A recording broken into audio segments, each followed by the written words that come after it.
Chapter 6:25. Just when both parties were discussing, Chuyu just happened to walk in from outside. Originally, Chuyu didn't pay attention to them. Just when she was about to walk past them, she just happened to hear Yunsheng's voice. Hearing the voice, Chuyu felt that it was somewhat familiar. Thus, she took a look over. If she didn't hear wrongly, she really wanted to hear Yan's voice. However, shouldn't they be resting? Why did they come to the treasure boat? Hearing the voice, Chuyu walked over. She just happened to see Yunsheng asking about the stone. What happened? Chuyu walked over. When she saw the appearance of the two, Chuyu was slightly startled. She didn't expect that the two female contestants who had such outstanding performances in the competition were actually two great beauties. Furthermore, with the appearance of the two, even Chuyu couldn't help but take a few more glances at them. These two young ladies weren't very old, but their auras were extraordinary. If given enough time, they would definitely become outstanding beauties. It was very hard to imagine that there would be a man who wouldn't be moved after seeing such beauties. However, the appearance of the two was completely different from their performance in the competition. Chuyu recalled that in the competition a few days ago, Yin Emperor had set a lot of records. They were just like two malefic characters. Looking at the appearance of the two, it was no wonder that Yellow Knight Emissary had crooked thoughts about the two of them. Chuyu thought to herself, the two of you are yin and yin? Chuyu couldn't help but ask. When Yunsheng and Dongwang Linger heard her voice, they both turned around. When they saw Chuyu, the two of them felt somewhat awkward. Big Sister Chuyu. Since they were recognized, Yunsheng didn't have anything to hide. Thus, she took the initiative to walk over. Big Sister Yu, these two female guests took a fancy to this stone and wanted to buy it. However, they didn't have enough money and wanted us to keep it for a few more months. You should also know the rules of the treasure boat. The shop assistant said, honestly, these two are my friends.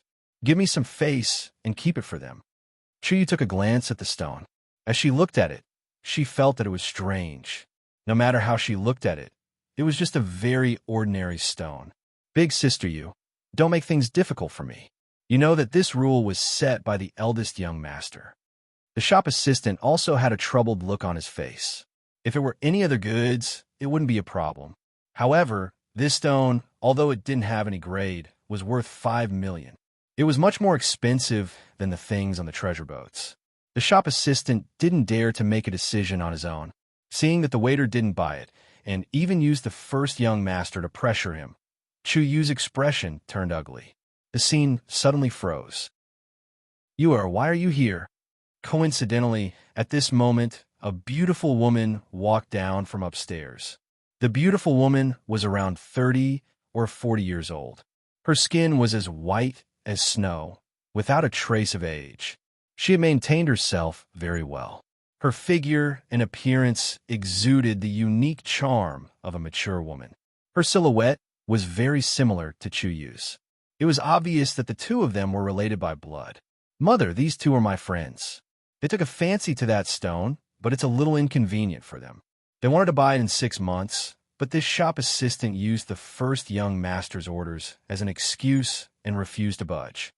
Chuyu glanced at the shop assistant. Oh, you're called Lu Xiong, right? I remember that you accidentally broke a mid-level magic tool last month. I originally didn't intend to tell the first young master about this. Manager Chu's beautiful eyes focused and fell on the shop assistant. The first young master, Tian Itua, was domineering. If he encountered a shop assistant who committed a crime, he would scold and beat him or chase him out of the treasure boat. The treasure boat's income was very high. This shop assistant's family relied on him to support them. Hearing Manager Chu's words, the shop assistant's expression immediately changed. Manager Chu, please have mercy. I'm only a shop assistant. Everything will be decided by Manager Chu. When the shop assistant saw the beautiful woman, his tone immediately softened. We still need to talk about the stone in detail. You must be Yinhe Huang. I've heard of you. Since you're one of us, let's talk inside. Manager Chu invited the two into the inner VIP room. After Chu Yu's introduction, Yunsheng and Dongwang Ling knew that this beautiful woman in front of them was her mother. Manager Chu was also the head manager of the treasure boat. Her authority was second only to the owner of the treasure boat. Just now, when she heard the conversation between Chu Yu and the shop assistant, Yinsheng vaguely guessed that the treasure boat might have something to do with the battle arena. Chu Yu also briefly introduced Yun Sheng and Dongwang Ling to Manager Chu. Manager Chu took a few more glances and had a very deep impression of the two's outstanding appearances. Manager Chu's action obviously had the intention of soliciting. Yun Sheng and Dongwang Ling had already asked around. In Tianyi City, the treasure boat, Hidden Night Pavilion, and Tianyi Battle Arena were all big forces. However, these three forces didn't seem to have any interactions on the surface. It seemed that because the strength of the three was about the same, there was a tripartite balance of power. But looking at it today, the treasure boat and Tianyi Battle Arena were clearly connected. Since that was the case, how could they condone the Hidden Night Pavilion's evil deeds? Yunsheng secretly speculated. Could it be that the treasure boat had some misgivings about the Hidden Night Pavilion, or that there were some twists and turns between the treasure boat and Tianyi Battle Arena? The VIP room was a place used to entertain the distinguished guests of the treasure boat. It was very secluded, and a maid served fragrant tea. You're Yinsheng, right? Can you tell me why you bought that stone of unknown origin? Manager Chu was actually very curious as to why Yinsheng wanted to buy that stone. Steward Chu also knew about that stone. Manager Chu had been on the treasure boat for more than 20 years and was very familiar with all kinds of artifacts. She could tell at a glance whether or not it was a treasure. But to be honest, she also didn't understand the specific value of that stone. The stone was brought back from an unknown battlefield by the Lord of Tianyi City. Manager Chu still remembered the situation very clearly. The Lord of Tianyi City was covered in injuries, and it looked like he had experienced a soul-stirring battle. The outside world had different opinions about the strength of the Lord of Tianyi City, but one thing was certain. His strength was definitely above that of a martial emperor. To be able to injure such a strong person, the other party's strength must be even more terrifying. At that time, the Lord of Tianyi City had only handed the stone to Manager Chu and instructed that it had to be priced at 5 million. As usual, Manager Chu appraised the stone. However, to the astonishment of everyone on the treasure boat, no matter how they tried to identify the stone, they were unable to determine what it was. It was neither a soul stone nor a material for refining artifacts. In the end, Manager Chu really had no choice but to call this stone Mystery Stone and place it in the most inconspicuous corner of the abandoned pavilion with a price of 5 million gold coins. It was up to him to sell it or not. In any case, Manager Chu didn't expect it to be sold. Thus, this fragment of unknown object was placed in the treasure boat for more than 10 years, and no one asked about it. Yinsheng opened her mouth to buy it today, and it was a fixed price. Manager Chu found it very strange. Chapter 626. I think that fragment might be some kind of magical beast soul stone. Yinsheng had a 5-elemental magic soul, so she was much more sensitive to magic power than ordinary magicians. That fragment, which was no different from a stone, looked black on the outside, but Yinsheng could feel that within its ugly appearance, there was a magic power that couldn't be underestimated. This magic power was different from that of ordinary high-level magical beast soul stones. It seemed to be much stronger than that.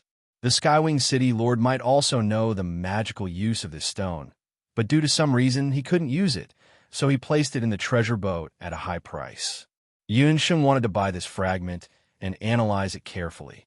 If it was really a magical beast soul stone, she planned to use this fragment as her 5th soul stone after breaking through to become a sky magician. During this period of time in the arena, Yunsheng felt that her strength had improved a lot. Perhaps in less than half a year, she would be able to break through to become a sky magician. Magical beast's soul stone. Chu Yu and Steward Chu didn't expect that this black stone was actually a soul stone. When Dongwang Linger heard this, she kept winking at the side. She was anxious for Yinsheng. If this was really a powerful soul stone, wouldn't the treasure boat raise the price after knowing about it? After all, 5 million gold coins was already a sky-high price. Steward Chu muttered to himself for a while, then said something that shocked Yun Sheng and Dongwang Linger. I can help you keep that soul stone, but you have to unconditionally agree to a condition of mine. I haven't thought of this condition at the moment, but at any time in the future, as long as I need it, I can raise it. Steward Chu's words shocked Yun Sheng and Dongwang Linger. Mother, what are you doing? Chu Yu frowned. She was a little dissatisfied with her mother's method of using that stone to threaten Yun Sheng. Ladies, you don't have to be too formal. Although I'm blind, I can see that the two of you are definitely not ordinary people. My request may be a little unreasonable, but it is also because I have no other choice. I can see that you is getting along very well with the two of you, so I won't hide it from you anymore. Manager Chu also saw the doubt in Yun Sheng's eyes, so he went straight to the point and told Yun Sheng and Dongwang Linger about the predicament that Chu Yu and her mother were in. It turned out that the founder of the Skywings Arena and the treasure boat back then was none other than the Lord of Skywing City. But that was several decades ago.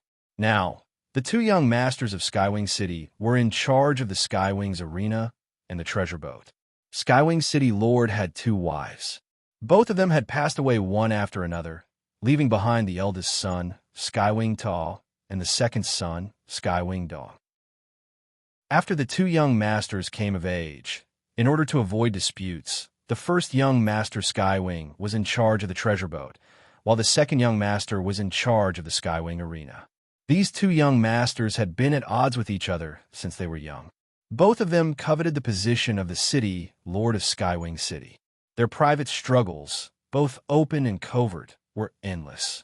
The city Lord of Skywing City had once announced that the two young masters, whoever could manage their respective businesses better, would be able to inherit the position of the city Lord of Skywing City in the future. I'm a trusted aide of the city Lord of Skywing City. I have served him since I was young, so I am very trusted. In fact, when the treasure boat was established, I was also the one who came forward to prepare it. Back then, the city lord entrusted me to help the eldest young master manage the treasure boat, and then sent you, to the Skywings Arena. Such an arrangement was also to balance the power of the two young masters. When Manager Chu said this, Yunsheng finally understood why the Skywings Arena and the treasure boat had never cooperated. The city lord's intentions are good, but it's a pity that we, mother and daughter, are seen as thorns in the eyes of others. So, I hope that through this cooperation, we can leave a way out for you, Manager Chu sighed. In these few years, the old workers of the treasure boat have been either fired or replaced.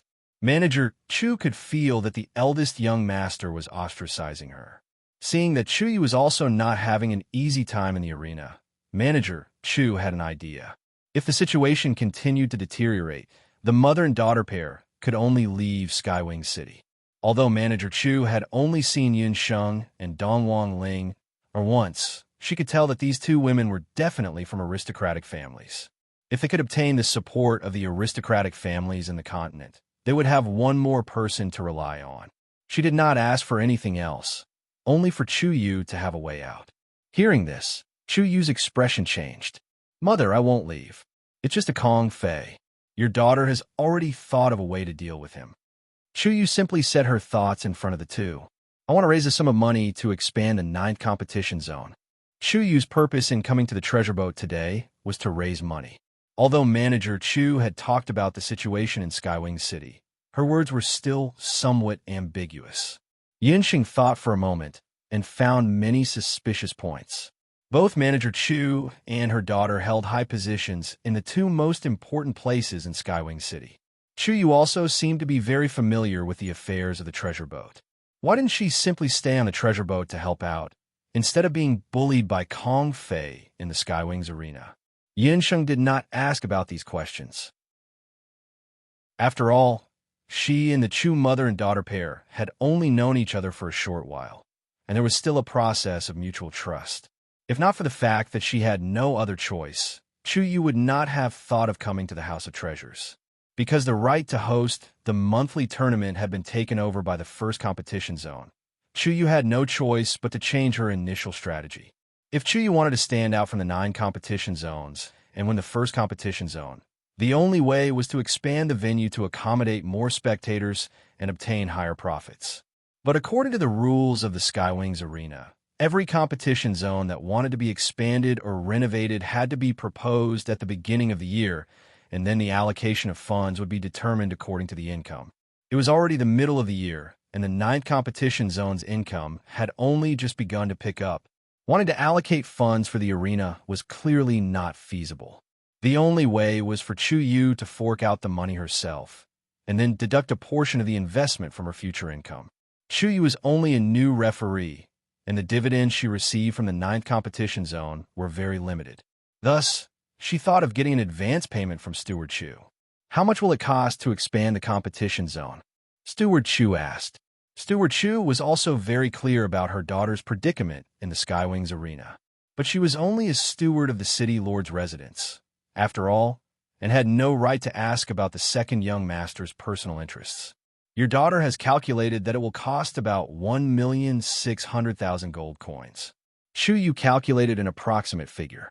Skywing City was located 10,000 meters in the air, and its geographical environment was extremely unique. It was very difficult for ordinary flying beasts to set foot here, and they could only rely on high-performance airships and some high-tier flying magical beasts. Thus, the cost of transporting materials here was very high, and the cost of hiring craftsmen was also much higher than usual. If it were on the Boundless Continent, the same expansion would only cost a third of the price at most. When Yunsheng and Dongwang Linger heard this figure, they couldn't help but click their tongues. This was no small sum. Chapter 6:27. After hearing the number, Manager Chu also frowned. Mother, is there a problem? Chu Yu saw her mother's dilemma. To tell you the truth, Mother doesn't have that much money on hand. As for the money in the treasure boat, the eldest young master has set a rule that if you want to advance more than 100,000 gold coins, you have to go through him first. Manager Chu sighed. Ever since Chu Yu went to the Heaven's Wings Arena, the eldest young master began to ostracize her. Manager Chu worked hard on the treasure boat without complaint, but the eldest young master was always on guard against her. Mother only has 600,000 gold coins on hand at most. As for the remaining 1 million gold coins, there's nothing I can do. Manager Chu felt bitter. She had worked hard for the city lord's mansion all her life, but she ended up being ostracized by the mother and daughter. Chu Yu herself only had about 500,000 gold coins on hand. The remaining 600,000 gold coins couldn't be solved in a short time. When Chu Yu and Manager Chu were discussing this matter, they didn't avoid it. Yunsheng and Dongwang Linger heard it clearly from the side. Then, is there any other way to raise money? Dongwang Linger was also anxious from the side. She wished that she could suddenly conjure up 1 million gold coins to solve Chu Yu's urgent need. I'm afraid it won't work. The accounts of the treasure boat are all handled by the eldest young master and the eldest young mistress. I don't want any weakness of Mother to fall into the hands of that couple. Chu Yu sneered. Just as they were talking, they heard a series of questions from outside. Steward Chu walked out. After a series of hushed discussions, Steward Chu walked in. This time, there was a mantis blade in her hand. The blade had already been broken into two. Manager Chu was vexed because of Chu Yu's fundraising matter. After returning, she put the blade aside. When Chu Yu saw the blade, she asked with concern, Mother, did something happen? The people of the Tool Pavilion made a mess. When they were refining, they broke a high-grade mantis blade. Manager Chu rubbed her forehead, a trace of annoyance appearing on her face. What? The treasure boat is refining for people? Yin Sheng, who had been listening to Chu Yu and her mother's conversation, interjected. Chu Yu nodded. There's a weapon building on the treasure boat, and there's a weapon refinement grandmaster. In addition to refining all kinds of weapons and Dharma artifacts, they also provide refining services. On the continent, alchemists and armament masters were the same. Both were highly respected existences. However, compared to alchemists, there were even fewer refiners. This was because refining a weapon or a magic tool required a lot more time and energy than refining an alchemist. Therefore, many magicians who were qualified to refine magic tools would choose to become alchemists. As for weapon refinement, it was also divided into two types. One was basic refinement, and the other was refinement. Primary refining was the most basic refining of all kinds of weapons. Refining was only for mid-level magic tools and weapons. After a warrior or magician's cultivation increased, they could increase the grade of their magic tools and weapons by adding materials, soul stones, and other methods. This was especially true for martial artists. Because they were used to using a weapon, they would use more refining methods to improve their weapon's attributes. However, the difficulty of refining was much more difficult than the initial forging. As long as the ratio of the materials was not right or the heat was not right, it was very likely that the initial forging would be destroyed. Therefore, there were very few weapon or magic tool stores that could provide refining services, and, correspondingly, there were even fewer weapon refinement grandmasters. The treasure boat was the largest concentration of treasures in the city, and due to the needs of its daily work, it also employed many weapon refinement grandmasters to help some warriors and magicians improve their weapons and Dharma artifacts. These weapon refinement grandmasters would also refine old magic tools and weapons that had been pawned or mortgaged. For the treasure boat, this was not a small amount of income. Hearing Chu Yu's explanation, Yunsheng and Dongwang Linger also understood. This broken saber belonged to a warrior saint of the Skywings division of the Skywings Arena. In a few days, he would have an important competition, which would be the monthly competition in the Skywings division. Thus, he had sought out the treasure boat, not hesitating to use the high reward of 300,000 gold coins to have the treasure boat help him refine the purple gold. Purple gold refinement. Yunsheng's heart skipped a beat when she heard this, and she could not help but glance at the magic scepter in her hand. Yes, it's the purple gold refinement that many weapon refinement grandmasters on the continent have a headache over. Steward Chu knew a lot more about purple gold refinement than Chu Yu, so she simply continued the conversation and explained it.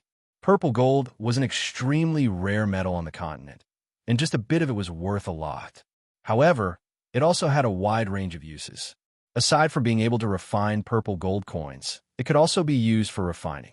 Whether it was Dharma artifacts or weapons, they could all be refined with purple gold. If a Dharma artifact was fused with purple gold, its magic sensitivity would be higher, and it would also be tougher. As for weapons, once they were fused with purple gold, they could be said to be indestructible. Generally speaking, a mid-level Dharma artifact that was fused with a portion of purple gold would increase its grade by at least 1 grade.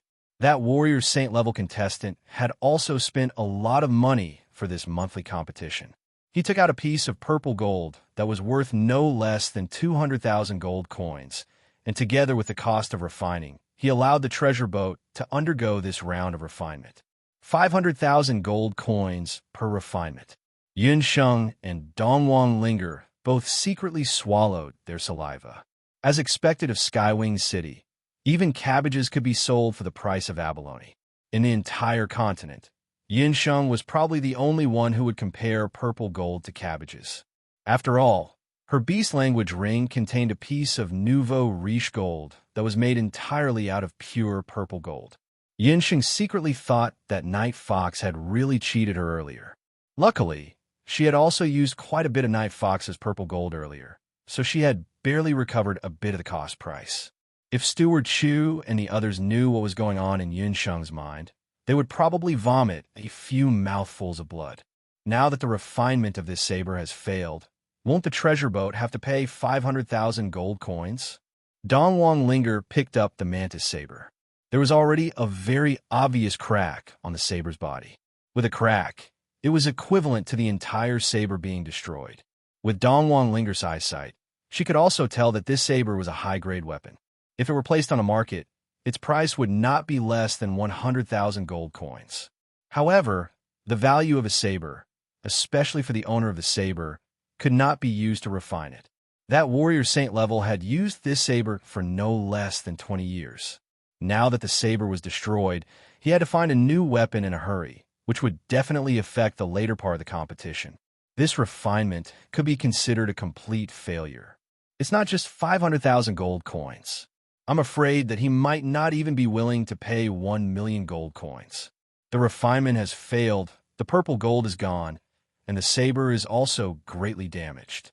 However, the most important thing is that it can't be refined a second time. This saber is destroyed. Steward Chu shook his head. Chapter 628. If the other party found out, it would not be as simple as compensating them with money. Even if that warrior saint found a saber of similar quality, it would definitely affect his performance later on. At this moment, Chu Yu and her daughter were both upset and confused. If this saber can undergo a second refinement, but requires some purple gold, can the treasure boat provide it? Yunsheng also stepped forward and touched the saber. Her finger lightly tapped on the saber, and the saber trembled slightly. Yunsheng infused a portion of the jade marrow technique into the saber. After testing it, Yunsheng was sure that the saber was not damaged, just damaged on the surface. As long as enough purple gold was used to repair the cracks on the saber, the grade of the saber would definitely rise to another level. Purple gold is not a difficult matter. The treasure boat still has some left, but what did you say just now? Second refinement? Steward Chu subconsciously replied. When he heard Yunsheng's words clearly, he could not help but be shocked. Impossible. Using purple gold for a second refinement is very difficult. In the entire continent, I'm afraid that only a few people can achieve this kind of refinement. Chu Yu listened with a face of disbelief. On the continent, the elves were of course the most skilled in refining weapons. The Immortal Keeper Kingdom's elven master refiners could perform a second refinement. However, the elves were very hostile to humans and would definitely not lend a helping hand. Aside from the elves, Steward Chu knew another person who might be able to perform a second refinement. Mo Go. That old man Mo Go might have a way, but he only works for the City Lord, and the City Lord is not in his residence right now. The Skywing City Lord and Mo Go had some friendship. However, Master Mo Go was stubborn. Aside from the people he had set his mind on, no one could move him. In addition, Skywing City was tens of thousands of miles away from MOGE City.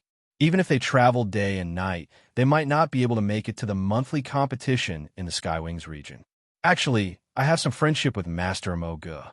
I learned how to refine weapons under him for half a year, and I also lived in the Immortal Keeper Kingdom for 3 years, so Yunsheng deliberately kept him in suspense.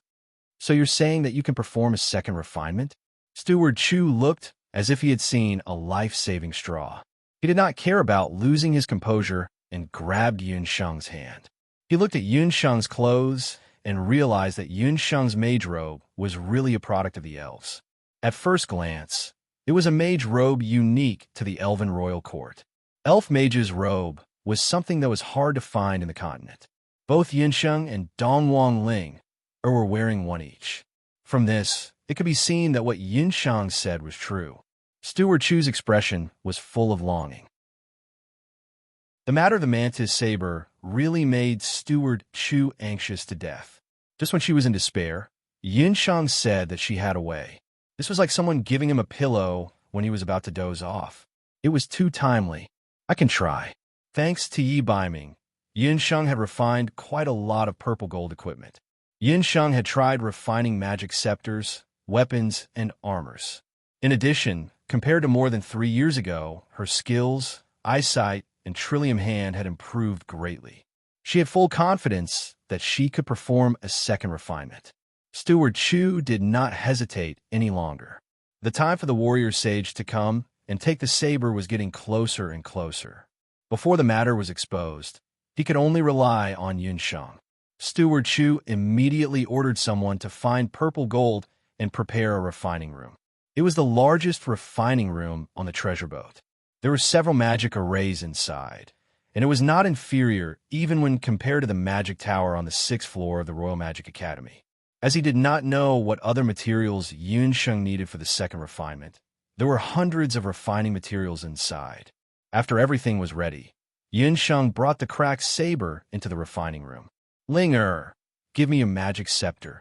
Before entering the refining room, Yunsheng winked at Dongwang Ling In order to make the second refinement more successful, Steward Chu had also spent a lot of money and prepared enough purple gold for Yunsheng. Yunsheng secretly handed the magic scepter to Dongwang Ling. Only then did she remember that her friends in Group 13 and Ling Er's magic scepter could also be refined. Previously, she had been suffering from the lack of suitable refining materials. Now that she had a ready-made purple gold, of course, she would not waste it. After Yun Sheng entered the refining room, Steward Chu and Chu Yu were waiting outside anxiously. Can that child do it? She looks too young. After all, Steward Chu had only known Yun Sheng for less than an hour. Just now, she also had the mentality of giving medicine to a dead horse and giving the saber to her. However, after thinking about it, she felt a little apprehensive. If the second refinement failed and the saber was completely destroyed, what should she do? Mother, don't worry. Yun Sheng is a trustworthy person. She makes people feel at ease. Chu was speechless for a moment. Simply using the word trust to describe Yun Sheng was not enough. Yun Sheng easily made people feel a sense of trust. With her around, everything would be successful. Chu Yu, Steward Chu, and Dongwang Ling were all waiting in the refining room. After more than 2 hours, the door of the refining room opened. Yun Sheng walked out slightly tired. How is it? Steward Chu took the lead and went forward. Fortunately, I did not disappoint you. Yun Sheng handed the saber to Steward Chu. When he saw the saber, Steward Chu couldn't help but feel a little worried. This saber, sigh, it still didn't work. This child actually only used the purple gold to repair it once. The second refinement was supposed to fuse the purple gold with the saber, but if he had known this would happen, he would have taken the risk and let the master refiners on the treasure boat do the second refinement. Steward Chu was almost speechless. The pattern on the broken saber was still there, and it was even more obvious than before. However, it had been refined a second time by Yun Sheng. The crack had been completely filled up by the melted purple gold liquid. There was an additional purple gold mark on the bronze saber, and it looked a little ugly. Dongwang Ling, and Chu Yu, who were watching from the side, more or less revealed a disappointed expression. As expected, refining weapons was an extremely difficult task. Yun Sheng had only stayed under Mo Ge for half a year, so it was impossible for her to learn such advanced refining skills. Steward Chu, you can pour in a part of your battle chi. This second refinement saber hasn't been sharpened yet. I don't know how to use battle chi, so I can only let you sharpen it. Yun Sheng stole a glance at everyone's reaction and said, when a warrior used a new weapon, they would indeed pour in a part of their battle chi, and it was called sharpening. Steward Chu responded casually and picked up the saber. Just as the saber was in his hand, Steward Chu's eyebrows twitched. Chapter 629. Once an expert made a move, one would know whether or not he was a real expert. This saber did not look much different from before, except that there was an additional purple gold crack. However, Manager Chu remembered that the original weight of this saber was at least 50 kilograms. For a warrior of her size, she would feel that it was a little heavy. But now, the weight of this saber in her hand had been reduced by at least half. There could only be one reason why the weight of the saber could be greatly reduced without changing its shape and size, and that was that a large amount of impurities in the saber had been refined clean. What kind of fire could remove all the impurities in a mantis saber, which was originally a high-grade weapon? Thinking of this, Manager Chu could not help but change her view of this saber. Manager Chu's heart stirred, and she poured a portion of the fighting energy in her body into the saber. As soon as the fighting energy entered, the saber that was originally silent. Buzz! Suddenly a loud sound was heard. In everyone's mind, a sea of clouds appeared. A soaring six-clawed flood dragon broke through the clouds and appeared out of thin air. The dragon's roar was deafening. Inside and outside the treasure boat, the customers who were buying items, the staff who were greeting the customers, and even the two high-level white jade lions who were originally restrained by the magic array outside the treasure boat could not help but be shocked by the dragon's roar. The two white jade lions were originally valiant and high-spirited, but now they were both crawling on the ground, not daring to move, as if they had seen an extremely powerful beast king. Manager Chu held the treasured saber in her hand, and the shock in her heart was even greater. She only felt that when the fighting energy entered the saber seemed to have come alive. From the saber's body, a vigorous fighting energy actually surged into it. Manager Chu's beautiful eyes narrowed, and she looked at the saber again. She saw that the cracks on the saber that were originally filled with cracks, there was actually an additional 5-clawed flood dragon at the place where the purple gold cracks were filled. That flood dragon was vivid and lifelike, and one could not tell that it was an inanimate object at all. After it let out a dragon's roar, the saber's body shone with a purple light. Manager Chu's heart stirred, and her wrist trembled slightly. The fighting energy on the saber's body turned into a purple flash. Like a rainbow piercing through the sun, like a meteor from outer space, that purple mountain was swung out. Boom, boom, boom. With a loud rumbling sound, the crafting room was actually destroyed by this saber. Fortunately, Yun Sheng and the others were already prepared. Before the saber light flashed, they tactfully escaped. Too godly. Dong Wang Ling and Chu Yu's eyes were about to fall out of their sockets. Manager Chu's hand was also trembling slightly. She looked at the saber in her hand in amazement. Saint grade. This saber is already a Saint grade weapon. Mother, are you sure? Is this saber a sacred weapon? But isn't it only a matter of 4 hours for Yun Sheng to refine artifacts? Chu Yu found it hard to believe.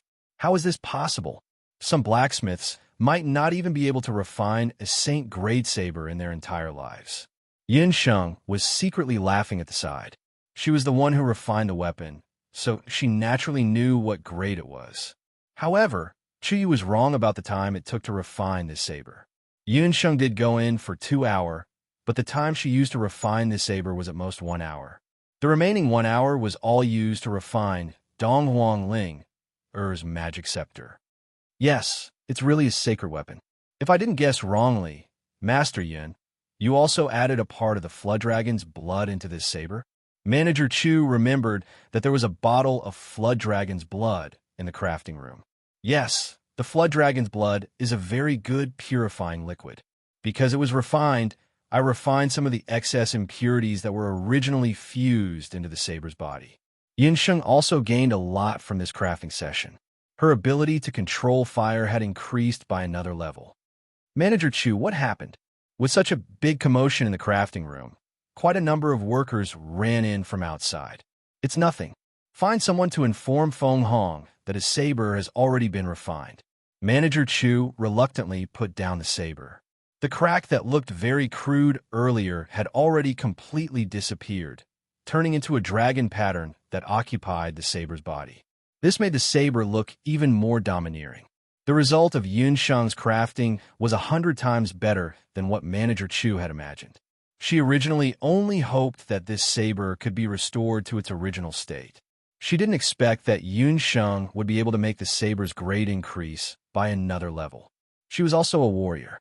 This saber, any warrior who saw it would definitely like it. If not for considering the reputation of the treasure boat, Manager Chu really wanted to keep this saber for her own use. Manager Chu secretly shook his head. I didn't expect that at this age I would still have such thoughts.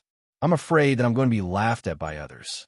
Manager Chu was also a person who separated public and private matters clearly.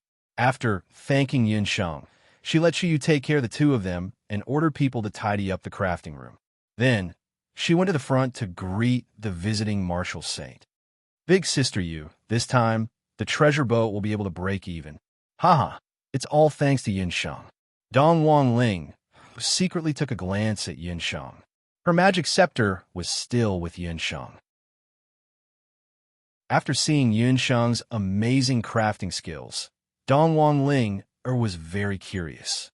What would her magic scepter look like? Would a dragon or a phoenix fly out from it? However, with Chu Yu present, Yun Sheng didn't directly take out her magic scepter. Break even?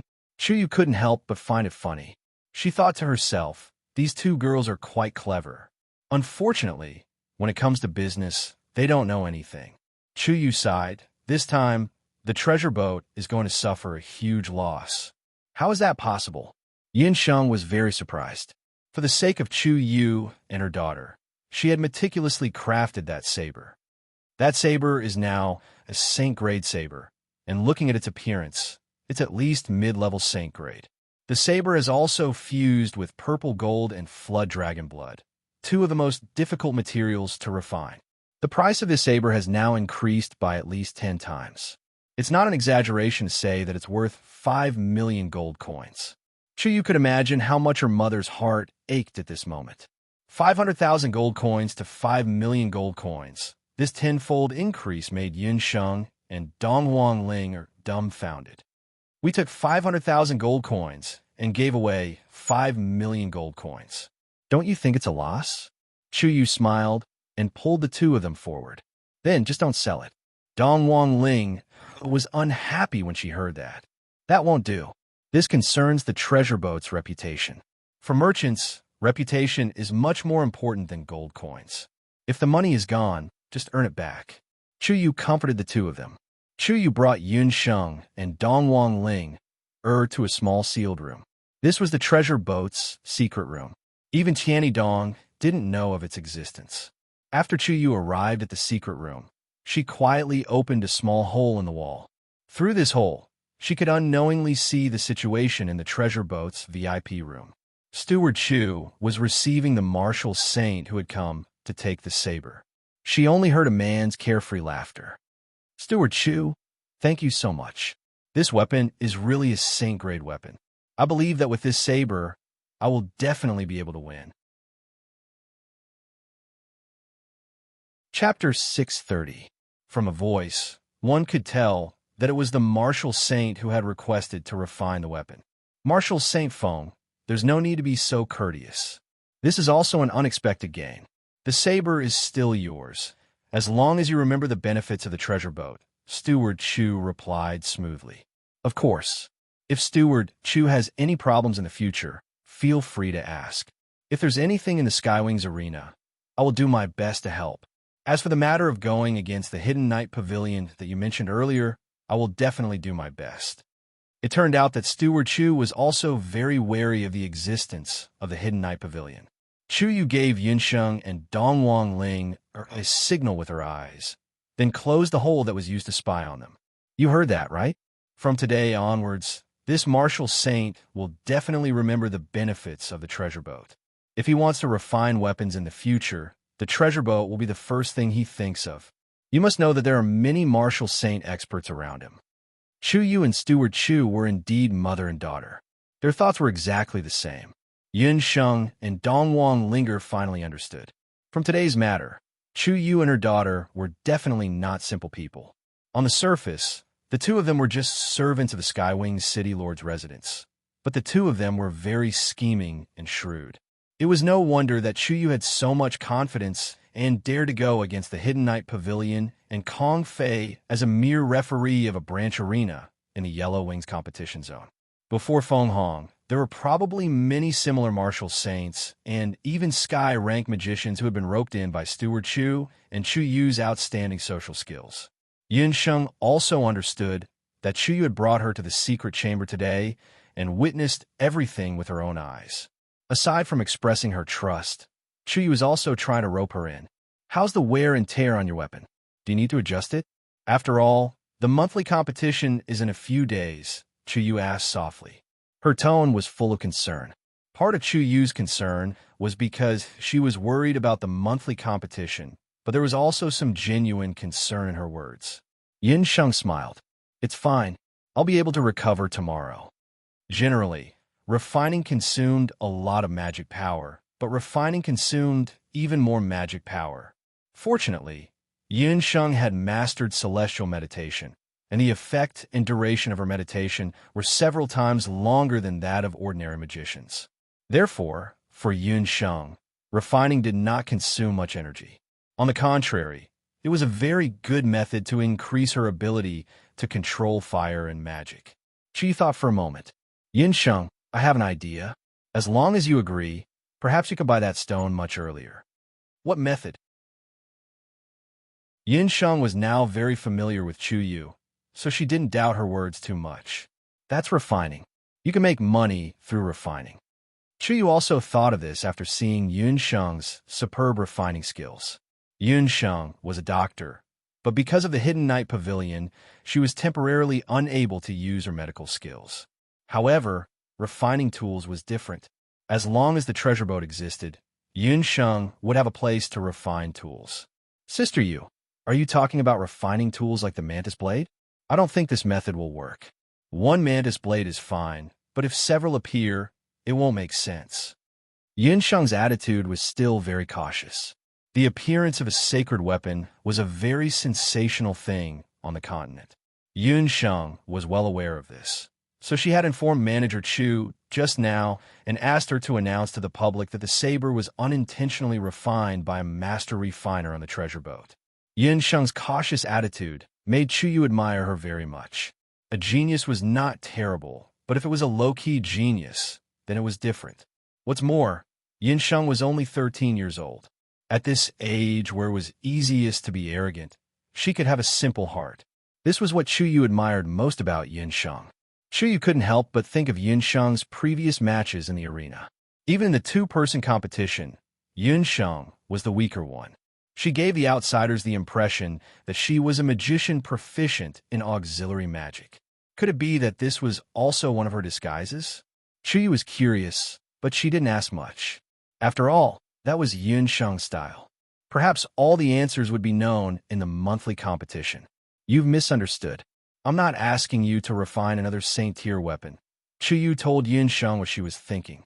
Chuyu's idea was to let Yun Sheng help refurbish some of the weapons and magic tools on the treasure boat.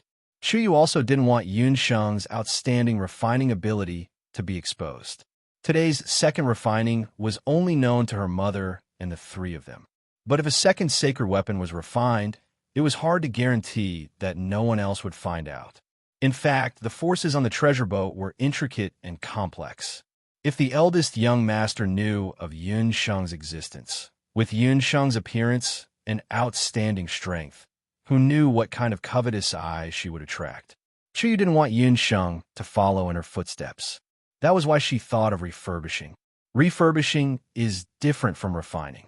It consumes less energy and won't let the outside world discover your existence. Also, it doesn't consume too much magic power. To you, it's a good thing with little capital.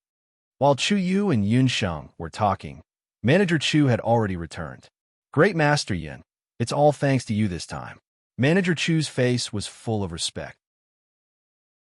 The only person in the entire Skywing City who could make Manager Chu treat her differently was probably the Skywing City Lord.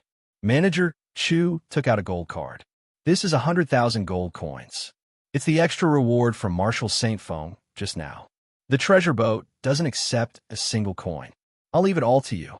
Manager Chu knew very well that if it wasn't for Yun Sheng's appearance this time, the treasure boat's reputation would definitely be ruined. Yun Sheng thought for a moment and handed the gold card to Chuyu. Elder Sister Yu, I'll leave this money to you. Use it to expand the 9th competition zone. Take it as my investment in the 9th competition zone. I also think that your suggestion just now is feasible. In the future, all the money I earn from the treasure boat will be handed over to you to manage. I don't have any business acumen. With the money in your hands, it will definitely be more useful. With Chuyu and Manager Chu behind her, Yun Sheng believed that Chuyu would rise up sooner or later. Dealing with a rising powerhouse, Yun Sheng would definitely make a profit. Chuyu thought for a moment and accepted the gold card. I'll remember this money. I'll definitely give you a surprise. Yun Sheng didn't expect that this investment of hers would also lay the most solid foundation for her future cooperation with Skywing City. After Chuyu accepted the gold card, she told Manager Chu about her suggestion. After Manager Chu heard it, he agreed with Chuyu's opinion. He immediately brought Yun Sheng to the storage room of the treasure boat. Shouldn't the magic tools and weapons be kept in the treasure pavilion?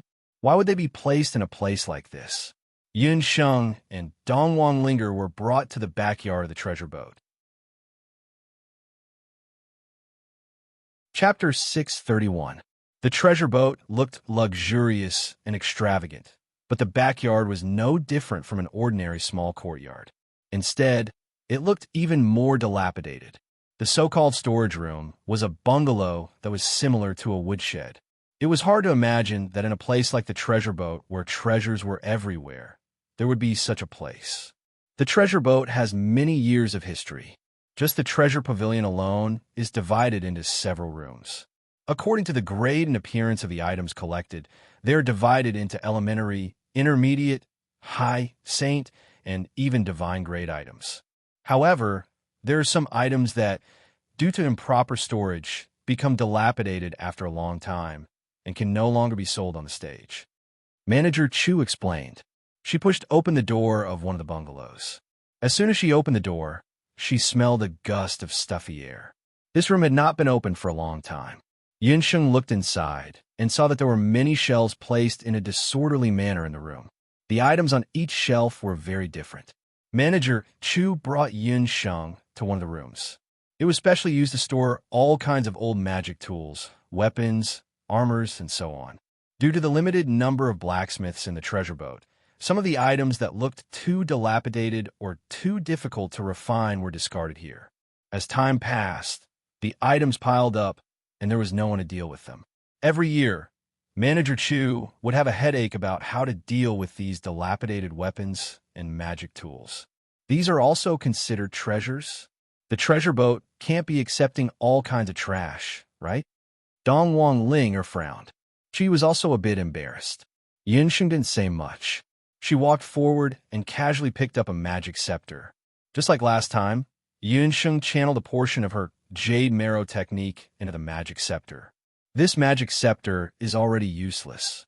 There's not a bit of magic element in it, and it can't be repaired. Yunsheng then picked up a necklace that was similar to a storage device. Amen?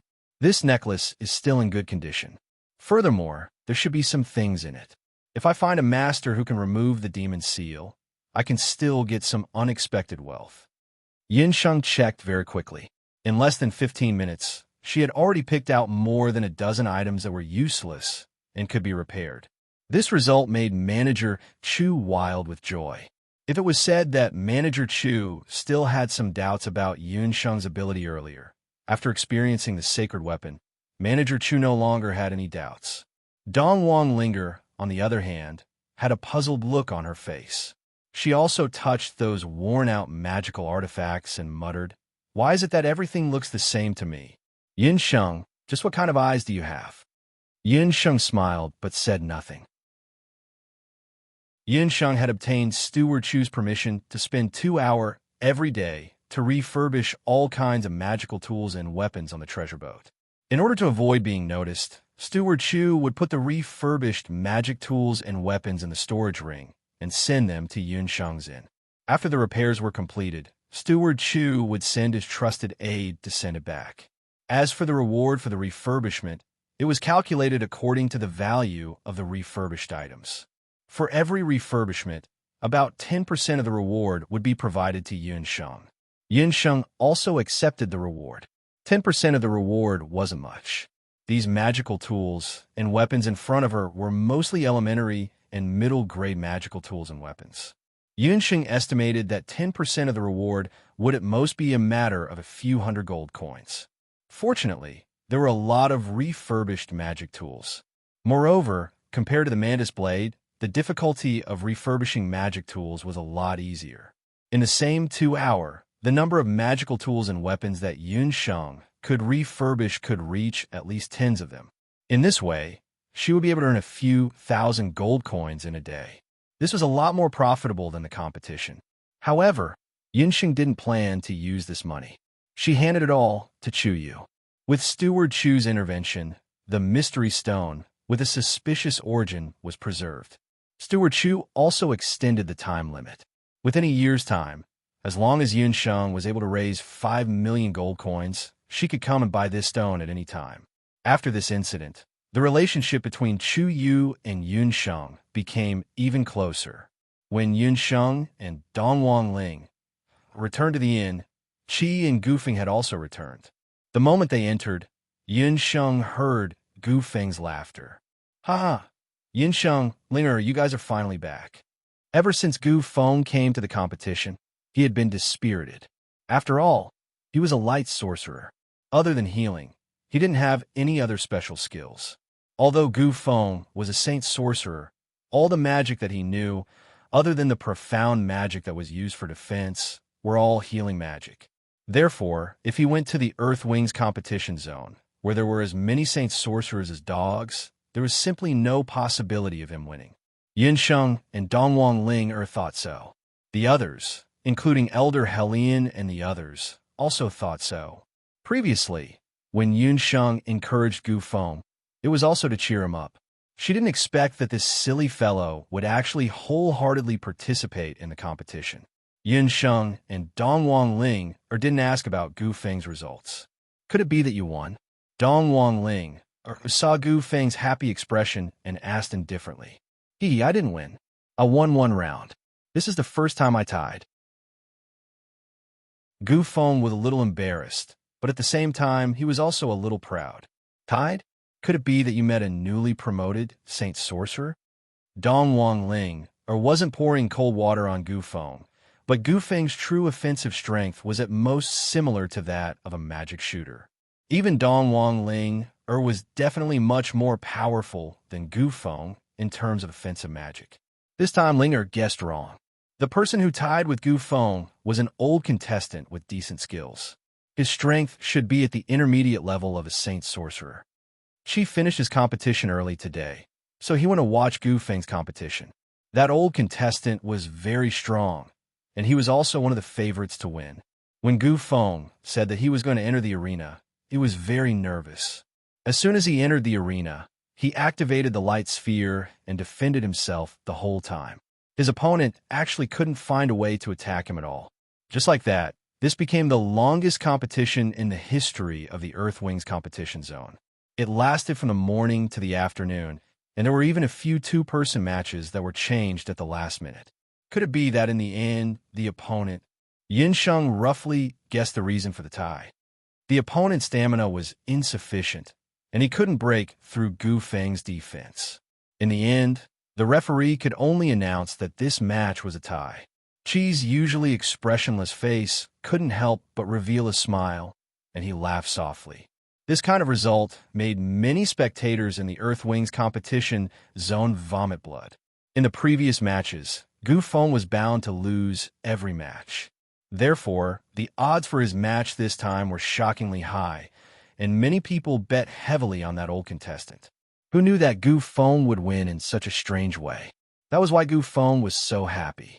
Chi's eyebrows relaxed when he smiled, and his originally bamboo-like appearance revealed a different kind of charm. Chapter 632. It was rare for Yun Sheng and Dongwang Linger to see abandon like this. They could not help but think to themselves that it was no wonder that Abandon was ranked third on the Primrose list. His looks could be said to be devastatingly beautiful. Yinshin could not help but tease him. Abandon, you should smile more. You look much better when you smile. Abandon's long eyelashes fluttered slightly when he heard that, and he stole a glance at Yinsheng. Yinsheng could not help but chuckle when she heard the reason behind Gu Feng's draw. The two dimples by her lips were very vivid, just like two butterflies. If you like it when I smile, I'll smile more in the future, Abandon said softly in his heart. His gaze was so gentle that it could drip water. In fact, he had become much gentler than before after he met Yinsheng. If it were in the past, he would never have imagined that he would be able to make friends with anyone and talk to them casually. Ling, and Gu Feng saw Chi's change, but Yinsheng was the only one who was fooling around with Chi, oblivious to the change. Yinsheng is so slow-witted. Linger and Gu Feng lamented in their hearts. Their eyes met for a brief moment. Their hearts skipped a beat, and Linger immediately looked away. Gu Feng's eyes dimmed when he saw that. Abandon was not the only one who was slow-witted. When would she understand his feelings for Linger? So you're saying that you didn't use any other spells and only relied on the celestial sphere of light to achieve a draw. Yinsheng suddenly thought of something after teasing Abandon. Gu Feng, you said that you didn't use any other spells and only used the celestial sphere of light as a defense?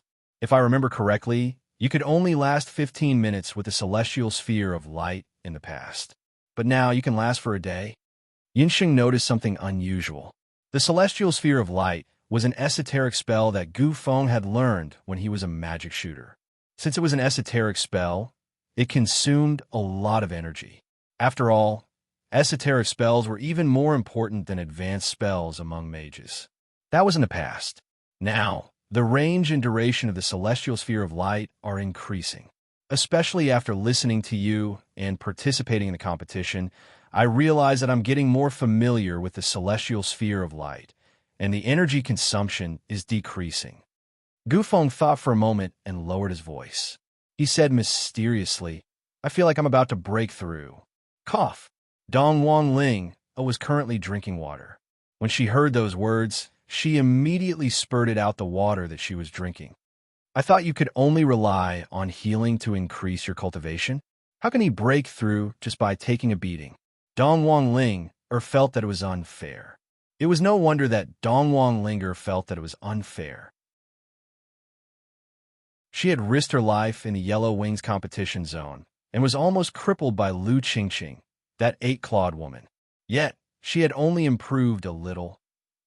I don't know either. I just feel that the duration and range of my light celestial sphere have increased a lot recently. Especially for today's competition. If it wasn't because the judge couldn't hold himself back and declare that it was a draw, I could at least last another night. Gu Feng was very confident in his magic. Let's wait and see. If you make a breakthrough before Feng Tian and Yi Baiming, the continent's elite camp will vomit blood. Yin Sheng encouraged Gu Feng. To celebrate, let's go out and have a meal. I haven't eaten meat for a month. Dong Wang Linger looked at Yun Sheng with a pitiful expression. Because the members of Group 13 were all prodigals who didn't know how to manage money after entering the city, Yin Sheng was the one who had the final say on their food and clothing. Now that the monthly bonus was given, they could afford to have a luxurious meal. Let's go to the food pavilion. I heard that we can eat the meat of rank 8 demonic beasts there. Yin Sheng was very generous this time. Her friends cheered and went to the food pavilion. Did you guys get rich? All right, today is the day of the monthly bonus. Did you guys win a lot of money in the Yellow Wings competition zone? Gu Feng looked at the menu after arriving at the food pavilion. Because they weren't in the same competition zone and Yun Sheng and Dong Wang Linger were mysterious, Gu Feng and she didn't know how they were doing in the competition zone. We didn't win in the competition zone. I found a part-time job to help Treasure Boat refurbish weapons and magic tools. Yin Sheng and Dong Wang Linger blinked. The two of them tacitly didn't reveal their results. It would be more shocking if they announced that they were the Flame Emperors a year later. Yin Sheng gave a simple explanation of what had happened during the day and also briefly mentioned Chu Yu's identity. Since she's from Treasure Boat, it shouldn't be a big problem. Qi and Gu Feng felt that this was a good idea. How's the situation with the others in the arena? Yun Sheng casually asked. She had been engrossed in the competition and didn't pay attention to the other competition zones. Actually, she was a little curious. How was Night Fox's competition? She wondered how he fared compared to Feng Tian. Everyone is in the Yellow Wings competition zone, but most of them are in different divisions. Qi met a contestant from the mainland's warrior elite camp, and Qi won. Gu Feng didn't forget to ask around during the competition. Because he had saved many people in the mainland's warrior elite camp, he was able to find out the most information. As Yin Sheng had expected, Yi Baiming and Feng Tian's battle results were the best. Both of them had maintained a record of complete victories so far. However, the other record holder was Chun Lian. This came as a great surprise to both Yin Sheng and Dong Wang Linger. Chun Lian is actually so strong. Her strength has indeed improved very quickly during this period of time. She defeated her opponents quickly in the first few rounds. Right now, she's a popular candidate to become the fighting king after Yi Baiming and Feng Tian. Gu Feng had seen Chun Lian's matches. Chun Lian had even used advanced wind-type magic. It seemed that her strength was at least on par with Qi's. The others didn't know, but Yinsheng knew best. Chun Lian's abnormality was probably related to the Octoterra artifact on her. However, one thing was for sure. That artifact was definitely incomplete, and Chun Lian hadn't made the artifact recognize her as its master. Otherwise, she wouldn't have only displayed her current strength. How did the two of you perform in the Yellow Wings competition zone? She asked. Well, we didn't embarrass the mainland's warrior elite camp. Yin Sheng and Dong Wang Linger chuckled. At about the same time, Chun Lian and her mage companions walked out of the Heaven's Wings arena. Chapter 633. Lian you won again. You must have gotten a lot of bonus this month, right? The accompanying female mage fawned on her. When Chun Lian was in the magic elite camp, she was sought after by many male students because of her beauty and strength. At that time, many female students in the camp were very disdainful of her. But ever since she came to the Heaven's Wings arena, she was like a fish in water. She had been winning since the first match. If it weren't for the abnormal genius Feng Tian in this team, Chun Lian would have been the leader of this trial team. It's only 100,000 gold coins. It's a pity that I don't have many matches. Otherwise, I could still compete in this monthly tournament. It's only 10 consecutive victories. My goal is to be the fighting king, Chun Lian said proudly. With that mysterious bracelet in hand, Chun Lian was very confident of winning. The number of participants in the Earth's Wings arena was fewer than the Yellow Wings arena, and the corresponding number of matches was also much fewer. Therefore, 50 consecutive victories seemed to be much less than 100 consecutive victories in the Yellow Wings arena. But in fact, the difficulty was about the same as the Yellow Wings arena. Chun Lian firmly believed that as long as she had that strange bracelet in hand, she would definitely be able to achieve better results. But Lian your next opponent is Feng Tian. Aren't you worried? The female mage beside her asked. Chun Lian and Feng Tian's matches were in the same arena. The two of them had not crossed paths in the previous rounds. In the newly announced match, Chun Lian and Feng Tian would meet. It's just Feng Tian. How powerful can he be? Chun Lian was full of confidence. The outside world was rumored to be very powerful, but she did not see how powerful he was. Just then, they passed by the treasure boat.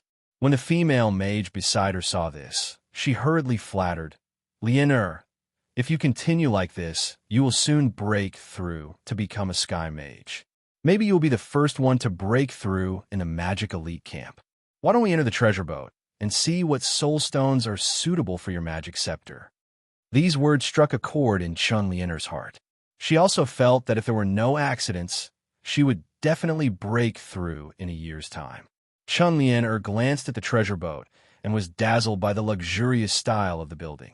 She had long heard of the name of Skywing City's treasure boat. However, she had been busy with the tournament and hadn't had the chance to visit it. She happened to be free today and had also received a bonus. Perhaps she could go and take a look.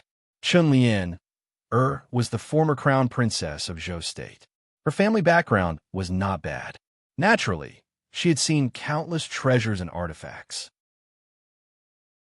When she was still the crown princess, Yi Beiyan had secretly brought her to Zhou State's royal treasury in order to please her. However, even when she arrived at the treasure boat, she couldn't help but feel that her horizons were broadened. The Skywing City was truly one of the poles of the continent. There were many more treasures in the treasure boat than in Zhou State's treasure vault. However, the price of each item was also very high. This was also related to the origin of the treasure boat. There were many experts in Skywing City, and most of these experts had only two choices when they arrived at Skywing City. Otherwise, they would spend all their wealth and buy a house in the area. When these people did not have enough money, they would sell their artifacts and treasures for money. The other group of people would fight in the arena. They would either lose their lives in the arena or lose everything. Naturally, these people's belongings would end up in the hands of the treasure boat. The treasure boat would be bought at a low price and sold at high price. Naturally, money would roll in. No matter how noble Chun Lian's status was, she was only an ordinary sacred magician. All of her belongings had been handed over to Elder Hellion. Her performance in the Earthwings arena was also very ordinary. After a month, her bonus was only 100,000 gold coins. In the treasure boat, She couldn't afford to buy any high-level magical beast soul stones. Chun Lian couldn't help feeling a little disappointed. However, she wasn't willing to walk out empty-handed. Thus, she simply suggested that they take a look at the artifact pavilion. It was at this moment that Chun Lian noticed an inconspicuous stone on a display table on the treasure boat. When she saw the stone, Chun Lian's heart skipped a beat. This was because the appearance of the stone was exactly the same as the missing part of her bracelet. If it weren't for the fact that there were other people beside her, she really would have immediately taken out that stone to see if it was the missing piece of her bracelet. After Chun Lian obtained that old bracelet, she noticed that a part of it was missing. It was also because of that her bracelet always worked intermittently. If this stone was really a perfect match for that bracelet, then it would be very difficult for her to find a suitable stone. Who knew what kind of terrifying magic would be unleashed by that repaired bracelet? Chun Lian suppressed her excitement and called the shop assistant over. "How much is this stone?" Chun Lian inquired. That shop assistant happened to be the one who had received Yun Sheng earlier. When he saw Chun Lian, he muttered in his heart, "What's going on today? Why are there so many beautiful guests on the treasure boat?" However, although the lady in front of him was beautiful, she was still a little lacking compared to the two women he had met during the day. The shop assistant looked at the item that Chun Lian was pointing at. He couldn't help but grumble inwardly. Why is it this stone again? What's the value of that stupid stone? Why are the two women asking for it? It turned out that after Yun Sheng and manager Chu had agreed, the shop assistant had originally wanted to keep the stone. Who knew that he would coincidentally encounter the failure of Marshal Saint Feng's treasure saber? The shop assistant was so busy that he actually forgot about this matter, not to mention keeping the stone that was worth 5 million. As a matter of fact, while he was not paying attention, another customer had taken a fancy to it. Chun Lian's sweet voice just happened to fall into the ears of a young master who was buying things at the side. That young man was about 25 or 26 years old and was dressed in luxurious clothes. Beside him was a bare-chested woman. He looked in the direction of the voice and coincidentally saw Chun Lian's appearance. Once he saw that the other party was an outstanding beauty, that young master's eyes lit up. He ignored the hostile gaze of the woman beside him and sized up Chun Lian. A lustful light flashed across his eyes. Chun Lian was already used to the admiring gazes around her. She even felt a bit of joy towards the admiration of this kind of man. She pretended not to notice and asked her own question. "Lady, the price of this item is 5 million gold coins." The person on the treasure boat replied respectfully. "What? 5 million? Chun Lian didn't expect that this unremarkable stone would cost 5 million. This was a sky-high price. Even if she took back the treasures that she had left with Elder Hellion, she still wouldn't be able to afford this stone. Chun Lian thought to herself, no matter what, she had to get this stone. Chapter 634. 5 million? Isn't that too ridiculous? It's just a piece of rock. I can't see anything special about it. The two girls beside Chun Lian also began to chatter. The waiter on the treasure boat could only helplessly wait at the side. There would always be some customers who would make trouble for no reason. With Chun Lian's personality, she would definitely get what she set her eyes on. However, she really couldn't take out 5 million gold coins. In fact, it wasn't just Chun Lian. Most people on the continent couldn't take it out either. Not everyone was like Yun Sheng, who knew how to earn money and would gamble and loot a burning house for no reason. Chun Lian's troubled look made her even more lovely. The young master's eyeballs were about to fall out. He cleared his throat and walked up. "Miss, do you want to buy that rock?" Only then did Chun Lian look at the man behind her. He was about 25 or 26 years old and wore an exquisite bee-skin warrior's robe. He wasn't handsome, but he wasn't detestable either. However, from the way he looked at people, it was obvious that he wasn't a good person. Chun Lian had seen many of such people in the Jade Capital. If it was in the past, she would have dismissed them with a few words. After all, in the Jade Capital, no one dared to offend the daughter of the Grand Elder Residence. However, things were different now. She was currently in Skywing City, where experts were as common as clouds. Those seemingly ordinary people could very well be hidden experts or those extremely wealthy people who had come to Skywing City to pass the time. Who is this young master? Chun-Lien could only give a perfunctory answer. She lowered her eyes and had a shy expression. Eldest young master. When the waiter on the treasure boat saw the young master, he looked nervous and hurriedly went forward to greet him. You are Chun-Lien knew that this person's identity was definitely not simple. I'm Skywing Ta. The Skywing City Lord is my father. This treasure boat is a property under my name. Skywing Ta was the eldest son of the Skywing City Lord. This person usually liked to flirt with women, especially female martial artists and female magicians. The Skywing City Lord's strength was unfathomable. When his son was born, he received the most elite education. It was only because of this reason that the Skywing brothers were spoiled by their arrogance, which spoiled their young master tempers. The Heavenly Winged Ta was undisciplined by nature. After cultivating to the level of a martial saint, he felt tired and was unwilling to break through again. After he inherited the treasure boat business from his father, he had always been a hands-off shopkeeper. He threw all the treasure boat business to Steward Chu while he fooled around. He only came to inspect the treasure boat once every few months. Today, he had no choice but to go to the treasure boat because his female companion was pestering him to choose some treasures. Who knew that the moment he entered, he would see the beautiful Chun-Lien. He wanted to get to know her, but he couldn't be too casual in his own territory. Coincidentally, Chun-Lien was in trouble, so he took the opportunity to strike up a conversation. Knowing that the treasure boat was his property, Chun-Lien couldn't help but rejoice. She believed that she had both looks and talent. Now that she was a saint mage, she wouldn't be interested in ordinary men at all. In her entire life, Chun-Lien had only fallen for two men. One was Yi Baiming, and the other was later Qin Crown Prince Duguxiu. As for the other men, Chun-Lien had full confidence that she could coax them until they were dizzy.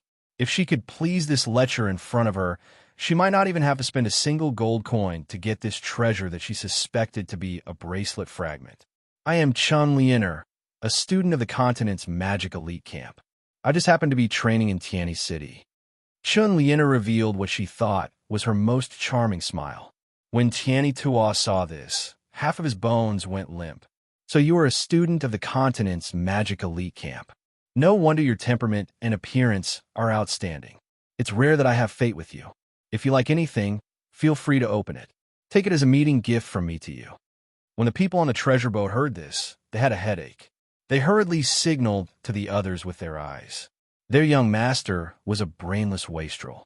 Especially when he saw beauty, he couldn't control his belt. Because he was pursuing women, he gave out many things. Every year, because of this, the young mistress of the city lord's mansion would come to the treasure boat to make a fuss. That waiter could only secretly instruct someone to find Steward Chu. Steward Chu was an old man of the city lord's mansion and could speak on a daily basis. I don't think that's a good idea. Every item on this treasure boat is priceless. Young Master Tianyi and I only met by chance. Chun-Lien said this, but her beautiful eyes had already landed on that stone. On her head, even Tianyi Tuo's perverted wolf claws, which impatiently touched her hand, did not avoid it. Tianyi Tuo touched Chun-Lien's hand and felt that it was very smooth. His heart rippled. Without saying anything, he patted his chest and promised, Liener and I hit it off at first sight. If you like anything, just say the word. I will definitely give it to you. Liener has a hobby of collecting stones since she was young. I want that stone. Chun-Lien resisted the urge to retract her hand and pointed at the stone with a smile. Tianyi Tuo looked at the stone with interest. He had operated the treasure boat for many years and had a certain level of eyesight. But this stone did not have any fluctuations of magic or dou qi. It was indeed a very ordinary stone. The price of 5 million seemed to have been set by his father. Only a fool would buy it. But if the great beauty liked to collect this kind of stone, he did not care. It's only a stone. Come, wrap it up for Miss Chun. In order to get a smile from the beauty, Tianyi Tuo did not look at the stone. But young master, you must first tell Manager Chu. The people on the treasure boat did not dare to say it out loud. Tianyi Tua had randomly sent women's items. The master of Tianyi City had ordered that in the future, if the young master did so again, he must obtain Manager Chu's permission. Who is the master here? If I tell you to take it, then take it. Tianyi Tua glared fiercely at the clerk. The latter was so scared that he broke out in a cold sweat. Just as the clerk did not know what to do, Manager Chu walked out. Young master, this stone has already been taken by someone. This subordinate promised her to keep it for a year. It has already been taken off the shelf. I don't know which insensible clerk got on the wrong shelf. As soon as Manager Chu came, the clerk quickly retreated to the side and threw the hot potato to Manager Chu. Manager Chu saw the stone at a glance. Wasn't this stone the one that Yun Sheng had taken fancy to? She had already promised Yun Sheng. She did not know which clerk did not have eyes and did not take it away in time. Then it was so unlucky that it was taken by someone else. Just now, someone had already told Manager Chu what had happened. The young woman in front of him was obviously not a kind person. She wanted to take advantage of the young master's admiration. Who took a fancy to it? Tianyi Tua was a little unhappy when he heard this. It was just a broken stone. When did it become so popular? It's a regular customer. It was not convenient for Manager Chu to say Yun Sheng's identity, so he could only beat around the bush. Chapter 635. Did that person pay the deposit? Tianyi Tua asked impatiently. He had long found Steward Chu an eyesore. The other party seemed to be here to help him, but in private, he was sent by his father, who disappeared all year round, to monitor him. Usually, this old woman took advantage of her seniority in the shop and kept interfering with him. She was an eyesore, and Tianyi Tua had long wanted to drive her away. If not for the fact that she was Chu Yu's mother, allowing her to stay here and have more chances to see Chu Yu, Tianyi Tua would have ordered someone to leave. No. Yun Sheng only had tens of thousands of gold coins with her. She still needed to buy some basic medicinal herbs, so Steward Chu did not take her deposit. At that time, Steward Chu did not expect that there would be a second customer who would take a fancy to this stone so quickly. Then that's it. Without a deposit, it's just empty talk. This stone is given to Miss Chun. Tianyi Tua ordered someone to wrap the stone up. Eldest young master, if the residence knows about this, I'm afraid it won't be peaceful. Steward Chu was also a man of his word. Since he had promised Yun Sheng, he would definitely do it. The person in the residence that Steward Chu was talking about was Tianyi Tuo's eldest young mistress.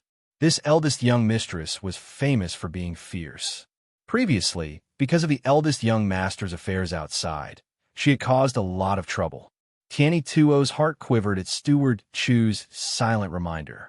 He thought again. If the beauty beside him got the stone and cut off all ties with him, wouldn't he be at a loss?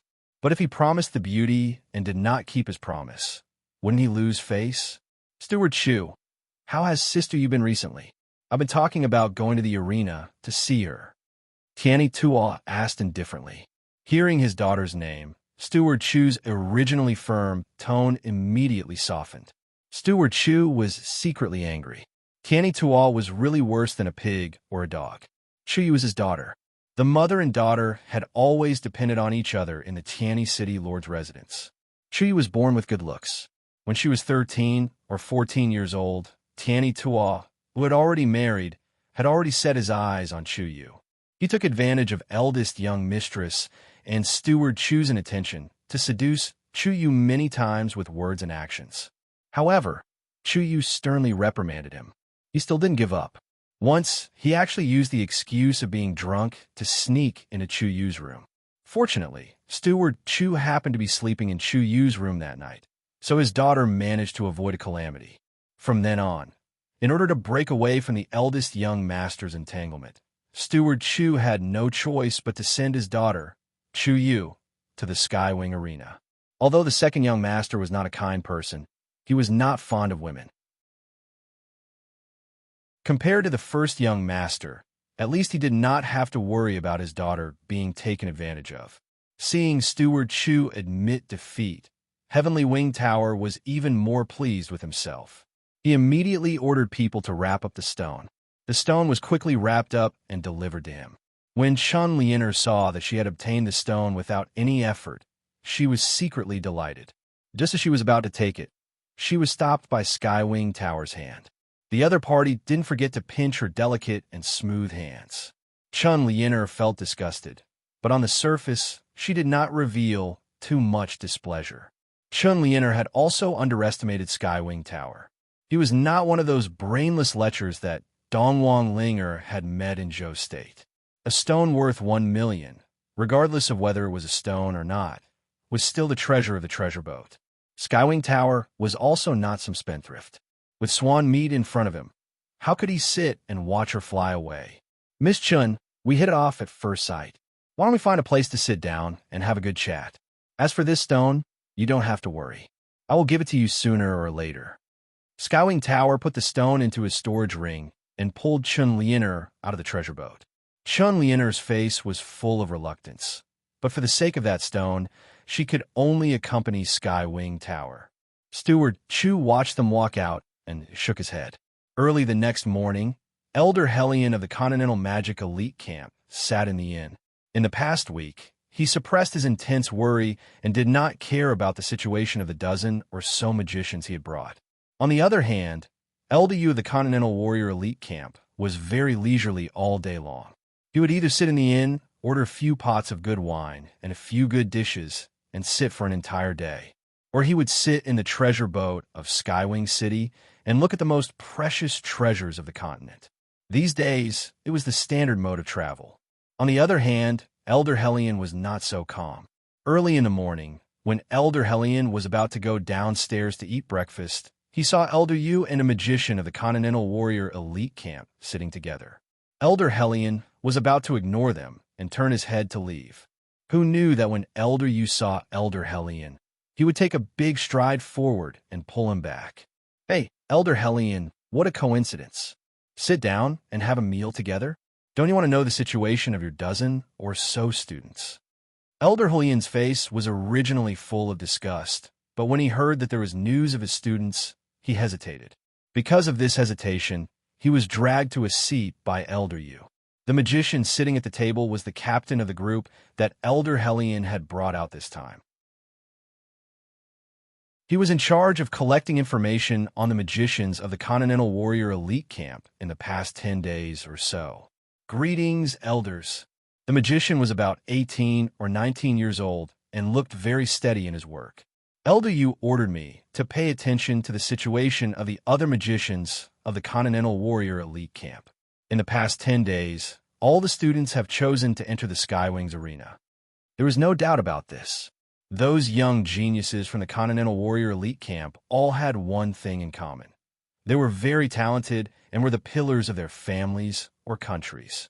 Since they had come to Skywing City, they naturally had to go to the arena to see how strong they were. Moreover, they had no money on hand at the moment. The best way to survive was to compete. Elder Hellion looked satisfied, thinking to himself, who would dare say that the magicians of the Continental Warrior Elite Camp are spoiled? Oh, then tell me, how are they doing in the arena? Elder Hellion glanced at Elder Yu. Although he knew that the other party wouldn't be so kind as to collect information on his students, his curiosity still won out. Most of the seniors and juniors have chosen to enter the Earthwings arena. There are many experts there, and it's the most suitable place for training. The magician reported a list of names. The two elders weren't surprised by this. After all, the most suitable arena for the magicians of the Continental Warrior Elite Camp was the Earthwings arena. This was something that the elders of the two elite camps had tacitly agreed to after participating in the Skywing City's training. The previous few times that Elder Hellion had led the team, he had also directly led the students into the Earthwings arena. Chapter 636. Whether it was a mage or a warrior, the best way to grow was to compete with opponents of equal strength. This was also the teaching model that the elite warrior and mage camps of the continent most approved of. However, two mages from the elite mage camp have joined the Yellow Wings division. The warrior hesitated. Haha, that's nothing. In a team, there are always some people who are weaker. The Yellow Wings division is actually not bad. Elder Yu chuckled and looked mischievously at Elder Hellion. Elder Hellion's face twitched. The Yellow Wings division was publicly recognized as the worst of the 4 major divisions in the Heaven's Wings arena. The division, there was a mix of good and bad people. In the early years, many fugitives, assassins, and third-rate characters who couldn't survive on the continent had all mingled in that training ground. That kind of place was pretty good for training some hunters. But for the genius-level students of the continent's elite mage camp, it was a piece of cake. In the past, Elder Hellion simply couldn't be bothered to bring people to the Yellow Wings division to observe. Elder Hellion wasn't surprised to learn that someone had gone to the Yellow Wings division. After all, he treated all the students equally this time. Yun, Sheng, Gufeng, and the others accompanying the team were weaker in magic to begin with. In layman's terms, they were the team's doctor and mage. Elder Hellion couldn't imagine how Yun, Sheng, and the others had passed these few days. Even if they had gone to the Yellow Wings division, they wouldn't have had much of an advantage. But in the end, there were students under him who didn't want to make progress and went to the Yellow Wings division to fish in troubled waters. With Elder Yu's sarcasm, Elder Hellion's old face was a little embarrassed. Those students were originally my substitute students this time, and their cultivation was a little weaker than the other students. One of them was a light mage. Elder Hellion's face was red as he hurriedly explained. "Oh, you mean the disciple of the Light She? Ah, that mage went to the Earth's Wings division, but the battle situation. Elder Yu also knew Gufeng. The continent's elite camp wasn't like other places on the continent. In this place, it was normal for even warriors to receive treatment from mages. Teacher Guang, she had cooperated with Elder Yu before, so Elder Yu is also aware of the new light magic student he had accepted this year. That Gufeng fellow actually recklessly ran to the Earthwing arena. That kid actually went to participate in the competition. He was a light magician who didn't even know how to use offensive magic. How would he go to the arena? Wouldn't that be courting death?" Elder Hellion was also frightened by this news. His forehead was covered in cold sweat. Elder Hellion's plan was for a light magician like Gufeng to find a job as a healer in the arena. He would definitely be in high demand. What Elder Hellion did not know was that the Hidden Night Pavilion was so powerful in the arena that it was impossible for Gufeng to treat someone without permission. No, Elder Hellion thought. He had to find that kid Gufeng. If he was careless and lost his life in the arena, how would he explain it to Teacher Guang, Shi, and the other elders? Gufeng is also someone who has broken the record in the Earthwing arena. In the past 8 or 9 days, he competed in 15 matches. He also worked very hard, but he lost all 15 matches, Elder Yu said unhurriedly. Lost all 15 matches? The corner of Elder Hellion's mouth twitched. If there was a hole in the ground under his feet, he would definitely jump in without hesitation. However, Elder Hellion did not care too much about Gufeng's victory or defeat. We still have Feng Tian. With Feng Tian's strength, he will definitely be able to set a record in the arena. Elder Hellion remembered that he still had a trump card, Feng Tian. Feng Tian was aiming for the Fighting King in the Earthwing division. Elder Hellion dared to bet with Elder Yu because his biggest trump card was Feng Tian. He did not tell anyone that Feng Tian's strength was already that of Sky Sorcerer. With his strength, it was only a matter of time before he broke through. Based on this point alone, Elder Hellion had full confidence in defeating the warrior elite camp. Elder Hellion, junior brother Feng Tian, is indeed very outstanding. He has already won 11 matches in a row in just over 20 days. The warrior from the elite warrior camp of the mainland echoed. Elder Hellion immediately regained his confidence. 11 matches. For a newcomer, this was an amazing result. If this continued, Feng Tian would win 50 matches within a year and obtain the title of Grappling King in the Earthwings competition zone. It was almost certain.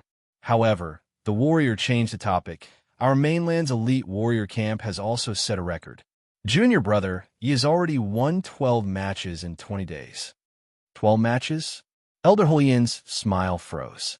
He had almost forgotten that the warrior elite camp also had their own trump card. Yi Biming, known as the most outstanding genius of the warrior elite camp in the past 100 years, was also on the verge of breaking through to the martial sage realm. He had also participated in the Earth Wing Division's competition. Elder Helian's heart skipped a beat when he saw the proud expression on Elder Yu's face. Speaking of which, he did not know Yi Biming very well. However, Yi Biming was the only direct disciple that the great elder of the warrior elite camp, Gue Yu, had accepted in the past 10 years. The other disciples were all disciples in name. Direct disciples were disciples who inherited the mantle. From this, it could be seen that Yi Biming's talent was astonishing. The great elder of the warrior elite camp was famous for his high standards. How could the foundation of the disciple he had chosen be bad? Just this point alone proved how outstanding Yi Biming's talent was. Yi Biming's strength was close to that of a martial sage, while Feng Tian's strength was that of a sky sorcerer. In terms of the martial and sorcerer realms, their cultivations should be about the same. However, it would be hard to say if they were to really compete. Sorcerers had all kinds of unique spells, while warriors also had blood frenzy and unique battle techniques. Elder Helian, if Feng Tian and Yi Biming were to meet, who do you think would win? Elder Yu asked intentionally. That's hard to say. Moreover, the two of them might not meet. Elder Helian was no longer in the mood to ask about the other students' competition. Although he spoke vaguely, he knew very well how big the Earthwing Division was and how many top contestants there were. These two people were both monstrous-level contestants. Both of them were aiming for the title of Fighting King in the division. They would definitely meet. When that time came, as an elder, he would definitely be there to watch the battle. After Elder Helian received this news, he only wanted to find Feng Tian as soon as possible and reminded him to be careful.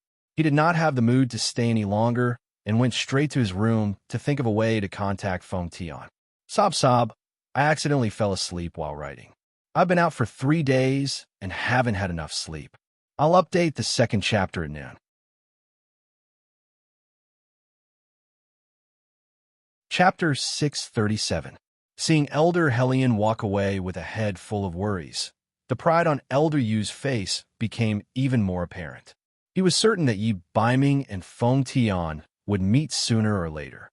As for victory, he had absolute confidence in Yi Biming, the great elder's sole disciple. That martial artist looked at Elder Yu in bewilderment. That's right, Elder. Actually, I forgot to mention just now. You asked me to keep an eye on the situation in the Skywings arena. In the past few days, several major events have happened in the arena. Apart from being concerned about his own students, Elder Yu is also very concerned about the situation in the Skywings arena. This was because everyone knew that the Skywings arena was the pinnacle arena for warriors, magicians, and summoners on the continent. Here, contestants who obtained the title of King of Combat would become influential figures on the continent in the future. The elite camp of the continent also paid close attention to these influential figures. Oh, could it be that another dark horse has appeared? Is it in the Earthwings or Skywings division? In Elder Yu's mind, people like Feng Tian and Yi Biming were absolute dark horses. However, even if they didn't rise up in the Skywings arena, they would rise up on the continent sooner or later. It was just a matter of time. Of course, the only people who could catch Elder Yu's attention were those from those two divisions. The dark horses this time are from Yellow Wings and Profound Wings divisions. The Yellow Wings division has a team called Flame Emperor. That warrior had only just received this news. What kind of experts could there be in the Yellow Wings division? Elder Yu pursed his lips. If he remembered correctly, the Yellow Wings division restricted contestants to the level of martial sage. Even saint magicians and martial grandmasters were few and far between. In Elder Yu's eyes, the competition in the Yellow Wings division was like child's play. He didn't even bother to let his own students participate in the Yellow Wings division's competition. Think about it. What was there to see in a competition between a martial grandmaster and a saint magician? It was just some mid-level battle techniques and spells. To a martial emperor like Elder Yu, that level of battle techniques and spells was like slow motion. There aren't any experts. It's just that the battle style of the duo is very special.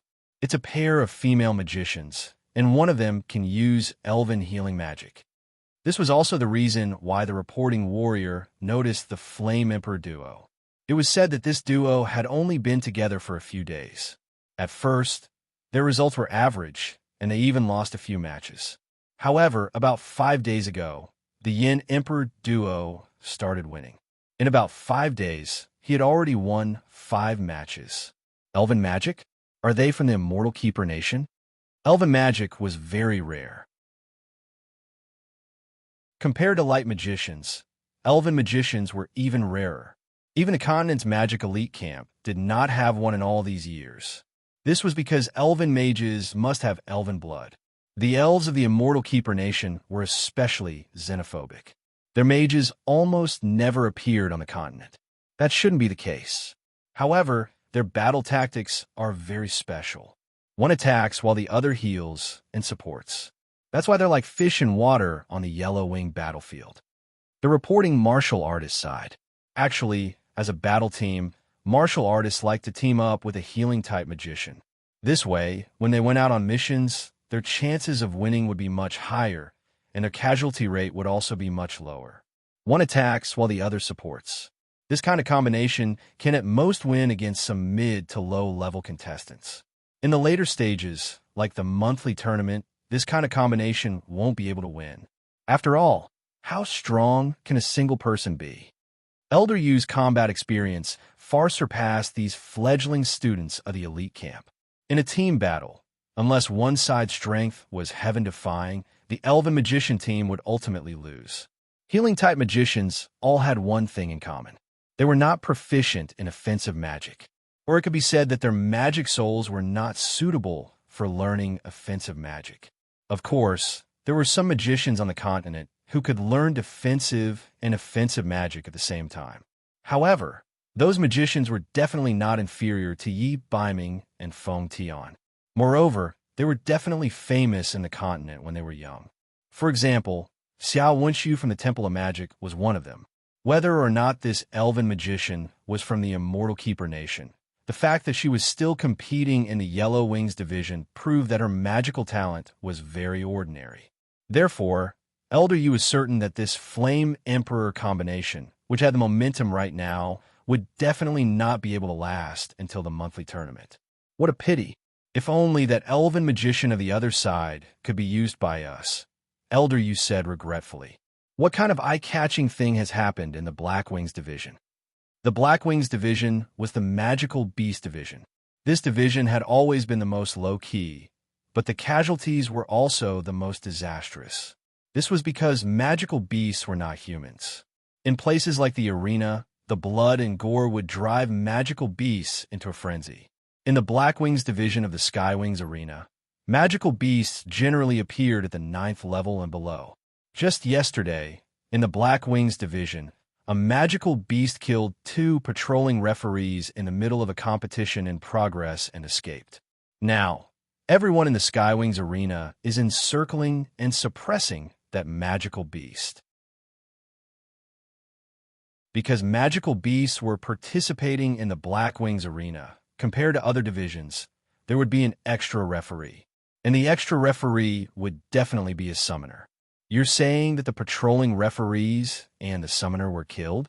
That summoner is from the Zao state? Most of the summoners on the continent were from the Zao state, and the Sky Wings arena had a habit of borrowing summoners from the Zao state all year round. Yes, and it's a summoner. I heard that the Zao state is furious and will send someone over in the next few days. The Zao state was not to be trifled with, and a summoner at the level of a summoner was not ordinary. This doesn't sound normal. The strength of a Zao state summoner, especially a wizard beastmaster, should be completely enough to control a 9th level magical beast. Elder Yu was very surprised when he heard this news. This was much more shocking than the news of the elven magician earlier. In fact, this news had already become the hottest topic in Skywing City. That magical beast's whereabouts were still unknown. The Black Wings division and the Earthly Wings division were close to each other, and the division where that magical beast was just happened to be right next to the division where that warrior had competed that day. The warrior who had reported this just so happened to witness the magical beast's escape. That magical beast broke through in the arena and became a Beast King. That summoner's magical beast wasn't a match for a Beast King. This disciple and a few of our junior brothers and sisters nearby all saw it with our own eyes. That day's situation was still very dangerous. That magical beast was an Earth-type magical beast, and its attack power was very shocking. After it broke through to the Beast King level, it comprehended a magical beast inheritance. It was an Earth-type arcane magic called the Throbbing Pulse of the Earth. More than half of the Black Wings division was destroyed in an instant.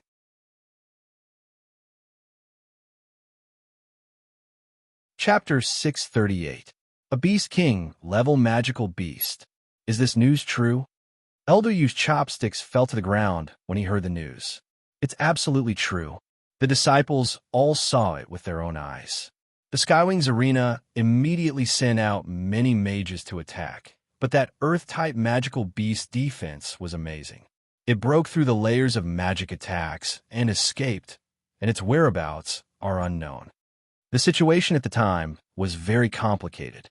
Those contestants who had not yet broken through to Martial Saint or Sky Mage felt a violent tremor, as if the sky and earth were falling apart. Immediately after, there was a terrible roar, and an ugly magical beast appeared in the sky. The magical beast still had magic chains on its body. It shook its newly grown wings and fought its way out of the countless spells. The tragic situation was unforgettable. Skywing City is so big. Even if that magical beast escaped the city, it definitely couldn't escape the territory of Skywing City, Elder Yu lamented. Skywing City looked like it was only the size of a city, but its surroundings were densely covered with the territory of the Skywing City Lord. As long as the Skywing City Lord wanted to capture that magical beast, even a Beast King would not be able to escape. A Beast King level magical beast. It was no wonder that even the Zeo state was alarmed this time. On the one hand, the Zeo state had lost face because of the death of the summoner, and they had to regain their dignity. On the other hand, a Beast King level magical beast had not appeared on the continent for more than 100 years. At present, all the Beast King level magical beasts on the continent already had masters. Most of them belonged to those monsters on the level of Emperor Zeo, such as the Pope in Red or the Lord of Grand Imperial City. A Beast King level magical beast with no one living in it, and one that had comprehended the beast inheritance and profound magic at the king level. Its value could be said to be immeasurable. It was likely that not only the Skywings Arena, but also the Zeo state would not let this matter rest. But this time, Elder Yu's prediction was wrong again. For some reason, although the arena had sent out a large number of people, the Skywing City Lord did not appear. That magical Beast King that had escaped did not appear for the next few months.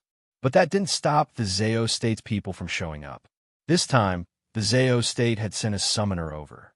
The arrival of the summoner was also a great opportunity for Yunsheng.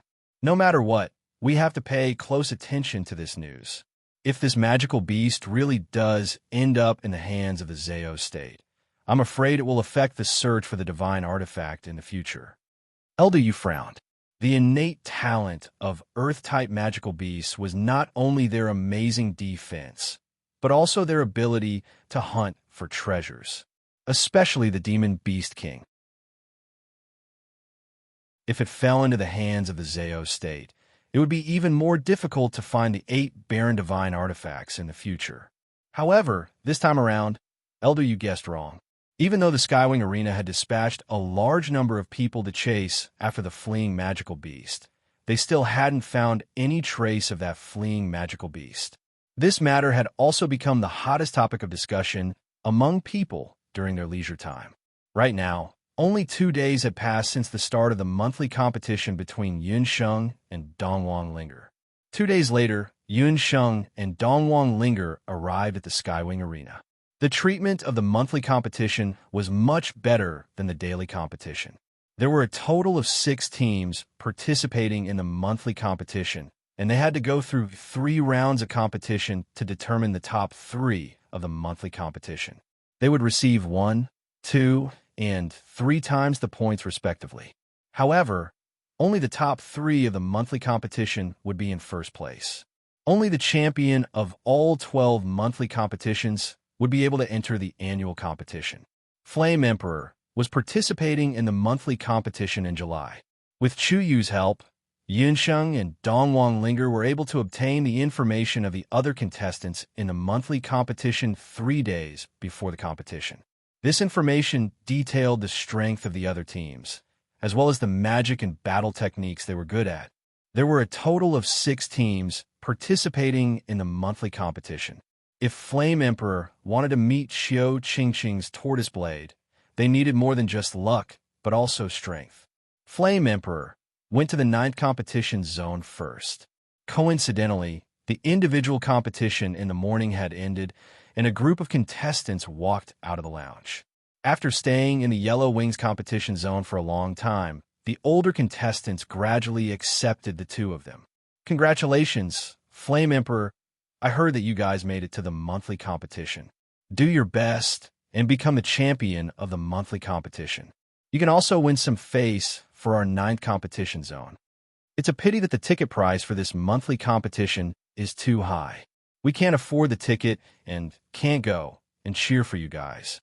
Other than Flame Emperor and Twin Dragons who volunteered to compete in the 9th competition zone, most of the contestants who competed in the 9th competition zone were either pushed aside or suppressed. These people, including Kong Fei and Lu Qingqing, were already displeased with the first competition zone. We appreciate everyone's kind intentions. We will do our best to compete, Flame Emperor replied passionately. All right, I have always had a question.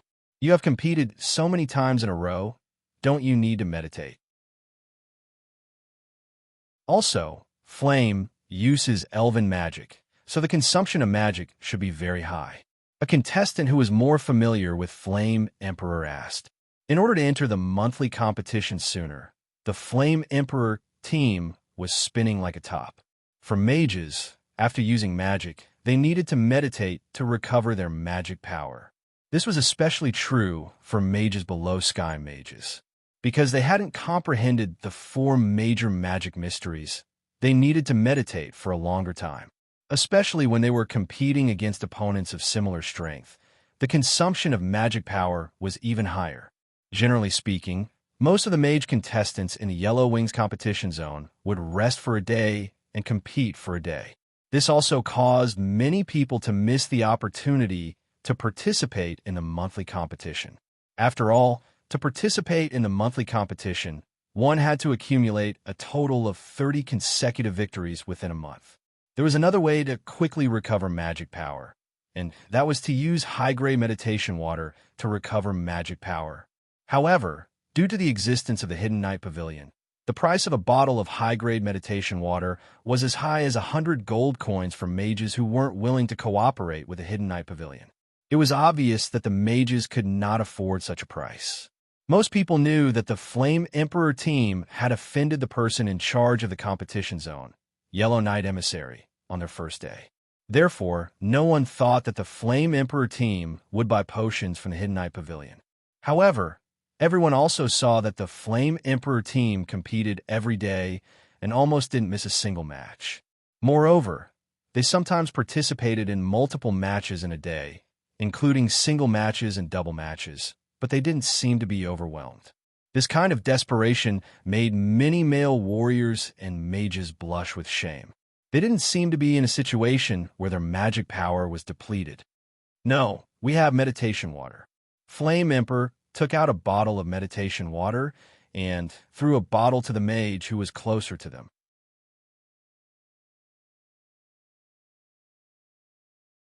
Chapter 639. The magician had just finished the competition and consumed more than half of his magic power. His body was weak, and he urgently needed to meditate. The magician looked at the bottle of meditation water. There was no sign of the Hidden Night Pavilion on it. He was suspicious, but still drank the bottle of meditation water. After drinking, he didn't forget to wipe his mouth and release a spell. Amazing! He recovered all of his magic power. The magician was shocked when he tried it. He just came out of the arena a quarter of an hour ago. It was impossible for him to recover his magic power. The other veteran players were also shocked when they saw this scene. Hidden Knight Pavilion is willing to sell medicine to you. Among the veteran players, many of them had a bad relationship with the Hidden Knight Pavilion. The Hidden Knight Pavilion put these people on the blacklist. If they want to buy medicine, the price is at least 3 times higher. Even if they have money, they can't buy medicine. It's not like all the pharmacists on the continent are dead.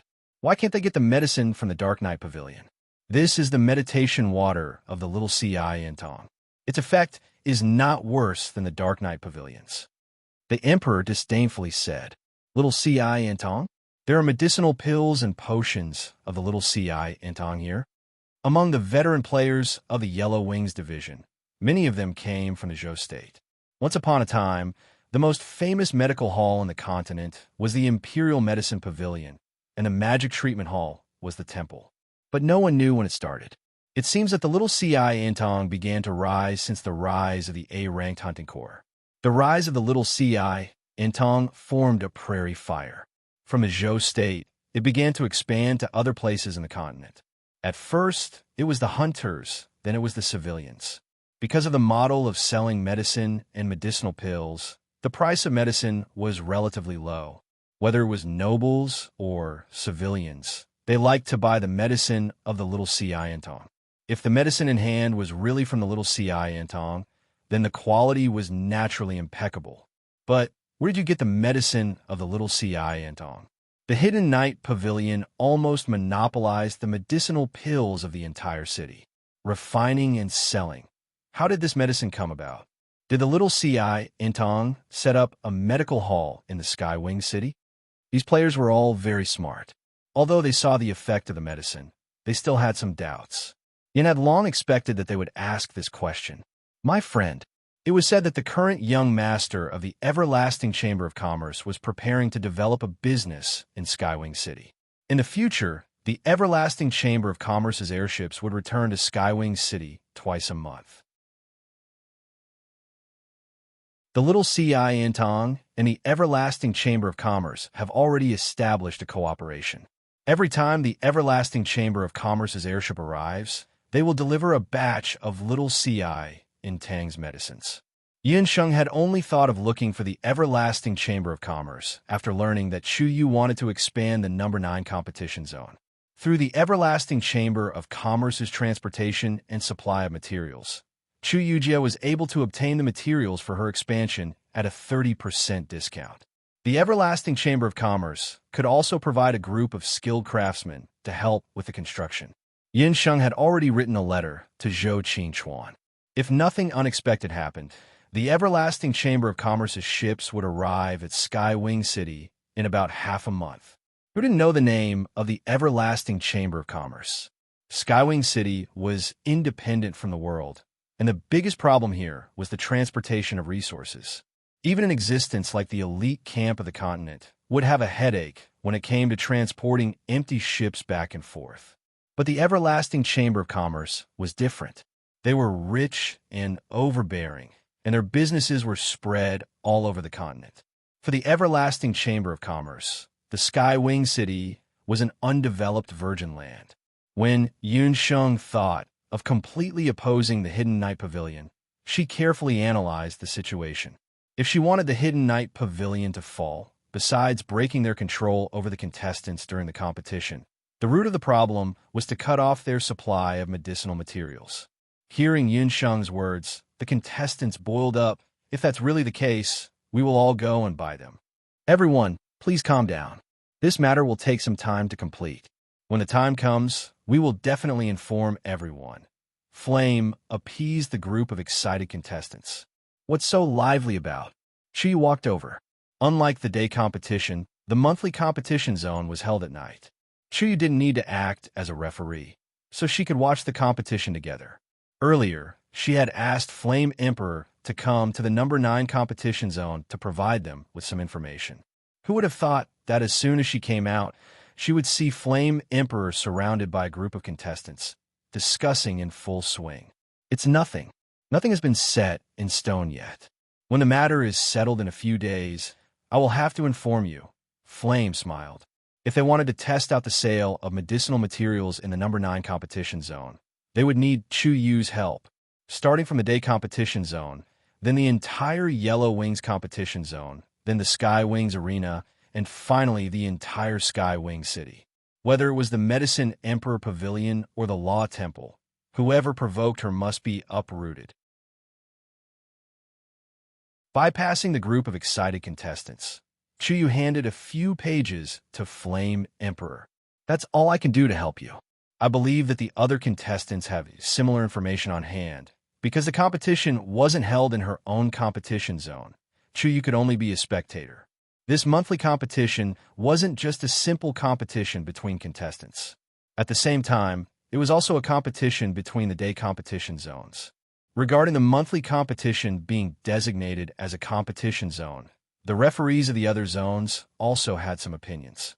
However, no one dared to go against Tian Yidong's wishes. Therefore, the only thing left was to compete between the contestants of the other zones.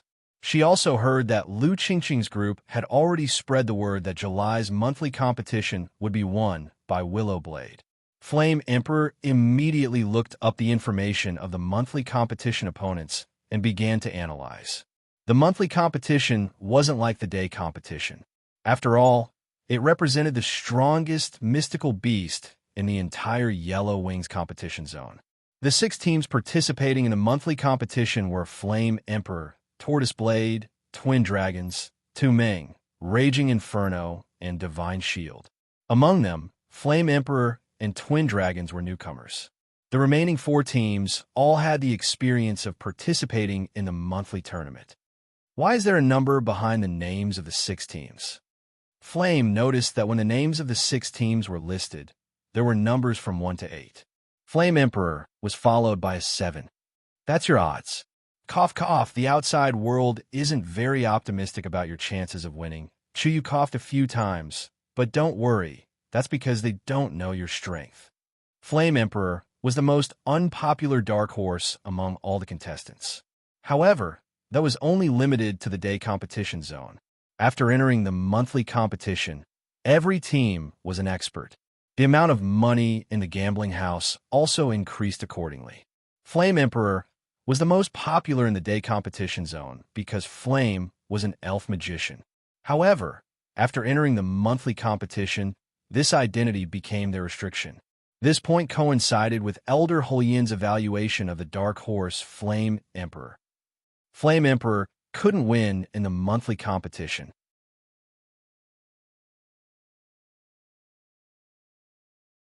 Chapter 640.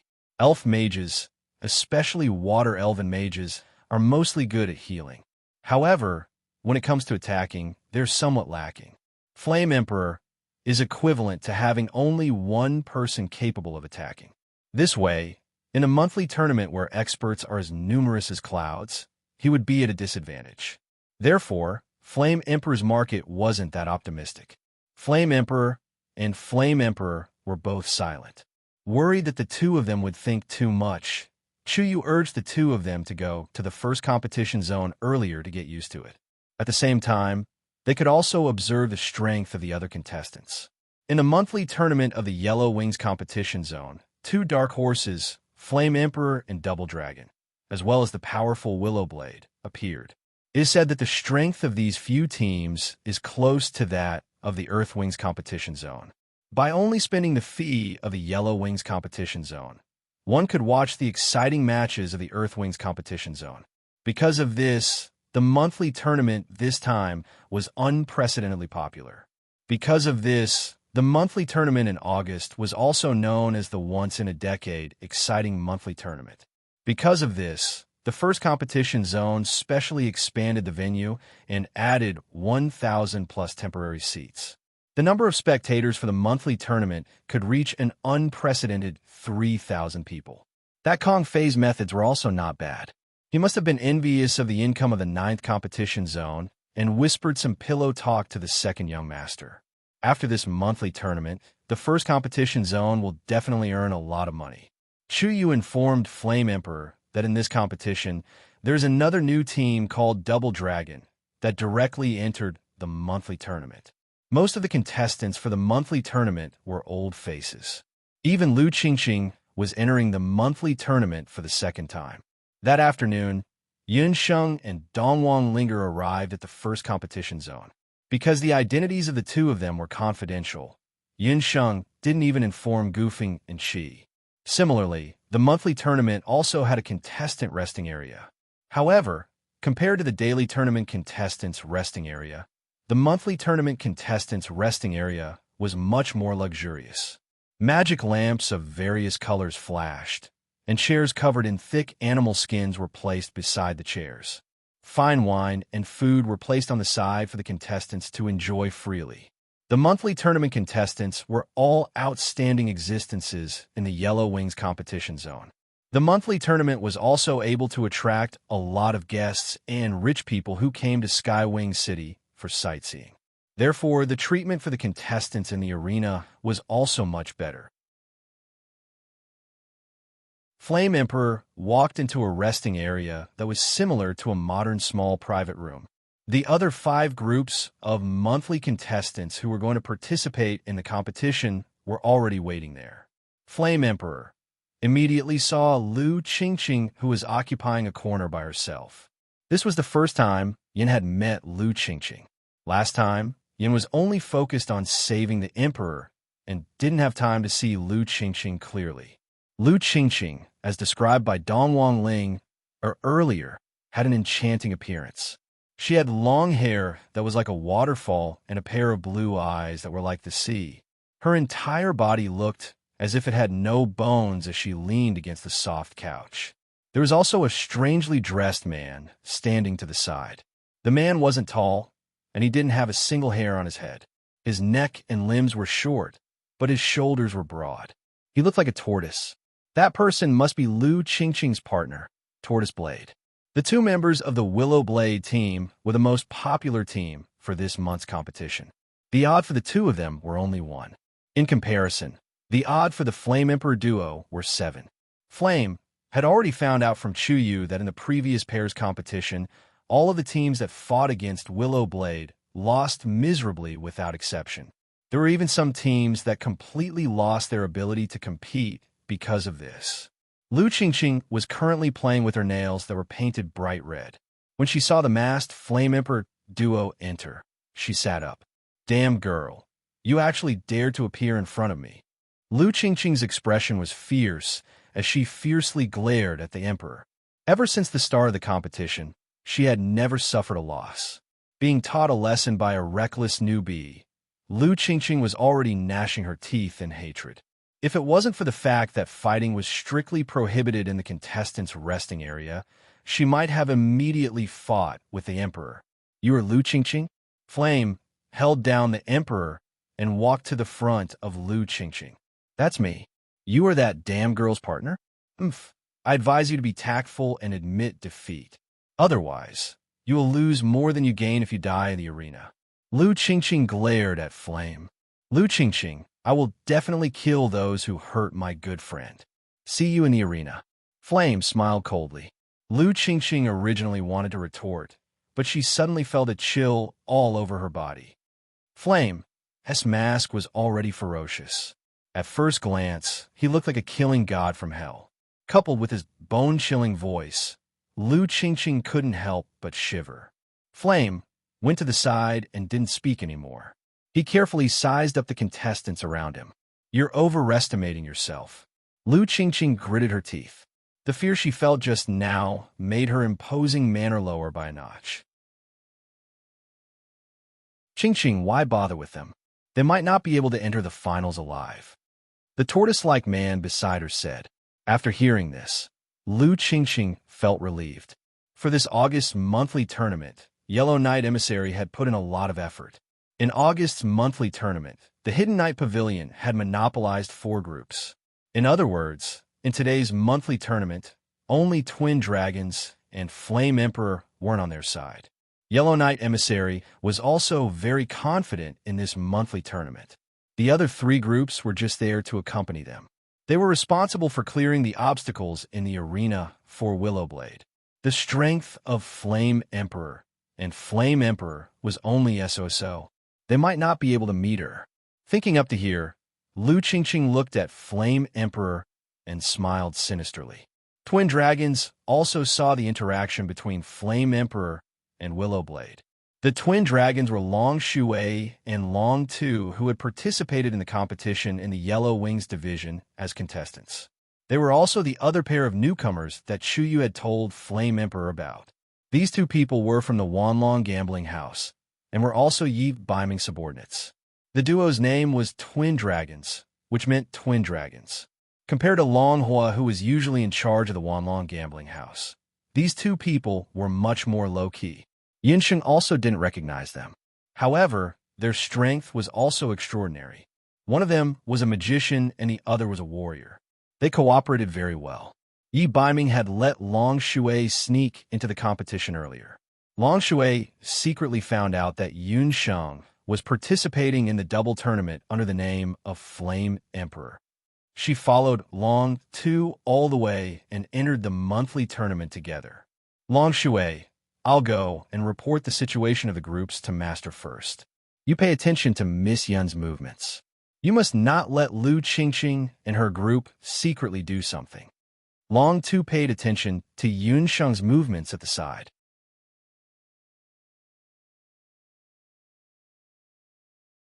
Chapter 641. Xuanlong already knew that out of the 6 teams in the monthly competition, 4 of them were from the Hidden Night Pavilion.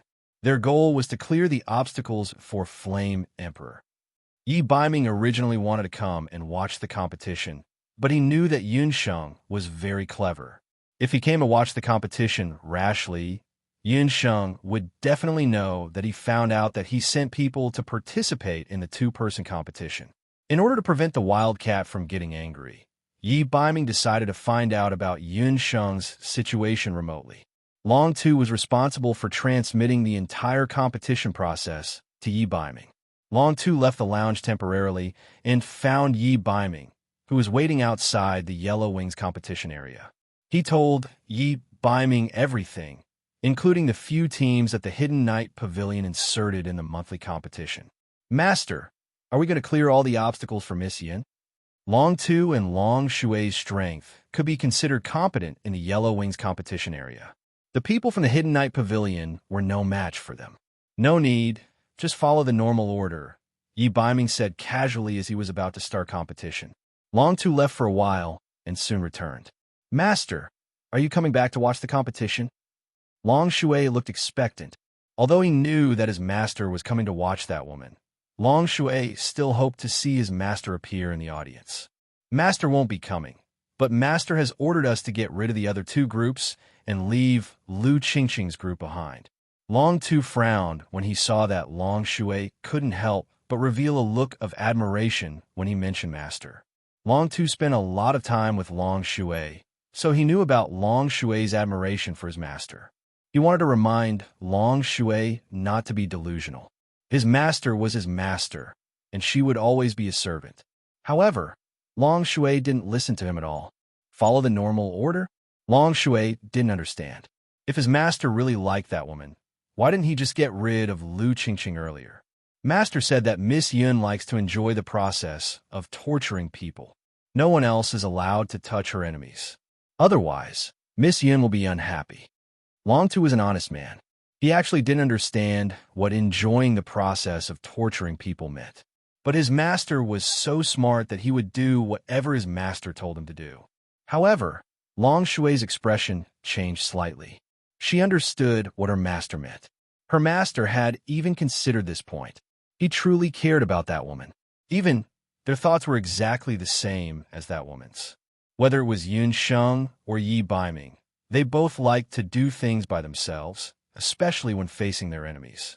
The number of matches for the first day has been announced. Contestants, please enter the corresponding monthly competition area according to the number of matches. Kong Fei walked out and announced the schedule for the first day's matches. When she saw the schedule, Lu Qingqing nodded with satisfaction, because she saw that the Flame Emperor team had indeed met another team from the Hidden Night Pavilion, Divine Shield, as she had expected. She also knew the strength of that team. It was absolutely impossible for a team of newcomers to deal with them. Even if Flame Emperor were to win by luck, they would definitely suffer great losses. For the next 2 nights of the monthly competition, they would definitely not have enough magical power to deal with it. Long Shui and Long Tu also saw the number of matches. They had met another team from the Hidden Night Pavilion, Laihua. The first match of the Flame Emperor team would be held in the first competition area. The first competition area of the Yellow Wings competition area was the best and largest competition area in the entire competition area. It was right next to the Black Wings competition area. The area of the first competition area occupied 1/7 of the entire Yellow Wings competition area. The income of the competition area also accounted for 1/6 of the entire Yellow Wings competition area's income. This was the first time Flame Emperor was participating in a competition at night. At night, the sky was filled with stars. But even the stars in the sky couldn't be compared to someone in the audience. Chrysanthemum seller Kong Fei was wearing a fluorescent mage robe. He looked especially ostentatious. The spectators' stands were also filled with spectators. At a glance, there were at least a few thousand people. On the east side of the spectator stands, there were a few independent seats at the highest point. At this moment, a young man in his 20s was already sitting in one of the seats. Kong Fei was standing beside the man, serving him tea and water. He was very attentive. The other referees of the day competition area, including Chu Yu, were sitting at the side. Second young master, look, the first competition area is completely filled. There are also many people outside who couldn't buy tickets and couldn't even enter. This is a huge loss for the Yellow Wings competition area. I think, why don't we expand the first competition area this year and add another 1,000 seats? Kong Fei was smiling so widely that his eyes were about to disappear. He glanced at Chu Yu from the corner of his eyes. How dare you compete with him? You should take a look at yourself first. Chu Yu pretended not to hear him. The expansion of the 9th competition area was much smoother with Yun Sheng's help. In another half a month, it would be completed smoothly. She hid the news of the expansion very well. When the time comes, she would definitely catch Kong Fei off guard.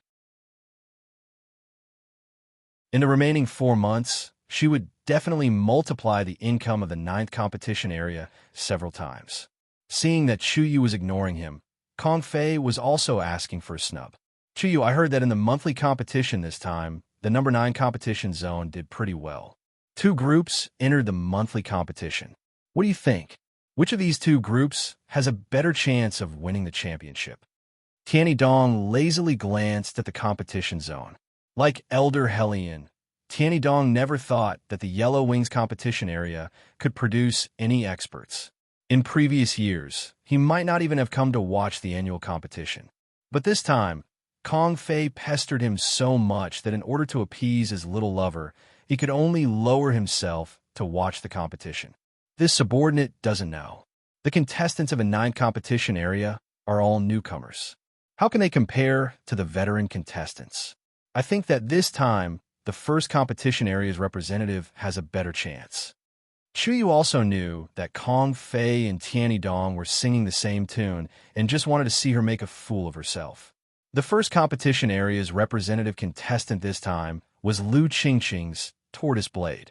She heard that Kong Fei had been hooting for a long time that the championship this time would belong to none other than Willowblade. He himself had bet quite a bit of money on Willowblade.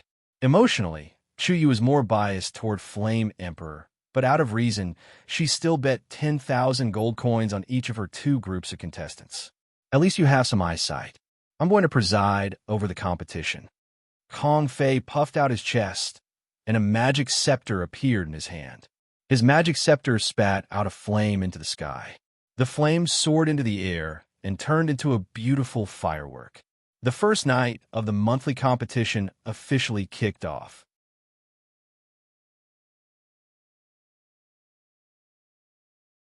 Chapter 642.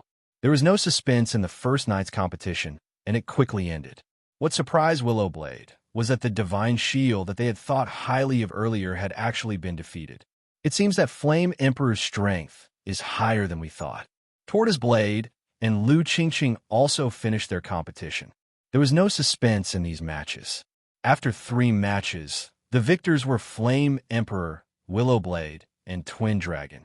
Congratulations to the 3 teams that advanced. Please rest in the lounge. Next, we invite the second young master to draw the lucky teams for tomorrow night's semifinals. Kong Fei announced the results of the competition. Since there were 3 teams that advanced, the Heavenly Wing East would draw a team to directly enter the finals. The remaining 2 teams would compete tomorrow night.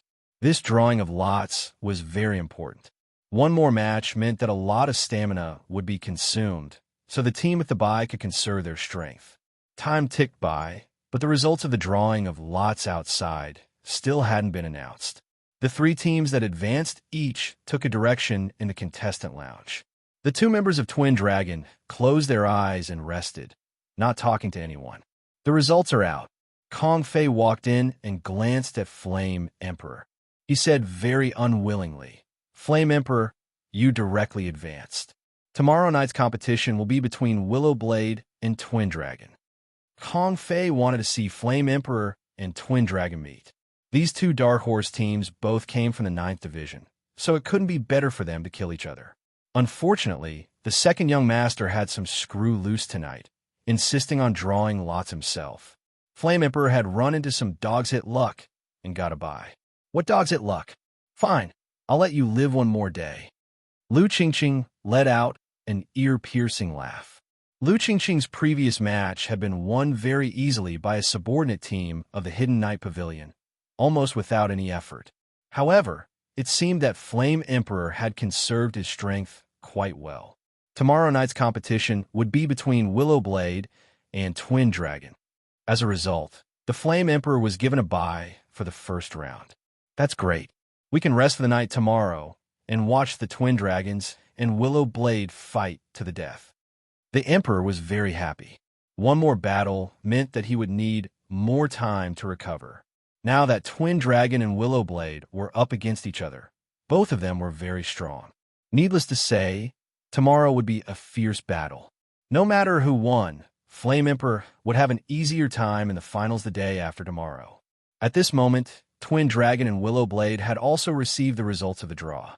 Long Shui, Master should be very happy with the results of the draw. We will try our best to exhaust Lu Dao's strength tomorrow night. This way, when Miss Yin competes with Lu Dao the day after tomorrow, the chances of her winning will be very high. Long Tu was an honest person. His master had said earlier that he wanted Miss Yin to personally take revenge, and he also wanted to help remove the obstacles. The current arrangement was undoubtedly the best. Long Shui couldn't laugh anymore. Why did everything have to revolve around that woman? She didn't want that woman to get what she wanted, but her master had already given the order. What else could she do? You are Twin Dragon? After receiving the results of the draw, Willow Blade came over early to greet Twin Dragon. Tomorrow night, please take care of us. Lu Qingqing acted out of character and actually took the initiative to extend her hand and greet Long Shui. Long Shui shook hands with her without batting an eyelid. When the two shook hands, Long Shui's expression changed slightly, but then returned to normal. I have something to do. You go back to the stronghold first. I will be back later. After leaving the arena, Long Shui and Long Tu parted ways. Long Shui turned into a secluded tea house. There was already someone sitting inside. Why did you ask me to come here? Long Shui was alert. When she was in the resting room, Lu Qingqing walked past her and secretly gave her a letter. In the letter, she asked her to come to this tea house to meet her. Long Shui and Lu Qingqing didn't have any friendship, so she didn't know what her intentions were. She should have told her master about this matter, but for some reason, Long Shui didn't tell Long Tuesday. I don't lie in front of the real person. I asked you to come here to talk to you about tomorrow's match. Lu Qingqing had seen today's match between Twin Dragon. If it's a match, then we have nothing to talk about. Long Shui turned and left. You are not here for the monthly tournament championship. Lu Qingqing's words made Long Shui stop. What a joke. Everyone who participates in the monthly tournament is here for the championship. We are no exception. Long Shui was still unwilling to admit it. If that's the case, then why did you come?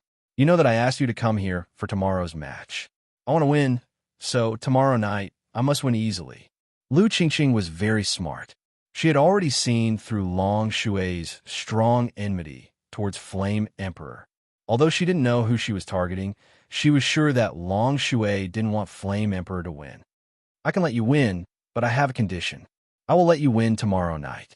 The night after tomorrow, you must kill Flame on the arena. Long Shui said firmly. You hate Flame? Seeing Long Shui's face filled with jealousy, Lu Qingqing understood. So was Flame. However, no matter which one it was, Lu Qingqing didn't plan to let any of Flame Emperor survive the night after tomorrow. After tomorrow night, Flame Emperor will definitely die. On the morning of the second day, Yun Sheng and Dongwang Linger received an emergency notice from the arena. Last night, Long Shui of Twin Dragon was attacked by an unknown person when he went out. He was injured and couldn't participate in the match. Only 2 people can participate in the Twin Dragon competition. If one of them was injured and had to withdraw, they would automatically forfeit. As a result, the semifinals that were supposed to be held had to be stopped. However, the tickets for the semifinals were already sold out. After a discussion, the arena decided to hold the finals one day earlier. Isn't this too much of a coincidence? I dare to guarantee that this matter is related to Lu Qingqing. Dark Knight Pavilion must have bribed Twin Dragon. Dongwang Linger was somewhat puzzled. Why didn't he get injured earlier or later? Why did he get injured last night? However, suspicions could only be suspicions. After all, there was no evidence to prove that Long Shui's hand was related to Willowblade. In Yi Baiming's stronghold, Long Shui had a guilty expression on her face. Her arm was wrapped in 3 layers of bandages. Master, Long Shui has disappointed you. Tonight's match, the person who attacked Long Shui last night wasn't found. It wasn't your intention to get injured. You just need to focus on recuperating. Yi Baiming looked at Long Shui's hand thoughtfully. Seeing that her master didn't have any intention to blame her and instead asked about her injury with concern, Long Shui was delighted. However, if you can't even deal with a few small assassins, what's the point of keeping you by my side? Long Hua, from today onwards, transfer Long Shui away. I don't need her to serve by my side anymore. Yi Baiming's words made Long Shui feel as if she was in an ice cellar.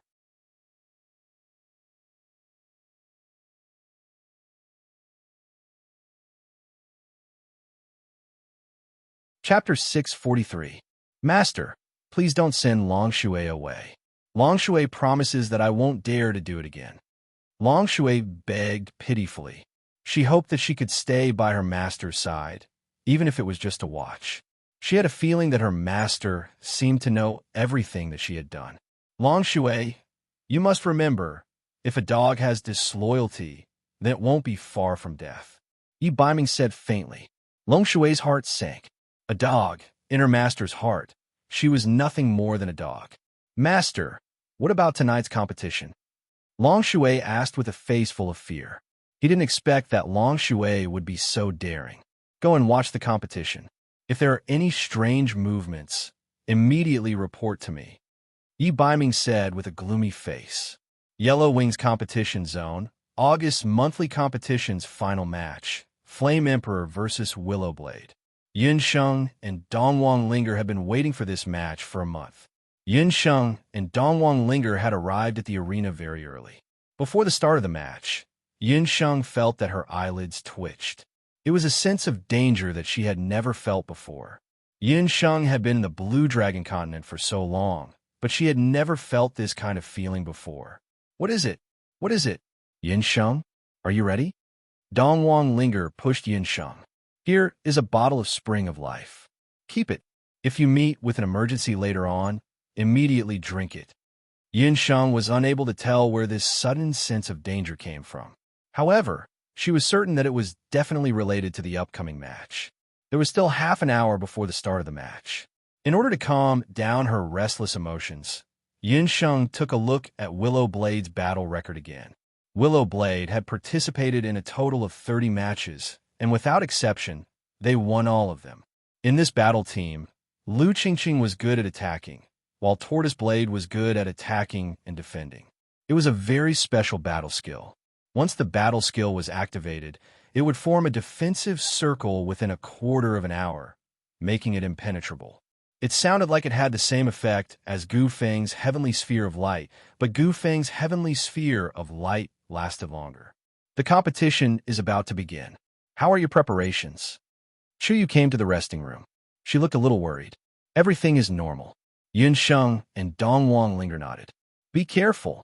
Lu Qingqing might use some extreme methods. Also, pay attention to the tortoise blade. Chuyu had been feeling anxious since early this morning. There were too many uncertainties in the first competition zone. With Kong Fei as the referee, Chuyu was worried that he would be biased. If you really aren't a match for him, there's no need to fight him head-on. As long as there's life, there's hope. Chuyu had already prepared for the worst. After all, Lu Qingqing and Tortoise Blade were too strong. Big Sister Chuyu, you just need to prepare a celebratory feast and wait for our triumphant return. Dong Wang Linger laughed. She didn't realize at all what kind of fierce battle was going to happen next. Flame, an emperor, walked into the arena. Tonight, there was no moon. The sky was as dark as a pool of ink. However, because of the soul-stirring monthly competition, the Heaven's Wings arena was as bright as day. When the two groups of contestants entered the resting rooms on the left and right sides of the arena, many magic light beams shot out from the two sides of the first competition zone. The light beams landed on the two groups of contestants in the finals of the monthly competition. Flame Emperor only felt that his eyes were bright, and his vision was blurred for a moment. When he saw the situation of the arena clearly again, he heard a burst of voices. The spectator stands that could only accommodate 3,000 people were filled with 4,000 to 5,000 people today. Outside the first competition zone, there were still a large number of spectators who couldn't enter the arena. The entire spectator stands were filled with people. Everyone was shouting crazily. This was all due to the temporary change in the schedule of the competition and the fact that the tickets were sold for 2 days. Willow Blade Battle Team was already standing on the arena. Kong Fei was dressed in fancy clothes. Flame Emperor also walked onto the arena. Ladies and gentlemen, welcome to the first competition zone. Tonight, the finals of the monthly competition in August will begin. Standing beside me is the ever-victorious Willow Blade Battle Team and the Rising Flame Emperor Battle Team. Let us look forward to this battle between the old and the new. Willow Blade or Flame Emperor? Who are you all supporting? Flame Emperor, Willow Blade, Willow Blade. Tonight, there were a lot of people from the Hidden Night Pavilion present. They formed a camp and shouted crazily for Willow Blade. There weren't a lot of people who supported Flame Emperor. Long Tu squeezed into a group of people and could barely see the situation on the arena. He didn't even dare to blink his eyes. He was afraid that if he blinked, he would miss something. In the spectator stands, there were two particularly eye-catching seats. Second Young Master Tian Yidong sat in one of the seats. Yellow Knight Emissary of the Hidden Night Pavilion sat in the other seat. Second Young Master Tian Yidong and Yellow Knight Emissary both had their own thoughts. What shocked Tian Yidong was that he didn't think that the Yellow Wings competition zone, which he had never paid attention to, would have such high popularity. Yellow Knight Emissary, on the other hand, was itching to see the results of the competition. A lot of money had poured into this monthly competition.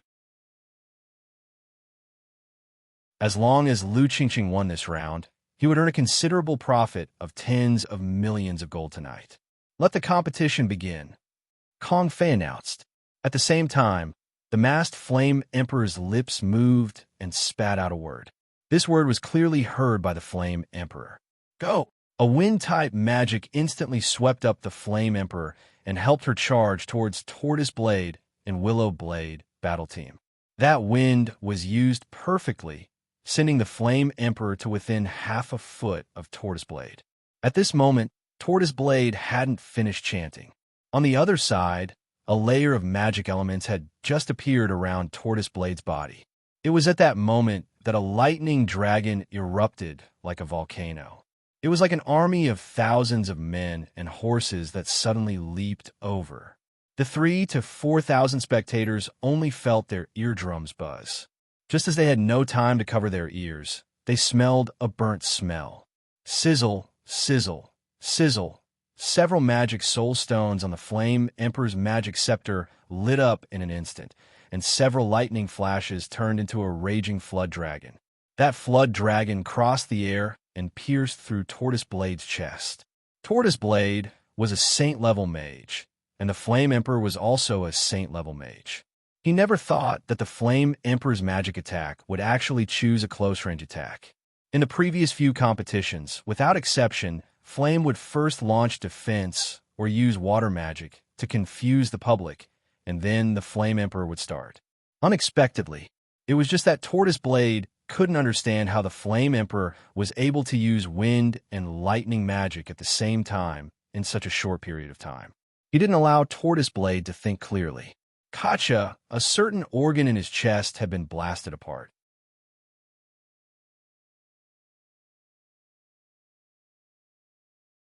Chapter 644. Immediately after, a rain of blood blossomed on Tortoise Blade's chest like a strange demonic flower. Tortoise Blade's eyeballs gradually turned grayish-white. His vitality left his body bit by bit as the rain of blood spurted out. On the side, Lu Qingqing had yet to recover from her shock. Her opponent was a mage. How could he use a close-range attack that only warriors could use? Even the Emperor had a look of disbelief in her eyes when she had succeeded, even though Yin had already repeatedly deployed the strategy for tonight's match before the match. That was to kill Tortoise Blade at the start of the match. In the spectator stands, the spectators who had been screaming incessantly stopped in an instant, as if an invisible hand was choking their throats. On the field, only remained calm from start to finish. She had to remain calm because the slightest surprise in the arena meant death. Whether it was in the Heaven's Wings arena or the Boundless Continent, every contestant believed that victory depended on strength. Strength was king. However, Yin did not think so. In a match, especially one where life and death could be decided in an instant, using one's brain was more useful than using one's fists. After analyzing Willow Blade's battle pattern for a few matches, Yin keenly discovered that once Tortoise Blade's defense was activated, there was no suspense in the match. Tortoise Blade's defense was almost invulnerable, but for nearly a minute after his defense was activated, he was practically defenseless. At that time, Lu Qingqing was also accumulating energy to unleash her combat skills. That was the best time to kill Tortoise Blade. Once Tortoise Blade died, Lu Qingqing's defense became her biggest flaw. Tortoise Blade's chanting time was actually not much different from Huang's, who had undergone dark gold training. In terms of chanting, Huang was no match for Tortoise Blade. However, Yin was different. Her chanting time was twice as fast as Tortoise Blade's. Therefore, the moment Kong Fei announced the start of the match on the field, Yin had already finished chanting. She released her first wind-type spell, helping Yin get close to Tortoise Blade in one fell swoop. Thunder Dragon Flash, with its astonishing attack power, succeeded in one hit, just as Yin had expected. Tortoise Blade. Lu Qingqing looked at her companion.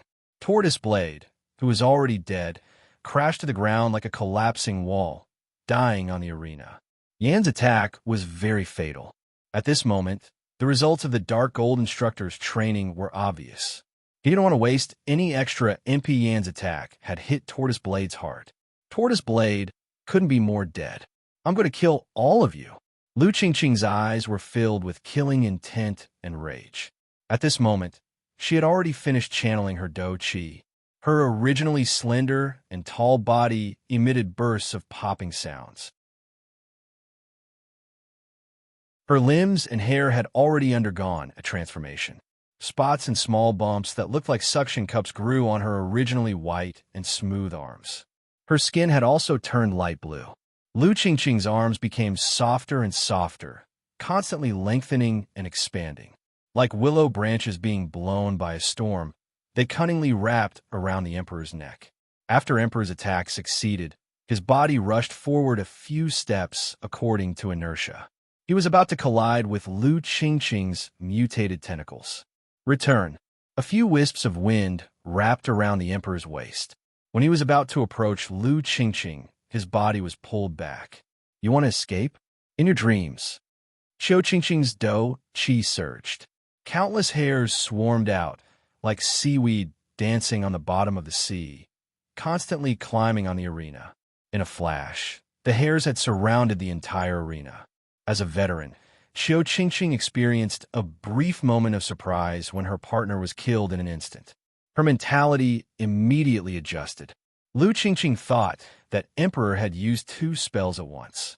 Right now, she must have consumed a lot of MP, and it was impossible for her to cast a 3rd spell. But Qiu Qingqing was wrong again. Boom! Another lightning bolt that was enough to shock the entire arena. It hit one of Lu Qingqing's mutated arms. Lu Qingqing's mutated arms were cut off by the lightning, and it bounced a few times on the arena. You actually have extra MP? I really underestimated you earlier. Lu Qingqing's expression changed. She glanced at the broken arm as if it was nothing at all. Oomph. I'm much more powerful than you think. Emperor landed safely on the ground, panting slightly. 1 advanced spell and 1 intermediate spell.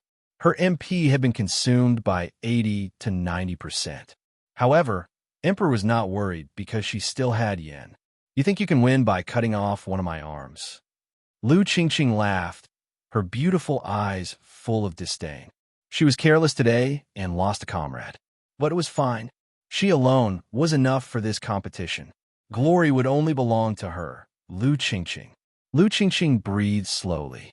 A ball of blue light flashed on the arm that was hit by the lightning bolt. There was a disgusting squirming sound on Lu Qingqing's broken arm, and a new arm grew out. Regrowing a broken arm was the unique talent of the Seagull Queen. Ha ha! I want to see how many more spells you have. Come at me together. Lu Qingqing's eyes had a touch of flirtatious blue. The dou qi on her body changed. Emperor only felt that the temperature around him had become much colder. Near the arena, the small bumps on Lu Qingqing's mutated tentacles changed and turned into poison sacs. Patu mutated tentacles moved at the same time, attacking Yin and Emperor. There was a touch of surprise in Emperor's eyes. In the previous competition, Lu Qingqing did not have time to shapeshift.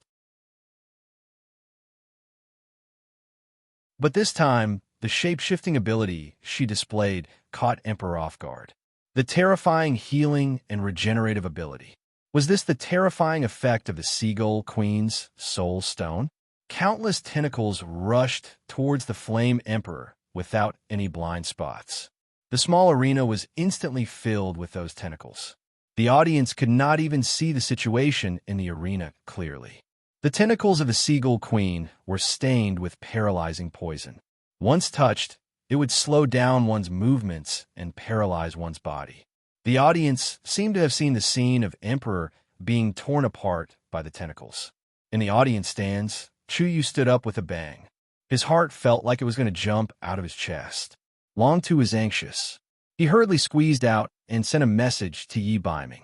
But just as the tentacles were about to swallow the 2 of them, Lu Qingqing let out a shrill cry.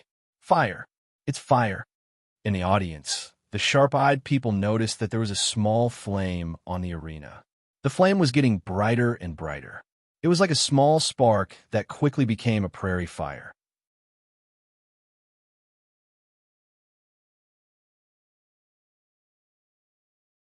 Chapter 645.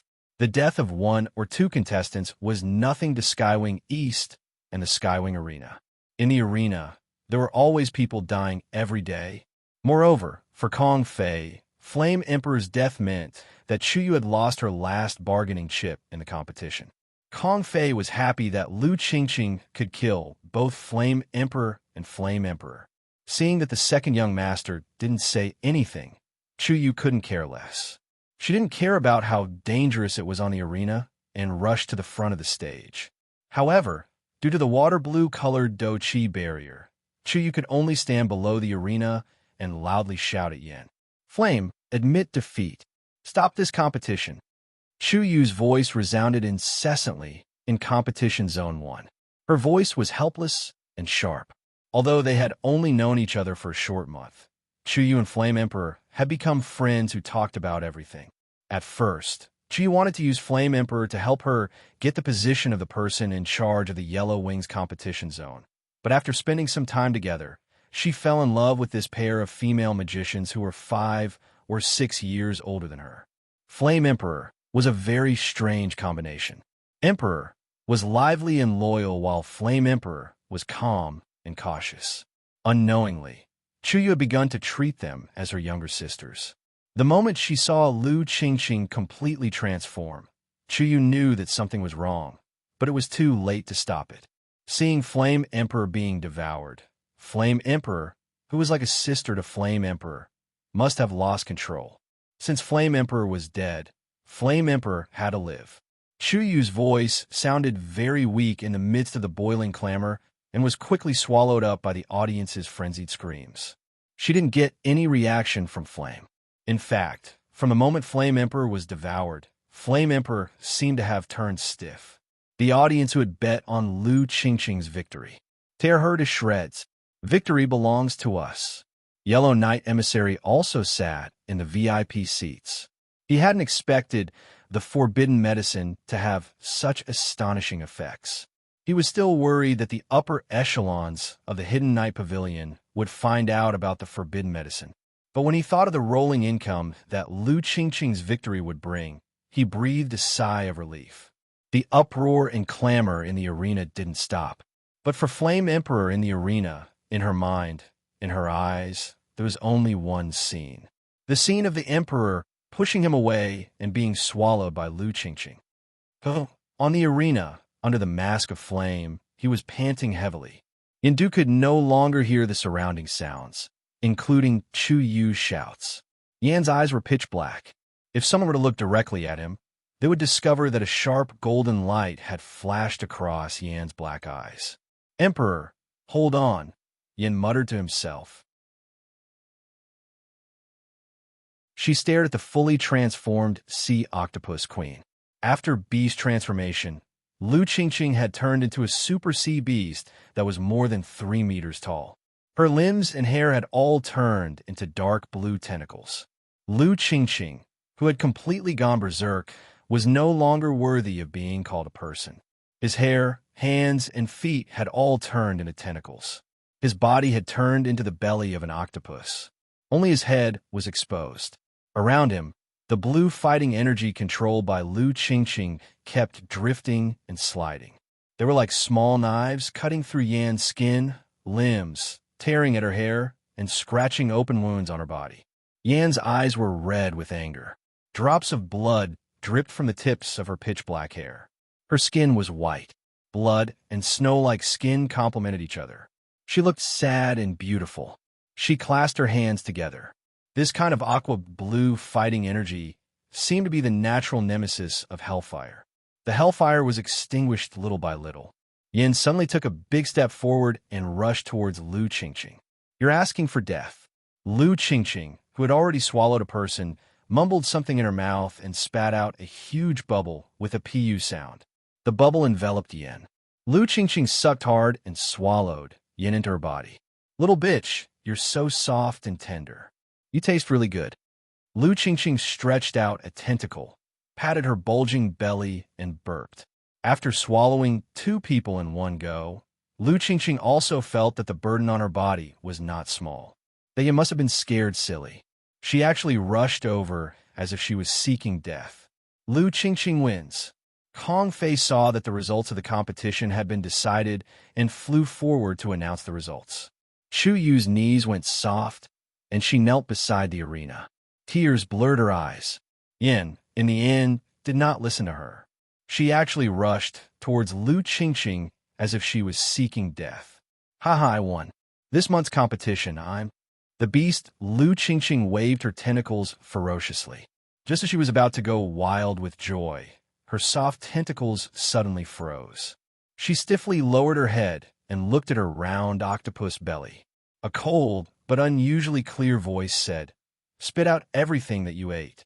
Boom! The entire first competition area, as if it was hit by a tornado, suddenly exploded.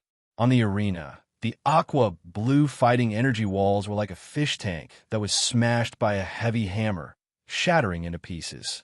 Standing on the arena, Kong Fei, who was about to announce the results of the competition, felt his vision darken. A A terrifying gust of wind sent Kong Fei flying. His head slammed into the bottom of the stage, and he fainted.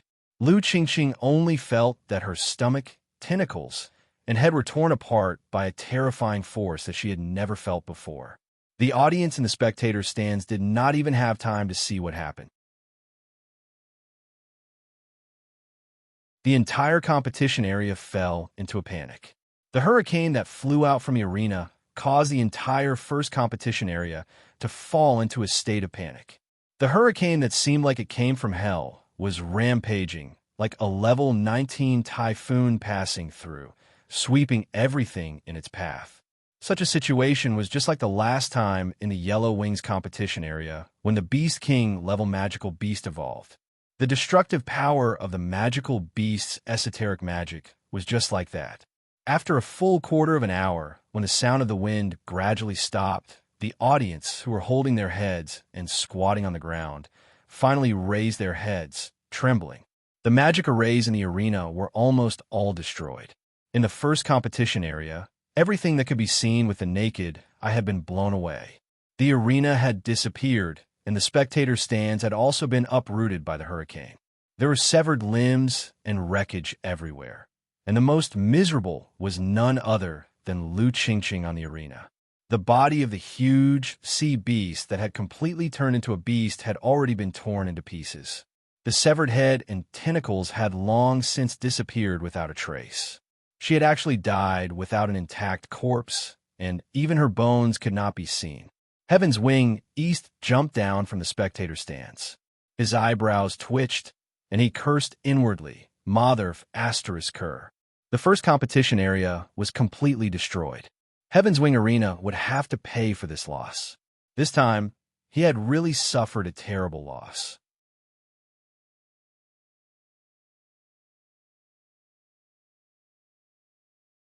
Chapter 646. What happened? What happened just now? What was that? What a strong wind. Those spectators who were lucky enough not to be injured by the broken arms and wreckage all buried their heads, not daring to make sound. Chuyu was also thrown to the ground by that terrifying power.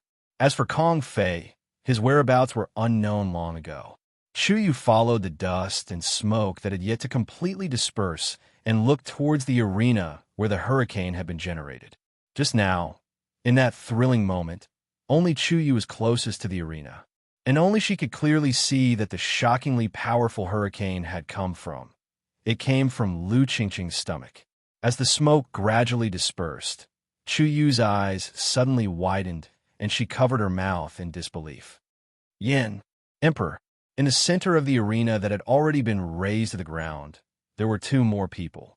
No, to be exact, there was a person standing there, and that person was supporting another person. Yin was supporting Emperor. Emperor's hand was still tightly clutching an empty bottle. Cough, cough. Emperor raised his head with difficulty, his voice weak. Did we win? We won. There was a trace of sobbing in Yan's voice. Witnessing this scene, the entire arena was dead silent. Yellow Knight Emissary, who was lying on the ground with his head in his hands, pointed at the arena as if he was mute, unable to utter a single word. Lost. Lu Qingqing, who had taken a forbidden medicine and completely transformed into a beast, was actually defeated. Just now, what had happened? A hurricane of that scale must have been caused by an extremely powerful magic tool, which was a powerful spell of high-level magic or above. Hadn't Lu Qingqing already devoured Yin Emperor? How could she have been killed in an instant? This was simply a shocking reversal. Chuyu rubbed her eyes and walked to the side of the dumbstruck Tianyi Dong. Second young master, can you announce the final result of the competition? Although the entire arena had been destroyed, but Lu Qingqing had already been killed by an unknown spell, and Yin Emperor was unharmed. This, of course, in the Yellow Wings division. The first place of the finals of the two-person competition in August is the Yin Emperor combination. Tianyi Dong looked everywhere for Kong Fei, but he couldn't find any trace of him. Tianyi Dong reluctantly announced the result of the competition. As soon as the result of the match was announced, Chuyu dashed towards Flame Emperor like an arrow. The moment he saw Chuyu, Yan's body collapsed without any warning. Yu hurriedly took Yin and Huang and sent them to the VIP resting area. As soon as he was sent into the resting area, Yu immediately ordered people to seal off the resting area. She checked Yan's body again and discovered that the magic power in Yan's body had been completely depleted. Not even a bit was left. This was probably related to the last spell she had just released. Yu had been a referee for many years, and she had observed a few matches between Sky Magicians and above in the Skywings division, but she had never seen anyone use a spell like Flame. Just what kind of magic was that? It was actually able to create such a terrifying hurricane from the body of a peak 9th rank sea beast. It tore Lu Qingqing into pieces, and even her corpse couldn't be found. What a reckless way of fighting. As Chuyu recalled this, he finally understood why Yin had rushed towards Lu Qingqing as if he was throwing away his life. The body of the Sea Octopus Queen was incomparably tough, and most spells were invulnerable. However, if a powerful spell were to be cast from the body of the Sea Octopus Queen, it would be able to break through the body of a magical beast. However, such a method was truly too dangerous. If he was the slightest bit careless, Chuyu didn't dare to think about it any further. After tonight's battle, Chuyu had instantly aged several years. These two naughty girls had really been scared to death. Yin and Huang were the same. They were both fugitives who didn't care about their own lives. Chuyu sighed as she took off Yunsheng's mask. Other than her face, Yunsheng's entire body was covered in injuries. The acid in the Sea Octopus Queen's stomach had burned a large amount of skin. However, this wasn't the most important thing. The current Yin was like an empty shell that had been drained of all energy. She had many fractures all over her body, and she was very weak. Chuyu fed her some medicine, but the unconscious Yunsheng couldn't swallow it. Chuyu's heart was burning with anxiety. She didn't have any method to save Yunsheng. On the other side, Huang's injuries had also been treated. In comparison, the Emperor's injuries were lighter. Her limbs were only corroded by the acid in the Sea Octopus Queen's stomach. However, due to the bottle of Spring of Life that Yin gave her earlier, Huang's life was saved. Furthermore, she woke up very quickly. "Where's Yunsheng?" After waking up, the first thing Dongwang Linger did was to look for Yunsheng. "She is right beside you. However, her situation isn't good. I'm afraid that we can only seek help from Hidden Night Pavilion." Chuyu tried several precious medicinal herbs, but none of them were effective. Not a single bit of her magical power was left. If the situation was serious, her magical soul would be injured. Chuyu couldn't think of anyone that could save Yunsheng. Most likely, it could only be that national expert Su from Hidden Night Pavilion. However, after tonight's fierce battle, Hidden Night Pavilion would definitely suffer disastrous losses. Would national expert Su be willing to save her? We can't seek help from Hidden Night Pavilion. Dongwang Linger wanted to sit up. However, her injuries made it difficult for her to move. "Get out of the way." A cold male voice suddenly appeared. "Who are you? How did you enter the resting room?" Chuyu was startled. Suddenly, a man appeared in front of her. In order to prevent outsiders from entering, Chuyu had already set up a magic formation outside. If anyone were to enter, she would definitely know beforehand. However, when this young man arrived, there was no warning at all. This person's strength was definitely very high. However, looking at his age, he didn't seem to be a very powerful expert. Chuyu took a closer look and saw the appearance of the man clearly. It was a young man that wore a jade-black colored warrior robe. His appearance was so handsome that it caused Chuyu's heart to skip a beat. Chuyu had seen countless people. However, she had never seen a man with such an extraordinary temperament. Phoenix eyes, thin lips, a pair of silver-gray eyes. Just by standing there, he was like a king that had descended upon the world, causing others to feel fear. "Yi Baiming, cough cough. You are Yunsheng's fiancé, Yi Wang, right?" When Dongwang Linger saw Yi Baiming, she let out a sigh of relief. Yi Baiming didn't reply. He stared at Yunsheng and touched her cheek. Yunsheng's body was ice cold. Yi Baiming's eyebrows couldn't help but twitch. Just now, he felt a burst of fear. Long Tu's notification made him hastily end the competition that he was in and rush to the Yellow Wings competition zone. However, who would have thought that what he saw was his two injured subordinates and the messy first competition zone? Yi Biming relied on his intuition to find Yun Sheng's location. What made him shocked was that no matter what kind of situation she encountered, the little wildcat that would always be alive and kicking was currently lying not far away.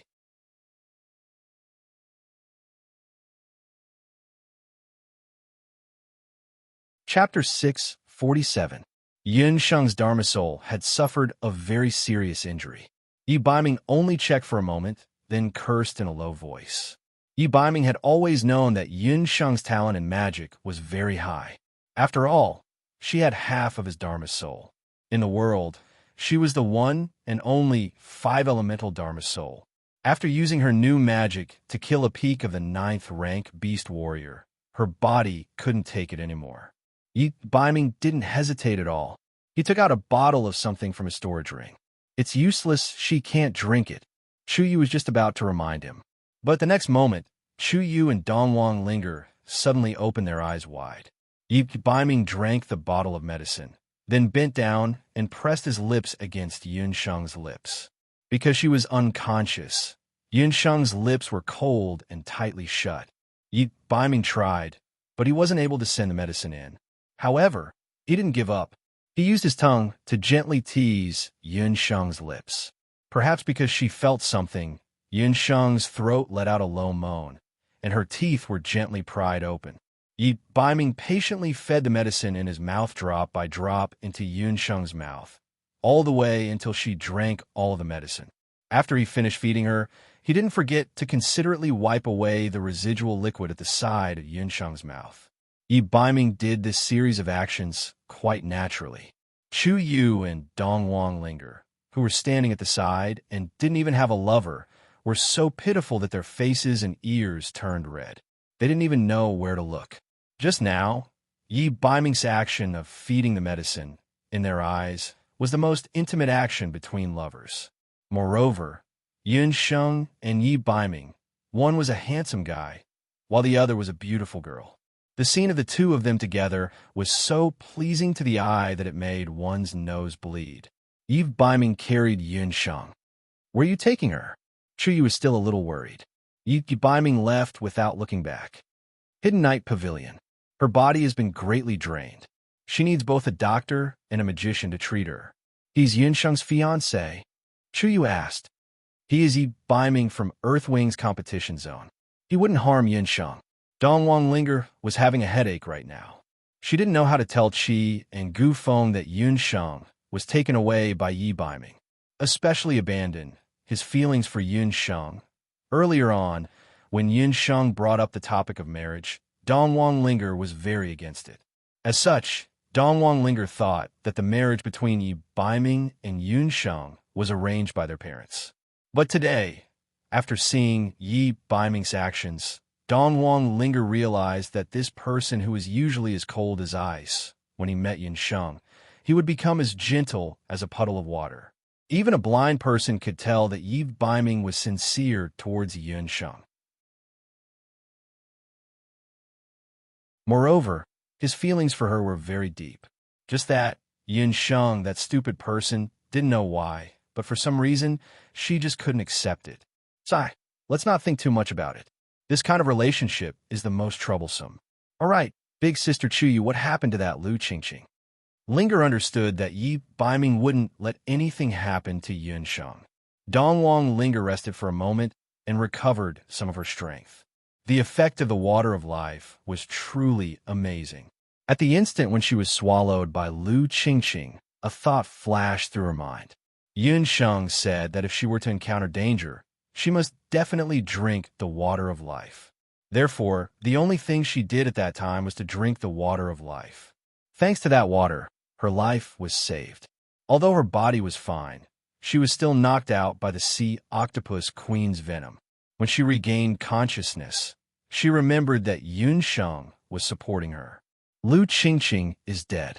Linger, do you know what kind of magic Yun Sheng used at the last moment? Chu Yu also didn't know what kind of magic Yun Sheng had used. It wasn't just Chuyu. All the spectators who had witnessed that match on the arena that day. Not a single person recognized what kind of magic Yun Sheng had used. The monthly finals had just ended, and Tianyi Dong ordered people to count the losses in the first division. Tianyi Dong had a belly full of anger and had nowhere to vent it. After the competition ended, because Kong Fei was unconscious, Tianyi Dong could only count the losses himself. After counting, Tianyi Dong was about to explode in anger. He originally thought that the first division had suffered heavy losses, but who would have thought that the hurricane that had come out of nowhere would be so tyrannical? The first, second, and even the third division had been affected to varying degrees. The first and second divisions could be said to have been razed to the ground, and the third division was mostly destroyed. Looking at the situation, the entire division would need to be repaired. In this way, the income from these 2 days of competition alone was far from enough to make up for the losses. Not only that, but all the matches in the Yellow Wings division that had originally been held in these 3 divisions also needed to be adjusted. Needless to say, because of that hurricane that had come out of nowhere, many spectators watching tonight's competition were seriously injured. There were also some very troublesome characters among them, and the medical expenses and settlement expenses for these people weren't small. Because he couldn't find out exactly how that hurricane had come about, Tianyi Dong could only admit that he was unlucky and shoulder all the losses. Damned Hidden Night Pavilion, damned forbidden medicine. This young master will definitely settle this account with you. Tianyi Dong put all the blame on the Hidden Night Pavilion and Lu Qingqing. A servant came forward and reported, "Second young master, there are people outside asking for an audience." "What time is it?" "Don't see them." "Can't you see that this young master is busy?" Tianyi Dong was impatient. "Second young master, it's people from the Zhao state. From the looks of it, they seem to be the Zhao state's main summoners." The servant braced himself. "Main summoners? I'm afraid they're here for the Black Wings division. I'll go see the guests." When Tianyi Dong heard that it was people from the Zhao state, he thought about it and immediately decided to see them. The matter had to be explained from the disappearance of the magical beast half a month ago. After the king-level magical beast escaped, Tianyi Dong ordered many people in the arena to go out and search for it, but there had been no clues. That king-level magical beast seemed to have a particularly outstanding concealment ability, and even the summoners sent by the Zhao state earlier didn't find any clues. In desperation, the Zhao state agreed to send more people. It was just that Tianyi Dong hadn't expected that the Zhao state would actually send a cardinal, and 2 of them at that. The composition of the Zhao state was 1 pope, 3 8 baron god summoners, and 13 main summoners. Tianyi Dong hurriedly straightened his clothes, then led a group of high-ranking people from the Zhao state out of the Yellow Wings division and went to the outside of the Skywing arena to welcome the 2 distinguished guests from the Zhao state. Tianyi Dong still attached enough importance to the Zhao state. After all, nearly a month had passed since the magical beast escaped, and there was still no news. His elder brother, Tianyi Dong, had laughed at him for this matter, seeing that his father, the Lord of Skywing City, was about to return from his travels. Tianyi Dong was also a little anxious. Outside the Skywing arena, 2 summoners of different stature were waiting outside. Both of them were sitting on flying magical beasts. Both of them were wearing the summoner's robes. Under the night wind, their loose robes fluttered in the wind.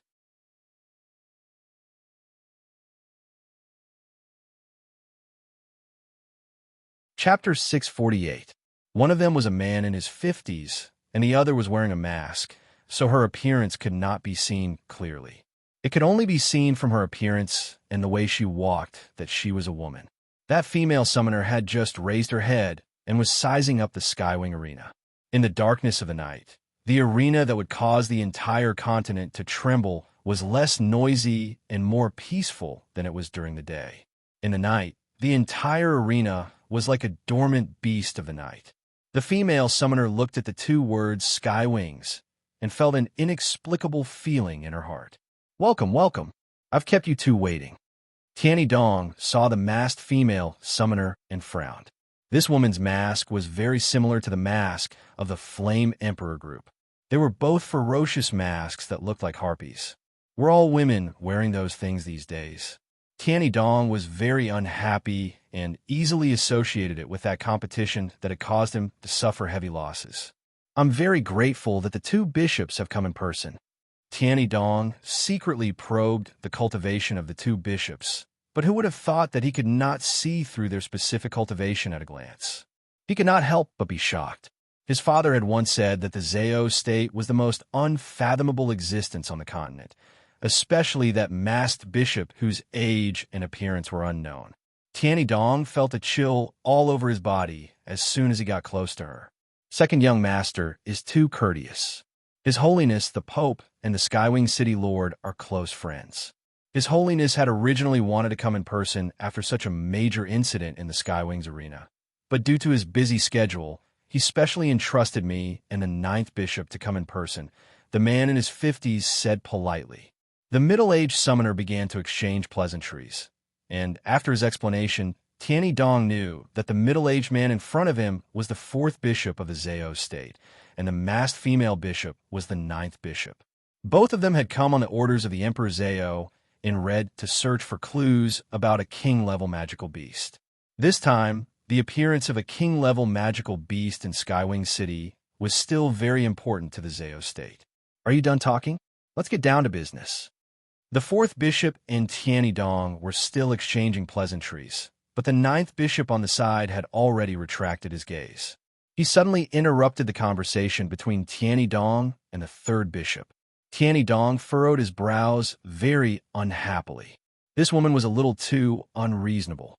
The 4th bishop, on the other hand, had a good temper and said, "Second young noble, there's no need to be so formal. The 9th bishop has always been like this. She has no ill intentions. It's getting late. Why don't we go to the Xianyi competition zone to take a look?" I heard that the arena has been maintaining the same situation as the day after the match. Seeing the appearance of the 4th bishop, Tianyi Dong understood that although the 9th bishop was ranked behind the 4th bishop, his status seemed to be higher than the 4th bishop's. He led the two of them to the Profound Wings area. The Mysterious Wings division was different from the other 3 divisions. Due to the special characteristics of the magical beasts, the competition grounds needed to be very vast. Therefore, the Mysterious Wings division was not divided into 9 divisions.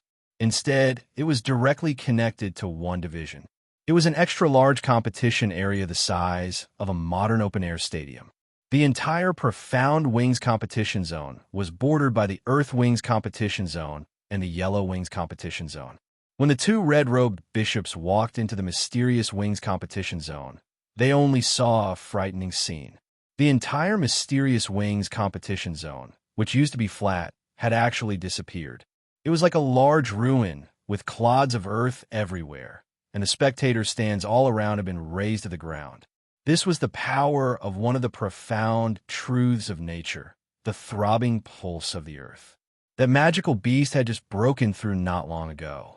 If it had been a magical beast that had broken through for a long time, the throbbing pulse of the earth would have caused more than just the complete destruction of the venue. It's the throbbing pulse of the earth. That magical beast is a true king-level magical beast. Just as the 4th bishop and Tianyi Dong were talking, the 9th bishop's body silently streaked past. Her body technique was indescribably wonderful, like a shooting star. By the time people realized it, she had already turned into a flash of light. What a powerful body technique. Tianyi Dong couldn't help but put away his previous thoughts of looking down on her. The 9th bishop moved a few times, and she was already standing in an area. She stood in that area, the tip of her nose twitching slightly. That magical beast was standing here at the time? Tianyi Dong's expression was strange. He immediately called for his subordinates and confirmed the 9th bishop's doubts. The 9th bishop crouched down and searched the ground. She suddenly frowned. This magical beast that broke through was pregnant with a beast fetus at the time? Even though a few months had passed, the 9th bishop still managed to find some clues. Wasn't this 9th bishop a little too sharp? Tianyi Dong asked again and found that the situation on that day was just as the 9th bishop had guessed. You actually let a female beast that was on the verge of breaking through participate in the competition. The ninth bishop's originally hoarse voice became even more unpleasant. Tiannydong had never been questioned in such a tone before, and he immediately retorted, "It's just a beast." Before the word bastard could come out of his mouth, a slap came over with a paw sound. Even though Tiannydong had the body of a saint of war, he only felt his cheeks go numb after being slapped, and there was immediately a fishy taste in his mouth. He spat out a mouthful of saliva, and there was actually a broken tooth mixed in. "You little bitch." Tiannydong was so angry that smoke was coming out of his 7 orifices, and his fighting aura immediately exploded. "Second young master, ninth bishop, please calm down, both of you." Seeing this, the fourth bishop hurriedly inserted herself between the two of them, restraining the two who were at loggerheads. "Second young master, the ninth bishop has a violent temperament, but she is also the most outstanding summoner in the Zao state. Only she can help you find that missing magical beast." The fourth bishop was so anxious that she was sweating profusely, and she pulled back Tiannydong, who was about to use force. "Ninth bishop, don't forget the Emperor Zao's instructions before we set off. When we're outside, I have the final say." The fourth bishop was also the only person in the Zao state who could speak a few words with the ninth bishop, which was why Emperor Zao had sent her this time. Sure enough, as soon as she heard the words Emperor Zhou, the ninth bishop, who was originally irritable and uneasy, immediately calmed down. Tiannydong had been slapped in the face, and he felt very sullen. But now he had a favor to ask, and this crazy woman in front of him was the only clue that could help him find the magical beast, so he could only accept it. Seeing that both of them had calmed down, the fourth bishop breathed a sigh of relief. He asked the ninth bishop tentatively, "Do you have any clues about that escaped magical beast?" "The magical beast cub in the womb." The ninth bishop was a woman of few words. When Tiannydong heard this, he was angry with this woman, but also very surprised. It was just a glance, and this woman actually knew the magical beast had just given birth to a magical beast cub.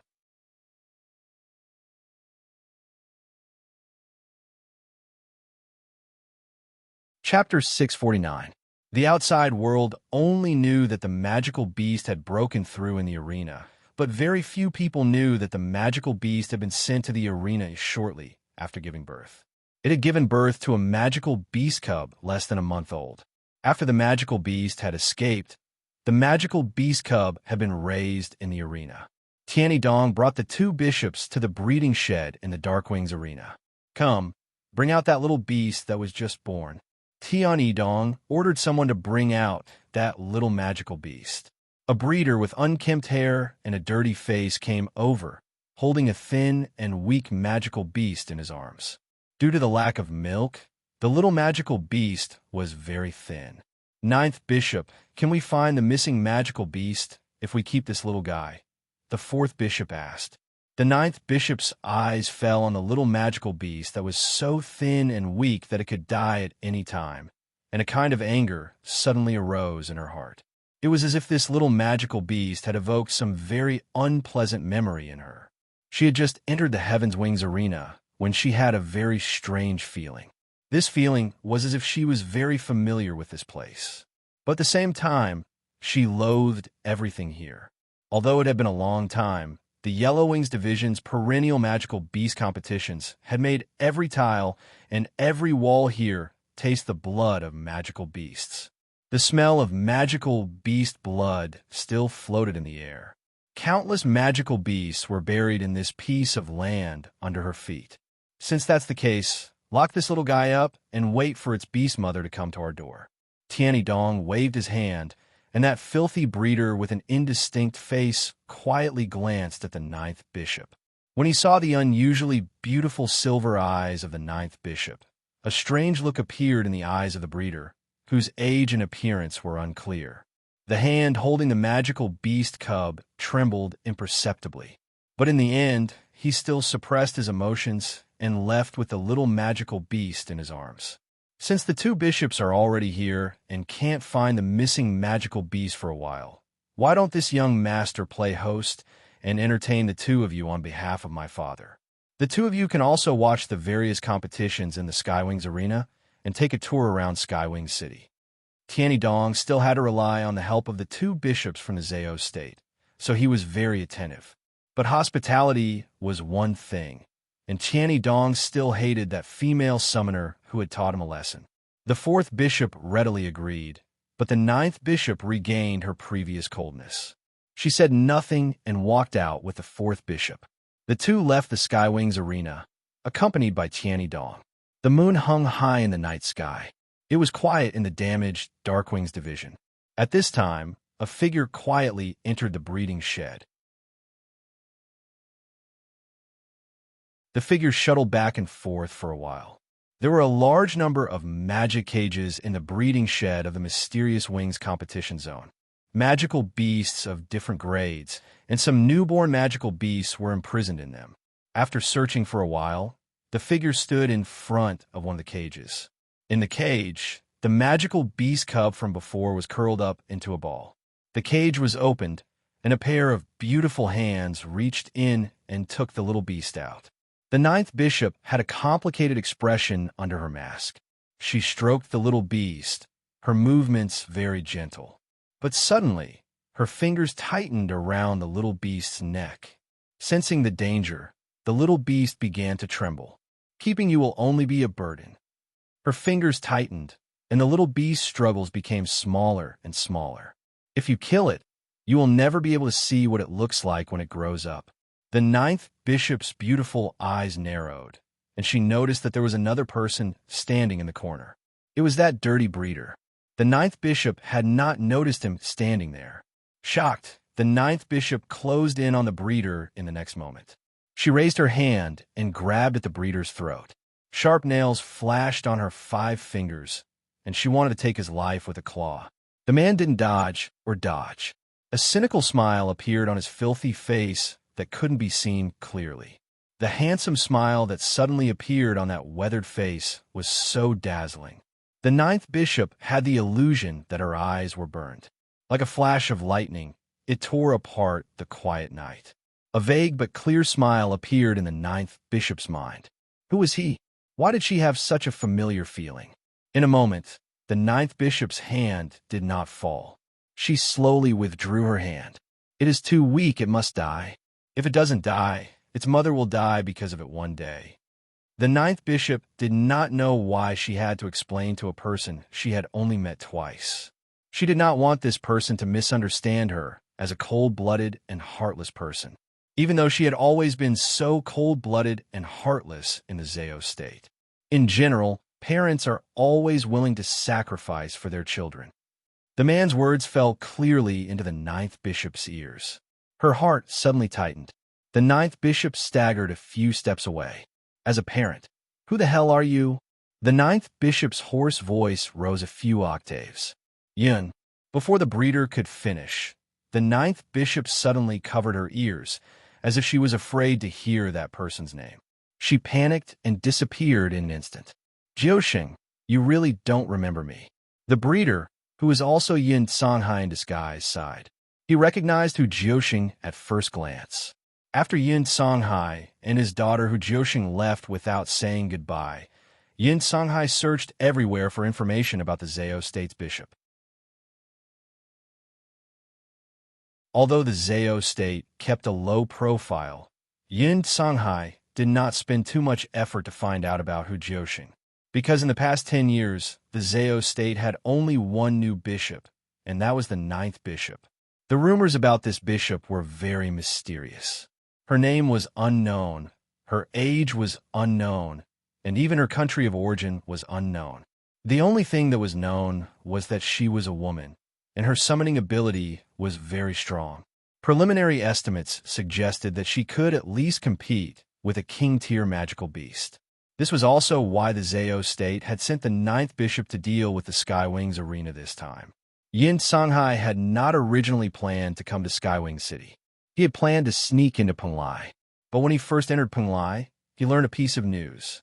There was a king-tier magical beast riot in Skywing City. The whole continent was shocked, and it was said that the Zhao state had already sent people there. Yin Songhai immediately thought that Emperor Zhao could not go to Skywing City in person.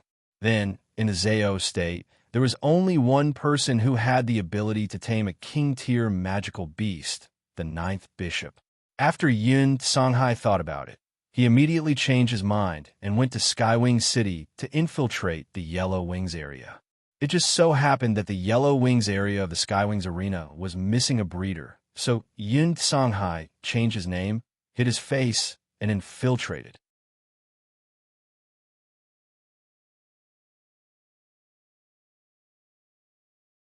Chapter 650.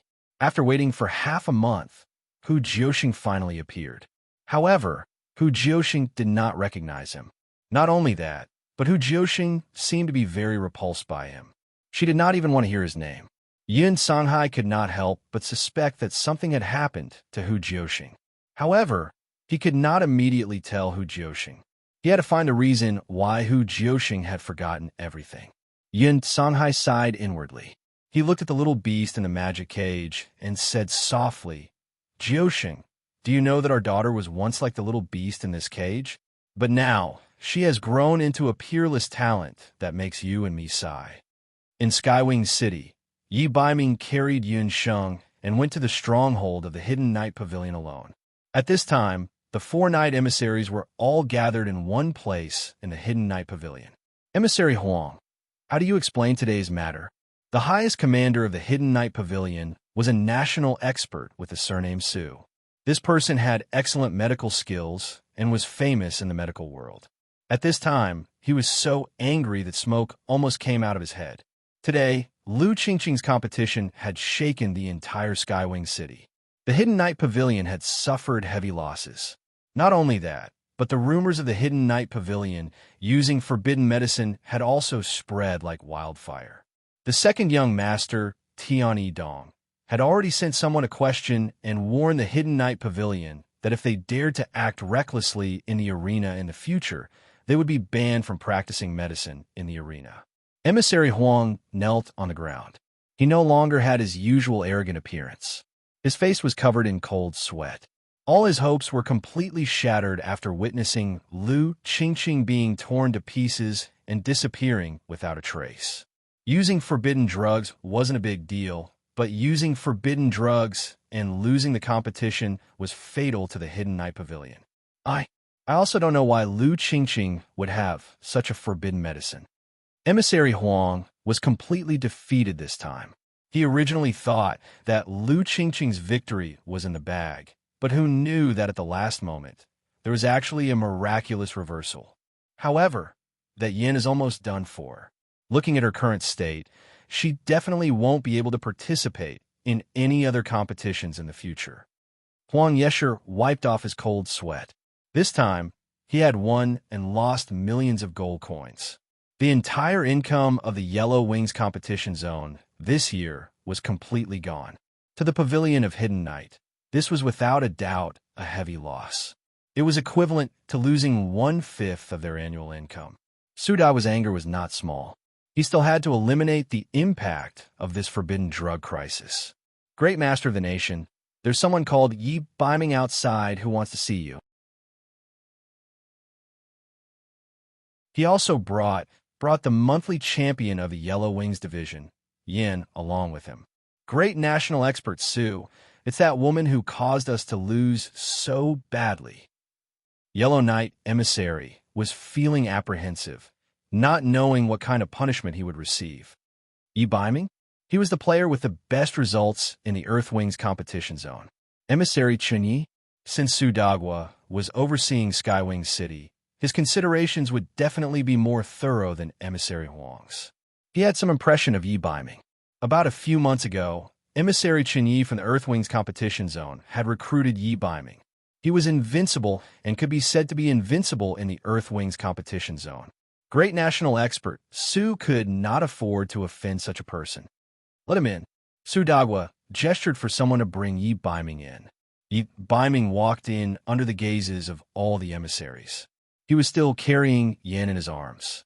He was dressed in a black robe. His silver eyes were like the sharpest blade. When he swept his gaze across everyone present, everyone felt their scalps go numb. It was as if a knife had slid across their throats. This was a cold and bloodthirsty man. Although he now belonged to the Pavilion of Hidden Night, no one had enslaved him. Great national expert Su sucked in a breath of cold air. "Save her." Yi Baiming's thin lips moved, only spitting out 2 words.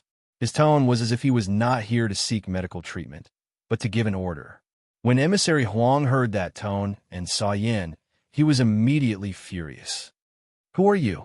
How dare you speak like that in the Pavilion of Hidden Night? The woman in your arms should have died long ago." Bam! There were doctors and warriors present, but no one could see Yi Baiming's movements clearly. A strong wind flashed past, and Emissary Huang flew out like a cannonball, crashing to the ground.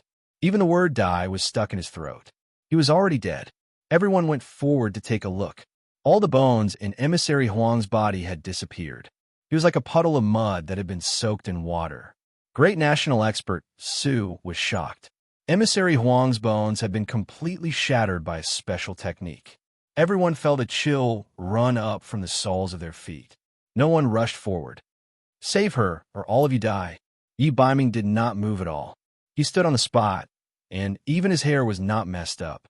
A red light flashed in his eyes, but it quickly returned to gray. In Yun Sheng's current situation, just using ancient medical skills or magic to treat her was not enough. She had to be treated with the most brilliant ancient medical skills and light magic. In Skywing City, only the Pavilion of Hidden Night had such treatment conditions. Yi Baiming did not look sideways.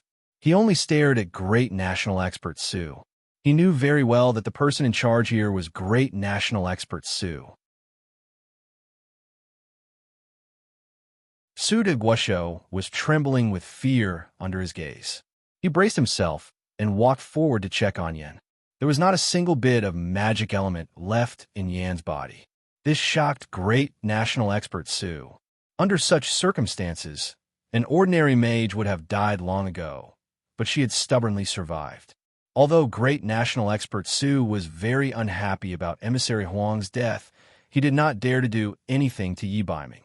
In any case, Emissary Huang had made a big mistake this time. The title of emissary had to be taken away. However, how could he appease the god of death in front of him?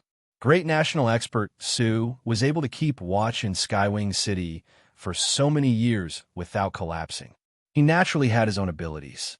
He was very meticulous. While he was diagnosing Yin, he took the opportunity to size up Yi Baiming. "How is she?" Although the man's voice was still cold, when he mentioned her, his voice was obviously much softer. Looking at his expression when he looked at the woman in his arms, great national expert Su immediately understood. At the same time, he was even more curious about Yan's identity. What was the origin of this woman? She could make a man who seemed to be possessed by the god of death change into a different person. Su de Guosho's gaze fell on the mask of Yin.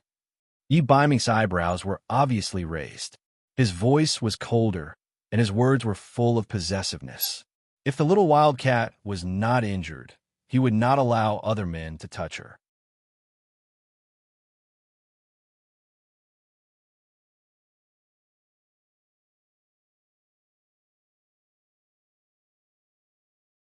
Chapter 651.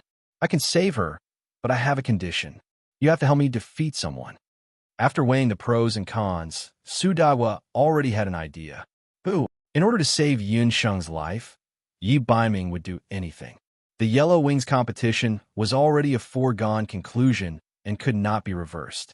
As the person in charge of Skywing City, the most important thing for him was to think of a way to make up for the losses. Recently, other than Yi Baiming, another newcomer had appeared in the Earthly Wings competition zone. His strength seemed to be about the same as Yi Baiming's. However, he was different from Yi Baiming. That person was a tough bone that could not be swayed by force or persuasion. Moreover, this person was extremely ruthless and would definitely heavily injure his opponents every time. Nearly 10 experts from the Hidden Night Pavilion had already been killed by this person. Su Dagua thought that only Yi Baiming had a chance of defeating this person. Feng Tian, a newcomer from the Earthly Wings competition zone. As long as you defeat Feng Tian, the Hidden Night Pavilion will naturally save your friend. Sure, I'll come and pick her up tomorrow. Yi Biming turned and left without another word. After taking a few steps, Yi Biming warned, "Don't look at what you shouldn't look at. Otherwise, you'll end up like him." Su Dagwa's hands trembled. The thought of peeking at Yin's true face immediately vanished. After an unknown period of time, Yinxing woke up. When she woke up, she felt her body go soft. She moved and felt something soft and hard under her head. When she turned around, she realized that she was resting on a muscular arm. Her line of sight happened to meet Yi Biming's pair of good-looking fox eyes. Yinsheng was shocked.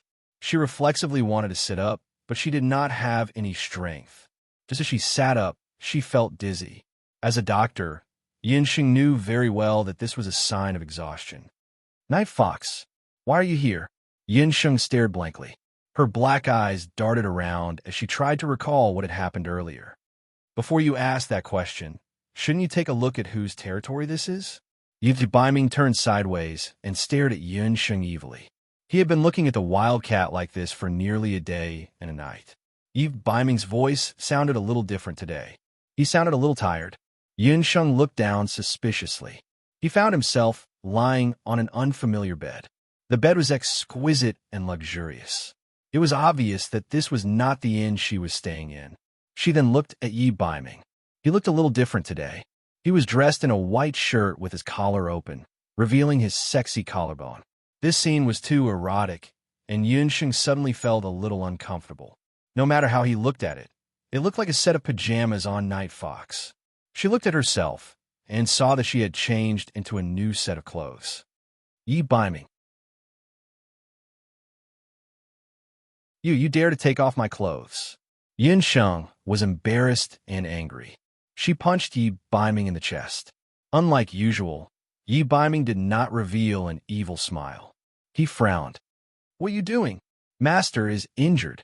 Behind her, an interrogating female voice suddenly interrupted Yunsheng's actions.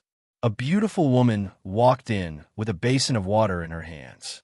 When she saw Yunsheng's actions, she quickly went forward and questioned Yunsheng angrily. Yunsheng looked at Yi Biming's white shirt again. There was indeed a trace of red seeping through. Rewinding her memories, she was clearly in the arena, and then she defeated the beast Lu Qingqing. Looking at the woman at the side, Yunsheng felt that she looked familiar. She suddenly recalled. Wasn't this woman one of the members of the Double Dragon team from the monthly competition? Yi Biming, Double Dragon. How smart was Yinsheng? She immediately understood what had happened. It turned out that Yi Biming had already planted someone by her side during the competition. But why would Yi Biming suddenly get injured? In her impression, other than when she was 6 years old, the Yi Biming that Yunsheng knew was like a god of war. No matter what the situation was, even if he met someone like Duga Xiao, he had never been injured. He was actually injured? Little wild cat, don't misunderstand. Long Shui was the one who changed your clothes. This prince wanted to personally change your clothes for you, but he was powerless. Yi Biming's foxy eyes slightly narrowed as he swept a suggestive glance over Yunsheng's body. His gaze was like a teasing feather. Wherever it landed, Yunsheng would feel a strange numbness all over her body. Yi Biming's eyes darkened. Yunsheng, who was almost 14 years old, was completely different from the little wildcat when she was 6 years old. Due to practicing martial arts and the Jade Marrow technique, Yunsheng's puberty was earlier than other girls. Her skin was also much better than other girls. Su Dagwa of the Hidden Night Pavilion had indeed done his best. The small wounds on Yunsheng's body were all healed without leaving a trace of a scar. Unlike other girls' snow-white skin, Yunsheng's skin was almost devoid of any pores. There was a trace of redness in the whiteness, and it looked very delicate. When Yi Biming carried her back, the beauty in his arms emitted a faint fragrance. This fragrance was something that no other woman had. When Long Shui was helping her change her clothes, she, who was also a woman, was also endlessly envious of Yunsheng's good skin. Yi Biming's unbridled gaze made Yunsheng feel a strange feeling all over her body. Her breathing also instantly became chaotic. There was an unprecedented, ambiguous atmosphere between the two of them that was constantly spreading. The two of them had forgotten that Long Shui was still present. Long Shui, who was at the side, couldn't help but cough a few times when he saw this. Only then did he break the ambiguous atmosphere between the two of them. "Miss Yun, you can't be unreasonable to Master. In order to save you, His Highness agreed to the Hidden Night Pavilion's conditions and fought with Feng Tian. He almost lost his life." Long Shui stared at Yun Sheng with jealousy and hatred. Fought with Feng Tian? The injuries on his body were caused by Feng Tian? He, as proud as he was, he actually went to beg others? What exactly happened when she was unconscious? Yun Sheng vaguely remembered what happened in the arena. In order to kill Lu Qingqing and save Dong Wang Ling, she pretended to be swallowed by the Seaborn Queen. In the Seaborn Queen's stomach, she released the dark gale that she had just comprehended. The gale's power was astonishing. When it tore the Seaborn Queen's body apart, it also almost exhausted all of Yun Sheng's magic power. Yun Sheng still felt a lingering fear from the exhaustion of her magic power. It was just that she didn't have time to think about the consequences at that time. The only people who could save her in that state were the great masters of the Hidden Night Pavilion and the magicians. Yun Sheng had thousands of words in her heart that she wanted to say, but when the words reached her mouth, they became, "Night Fox, I really underestimated you. Just one Feng Tian actually made you like this?" Yun Sheng really wanted to bite her tongue. Why did the words change the moment they came out of her mouth? Asterisk, asterisk, you have a baby wants a hot scene. Either or asterisk, asterisk.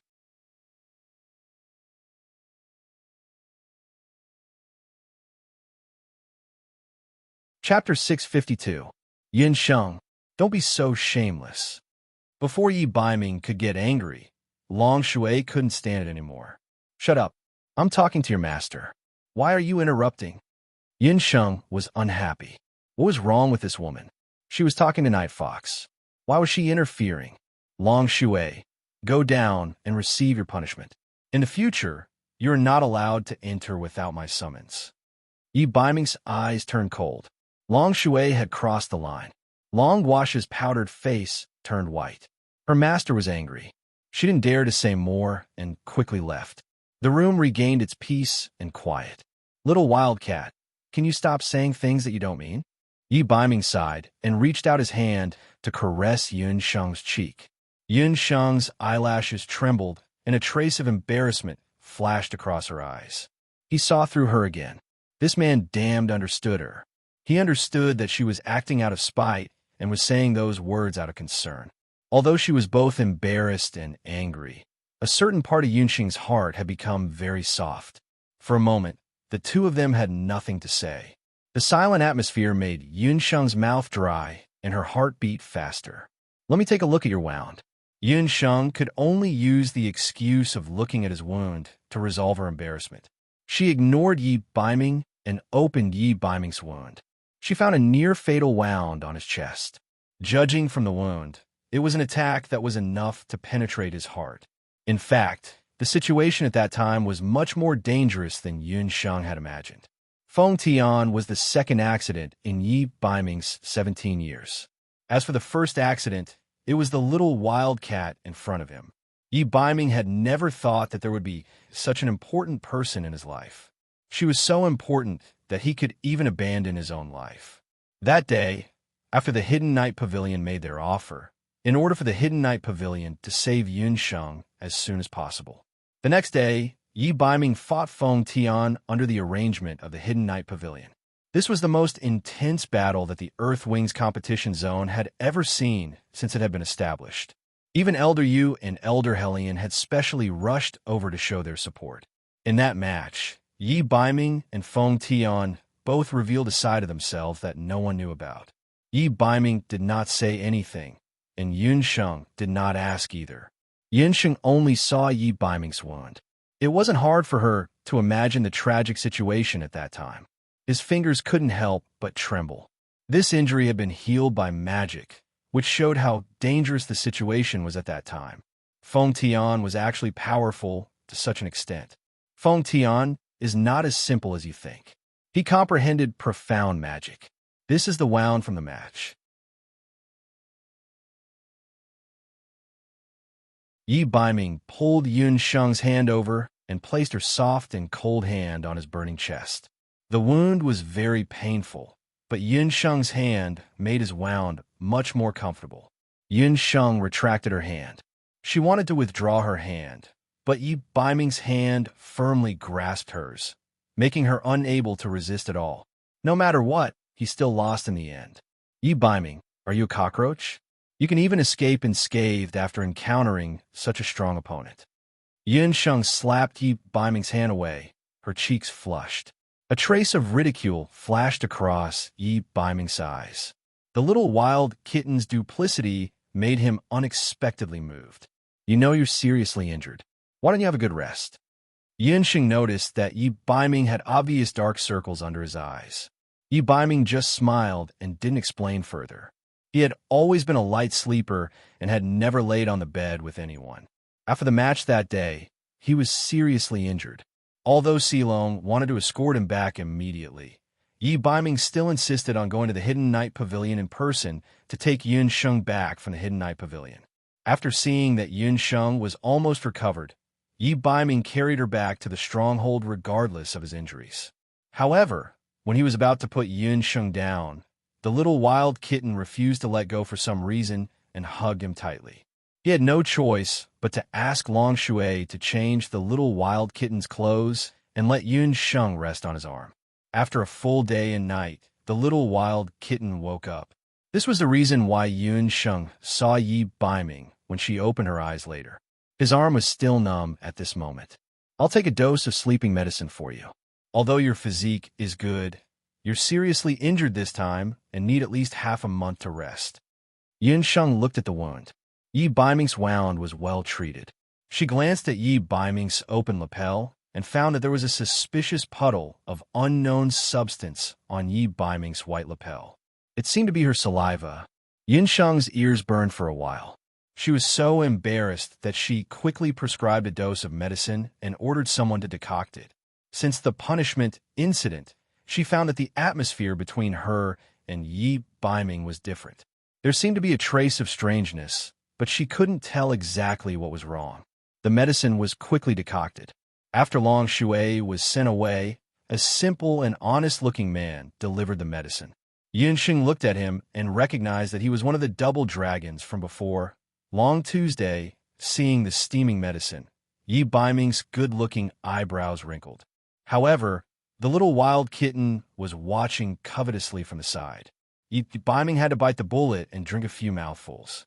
When it entered his mouth, he found that the medicine was not bitter. It had a sweet taste, and there was a trace of joy between his eyebrows. Yun Sheng saw it clearly from the side. She secretly despised him in her heart. How old was he? Still afraid of bitterness. In her mind, she couldn't help but recall the scene when Yi Baiming refused to take the medicine when he was 6 years old. As the memory jumped in her mind, Yun Sheng's heart skipped a beat.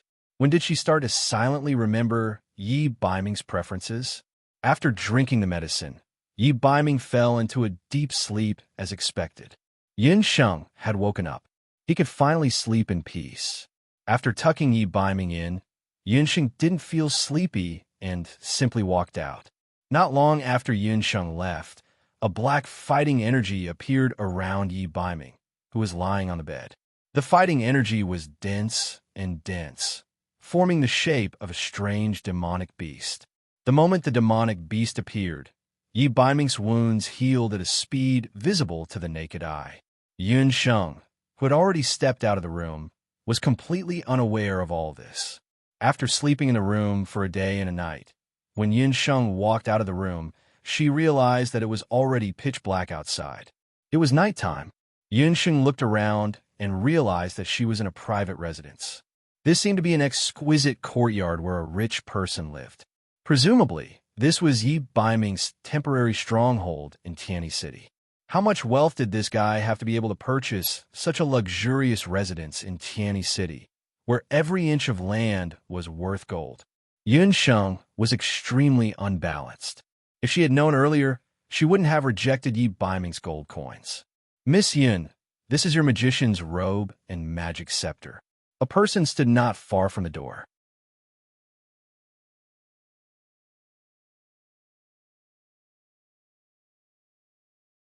Chapter 653. Longhua of Wandong Gambling House was still holding a clean set of elf mage robes. Actually, Longhua had already secretly checked the situation in the room just now. At that time, Yun Sheng was checking on Yi Baiming's wound and did not pay attention to the situation outside. It was already dark outside the room, and the illumination magic array in the room emitted a gentle light. The man was already sound asleep, and the woman's eyes were lowered as she meticulously bandaged his wound. At this moment, time seemed to have stopped. Their appearances were already unparalleled in the world, and at this moment, they looked even more beautiful. Longhua felt his eyes moisten, and he could not bear to break this beautiful scene, so he waited outside. Yin Sheng raised her head and saw Longhua. "It's you, Manager Long? You and him." Yin Sheng suddenly understood that the legendary, mysterious, behind-the-scenes boss of Wandong Gambling House was actually Yi Baiming. "Miss Yin, Lord Baiming is our fourth Long's master." There were 3 people behind Longhua, and they were Long Shui, Long Feng, and Long Tuesday. These 4 people were all Yi Baiming's confidants and his right-hand men. That day, when his seriously injured master carried Miss Yun back, Longhua already understood his master's feelings for Miss Yun. The master that Longhua knew was a very cautious person. He had never told anyone else about his plans all these years, except for young Master Cheng and young Master Bu. Not to mention bringing her back to the stronghold. Since his master was willing to bring Miss Yun back, it meant that he had tacitly agreed that Miss Yun was the future mistress. Since his master had chosen the woman, Longhua also decided that Yun Sheng was his future mistress. His master was finally willing to find a woman. Thinking of this, Longhua felt emotional. He found Yi Baiming when Yi Baiming was 7 years old. At that time, his master was an almost autistic child. He lived in seclusion in the cold palace and did not smile. Longhua obeyed Empress Li's orders and secretly taught Yi Baiming magic and martial arts. His master grew at an astonishing speed. But as he grew older, Longhua felt that his master was less like a child. He didn't cry or throw a tantrum. He was shockingly calm at all times. This situation continued until Master was 9 years old. That year, Master suddenly disappeared. Longhua had searched the entire Jade capital, but could not find any clues. Just as Longhua was reprimanding himself for failing to fulfill his responsibilities, about a year later, his master suddenly returned to Jade capital. When a master returned, he had already regained his sight. What was even more different was that Longhua saw something different in his master's eyes. Master seemed to have come alive all of a sudden. In the next few years, Master acquired Wanlong Gambling House and gradually began to have his own power.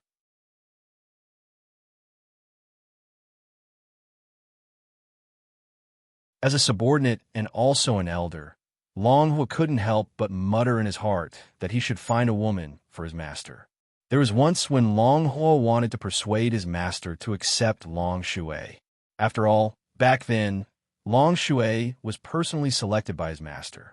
Long Tu thought that his master could accept Long Shui. However, his master didn't agree and even reprimanded him.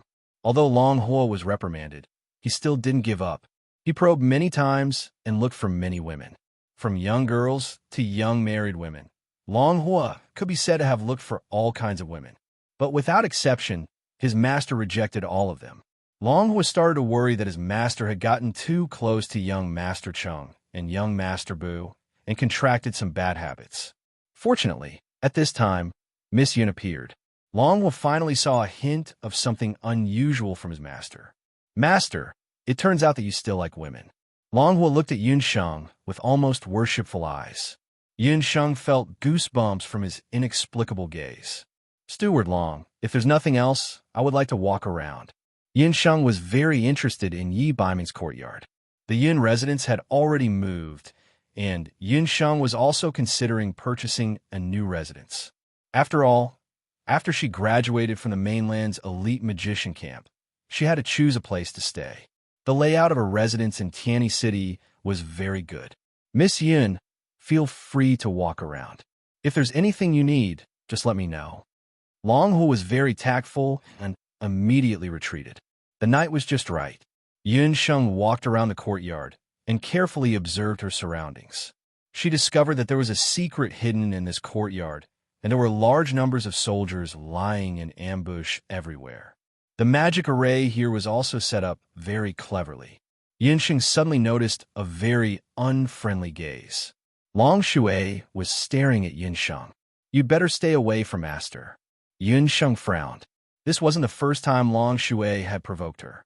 "You should say this to your master." Yinsheng had a look of ignorance. "You're not worthy of Master." Long Shui stopped Yinsheng. She didn't know what Long Hua and the others were thinking, but Long Shui would never acknowledge Yinsheng's identity. What mistress? As long as Master didn't marry, Long Shui would never acknowledge any woman. Get out of the way. Yinsheng was also annoyed. Long Shui pulled out her magic scepter and aimed it at Yinsheng. But the moment she was about to pull out the magic scepter, Yinsheng's hand grabbed Long Shui's hand with incomparable precision. Long Shui was about to resist, but she found that her wrist was numb, and there was a pain between her thumb and index finger. The magic scepter was snatched away. Yinsheng was playing with Long Shui's magic scepter in her hand. The whole process was like a magic trick. Yinsheng didn't ignore Long Shui's unharmed hand. If she remembered correctly, the reason why the two dragons withdrew was because Long Shui was attacked. It seemed that Long Shui had already developed disloyalty and betrayed Yi Baiming. Yinsheng didn't mind helping Yi Baiming teach his disloyal subordinate a lesson. "You're called Long Shui, right? Don't forget, if I can kill Lu Qingqing, I can kill you." Long Shui's heart turned cold. She didn't forget that when Long Tu came back, she smacked her lips. Long Shui, who had never been good with words, danced with joy as she recounted the results of the finals in August. Yin Emperor killed Lu Dao. The tyrannical Lu Dao, both of them died. Lu Qingqing's corpse couldn't even be found. All the rumors about the Yin Emperor from before were self-destructed. What? Yin Emperor? The Emperor was the main force, and Yin was just a mage in charge of defense. It was all nonsense. All lies made up by this seemingly harmless woman in front of her. After understanding this point, Long Shui shuddered. It turned out that all of this was planned by Yinsheng. She was probably pretending to be a pig to eat a tiger from the beginning. What water elven mage, it was all a pretense. Whether it was Lu Qingqing or her, they were all deceived. The seemingly beautiful and harmless girl in front of her was actually such a shrewd and despicable person. Master was deceived by you. What Long Shui hated the most was that Master fell in love with such a woman. She didn't deserve to be their mistress. "You like Yi Baiming?" Yinsheng caught the jealousy in Long Shui's words.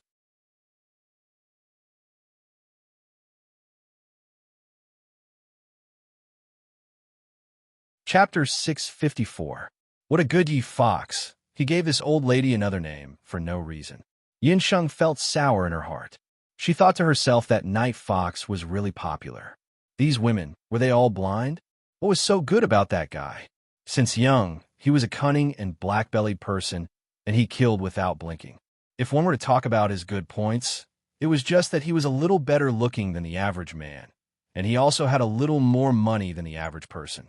One Shenliener was not enough, and there was also Long Shui. The female students of the elite camp all liked him like ants seeing honey. Yinsheng was sour, but in terms of words, she was not at a disadvantage. His taste is really heavy. That master of yours, there are not many women in the world who can stand him. Yinsheng let go of Long Shui. You're not allowed to speak ill of Master. Master is the best man in the world. Long Shui bit her lips.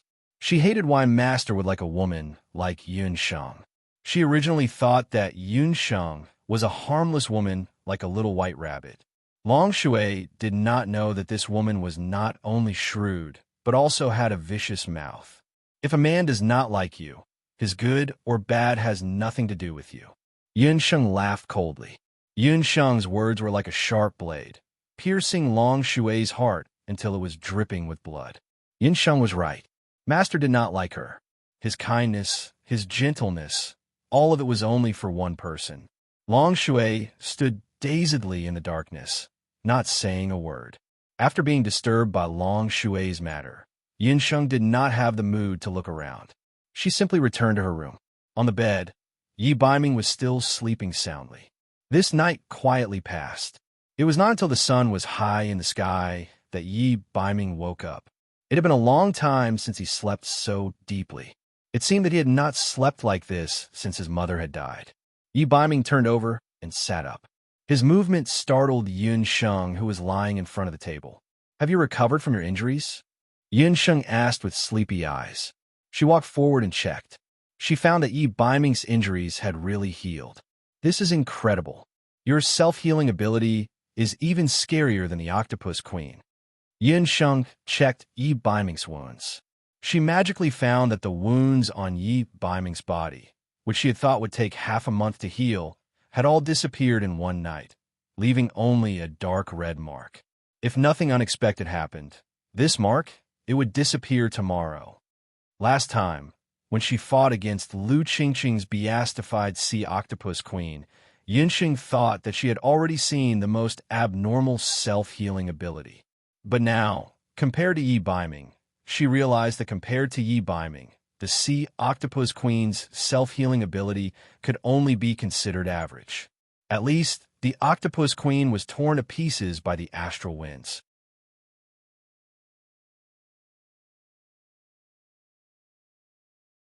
Yi Baiming, did you fuse with some kind of beast blood when you were young?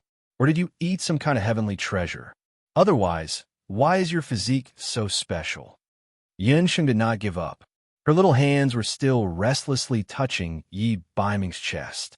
She did not notice that when her hands brushed past Yi Baiming's chest, a strange red light appeared on Yi Baiming's face. Damned little wildcat. Did she know how alluring she looked right now? Yi Baiming felt his lower body tighten. His body unconsciously remembered the feeling of holding Yin Sheng in his arms a few days ago. Yin Sheng had just woken up.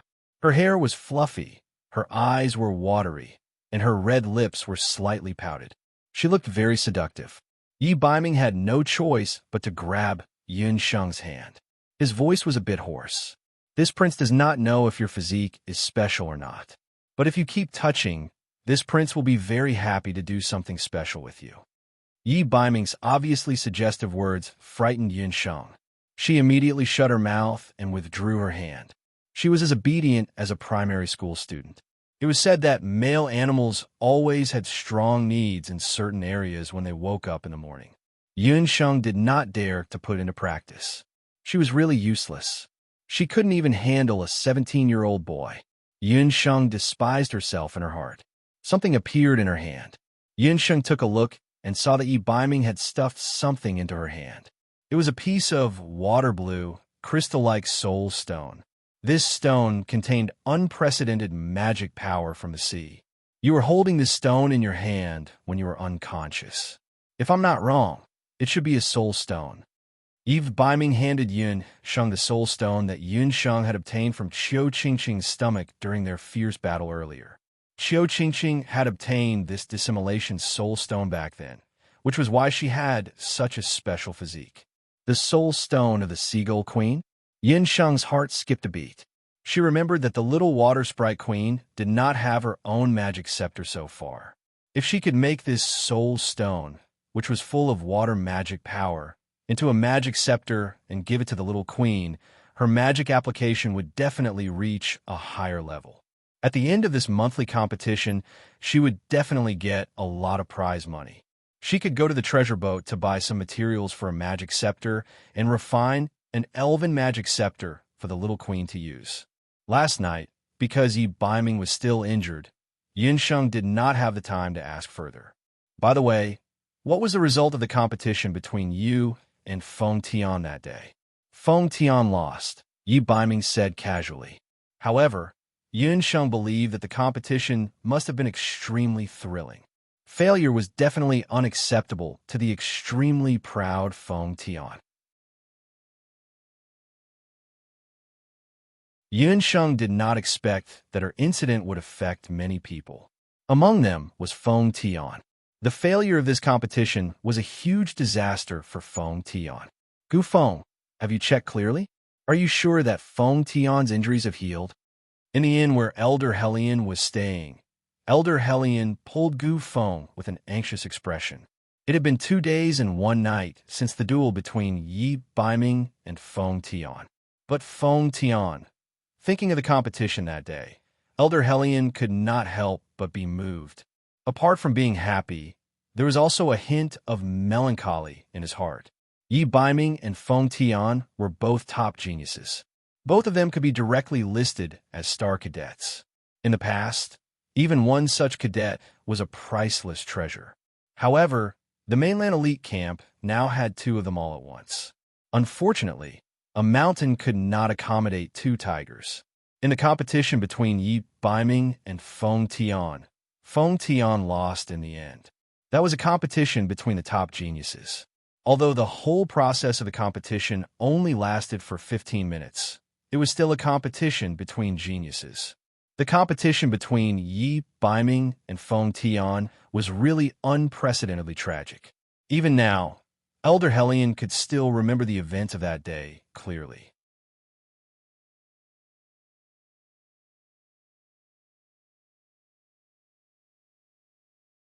Chapter 655. When Elder Helion received the news that Yi Baiming and Feng Tian were going to compete, he hurried over to the Skywings arena. Most of the students from both camps had also rushed over after hearing the news. They wanted to see for themselves which of the 2 strongest people from both camps was stronger and weaker. On the arena, the 2 young geniuses stood facing each other. Elder Helion and Elder Yu both broke out in cold sweat. Elder Yu laughed dryly. Elder Helion, who do you think will win and who will lose in this duel? This duel looked like an ordinary one, but in reality, it was the duel that both camps were most concerned about. From the moment Yi Baiming and Feng Tian entered the Skywings arena, this duel was bound to happen sooner or later. There were 2 conditions for the duel between the Magic Elite camp and the Warrior Elite camp. One was that one of them would become the king of combat, and the other was that one of them would break through first. However, Feng Tian and Yi Baiming were the current holders of the highest winning streaks in their respective camps. Whoever lost this duel would lose the king of combat, and the winner would have a very good chance of becoming the king of combat. Moreover, Feng Tian and Yi Baiming were both well-known figures in this generation's elite camp, so the 2 elders were very concerned about the outcome of this duel. Even the other students from the elite magician camp and the elite warrior camp had all rushed over. Qi and Gufeng were also watching from the sidelines. This duel had tugged at everyone's heartstrings. Yi Baiming and Feng Tian, one using combat techniques and the other using magic. Like 2 fierce tigers, the moment the referee announced the start of the duel, the 2's momentum was like a sudden clap of thunder. Dazzling magic and new combat techniques. The 2 left the ground at the same time and fought in the air. For a moment, the audience was dazzled, unable to tell who was stronger and who was weaker. About a quarter of an hour after the duel started, the 2 were locked in a fierce battle. Suddenly, the situation took a turn. Feng Tian started chanting, and a gray light flashed on his magic scepter. A magic chain as thick as an arm suddenly appeared and wrapped around Yi Baiming. 2 gray lines represented the secondary magic attribute, space-time magic. High up in the sky, everything suddenly stopped. The wind in their ears, the clouds in the sky. Yi Baiming was unable to move and could only be slaughtered.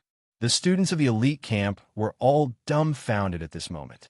Even Elder Yu's expression couldn't help but change. No also didn't expect that Feng Tian, who was only a saint magician, would actually know profound magic, space-time seal. It looked like Yi Baiming was bound to lose. In the air, Feng Tian looked arrogantly at the immobile Yi Baiming. He wanted to defeat the geniuses of the elite camp in front of everyone.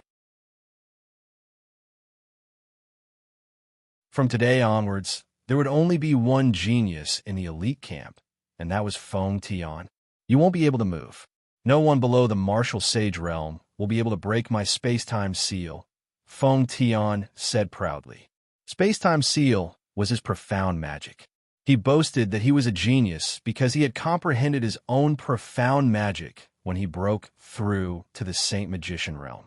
Although the effect and range of this profound magic was very small, it was enough for Yi Baiming, who was only 10 meters away. I want to use magic to shatter your chest in front of everyone. If you don't want to die, you can beg for mercy. Feng Tian raised his magic scepter and used the sharp end of the scepter to draw a cross on Yi Baiming's chest. Feng Tian's magic scepter was fused with a small amount of purple gold and was incomparably hard. It could even break a high-grade armor, let alone a mere body of flesh and blood. Oh, if you want to hear me beg for mercy, then come closer. I don't want to beg for mercy in front of so many people. Although his body was restrained, Yi Baiming still had a satisfied expression on his face, as if he was just looking at the scenery in the sky. Death was at hand, and he was still afraid of losing face. Feng Tian snorted. He was not afraid that Yi Baiming could do anything. Pressing the end of the magic scepter against Yi Baiming's chest, Feng Tian moved closer. Yi Baiming's voice lingered in his ears. Let me tell you a secret. This king was able to crack your profound magic when I was 11 years old. Feng Tian was shocked, and a magic scepter in his hand pierced Yi Baiming's chest. He did not believe that it was impossible for someone to break through the space-time seal.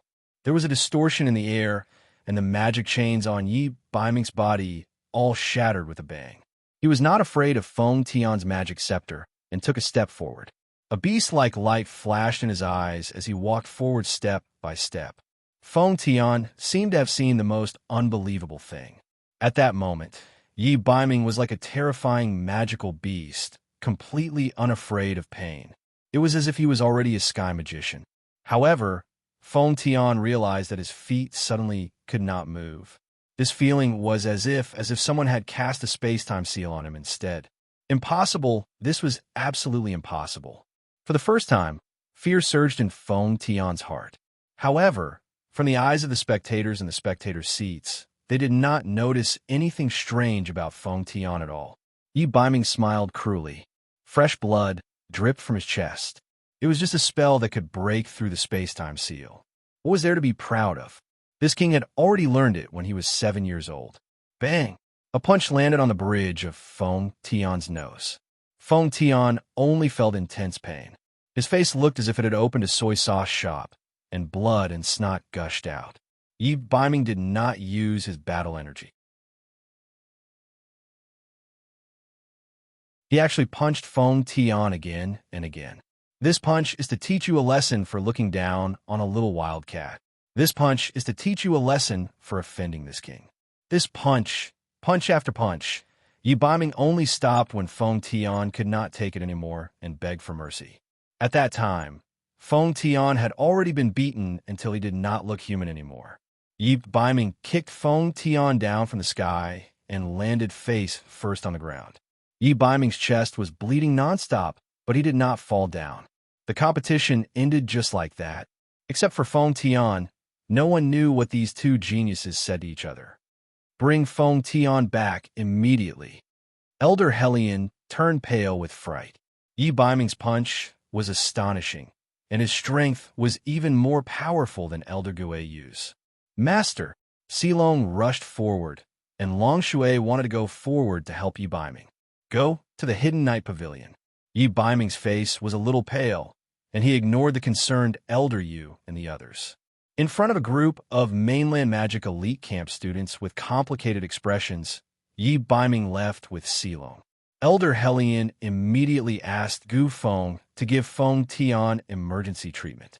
After the examination, even Elder Hellion, who was used to seeing storms and waves, could not help but complain. Yi Baiming was really ruthless.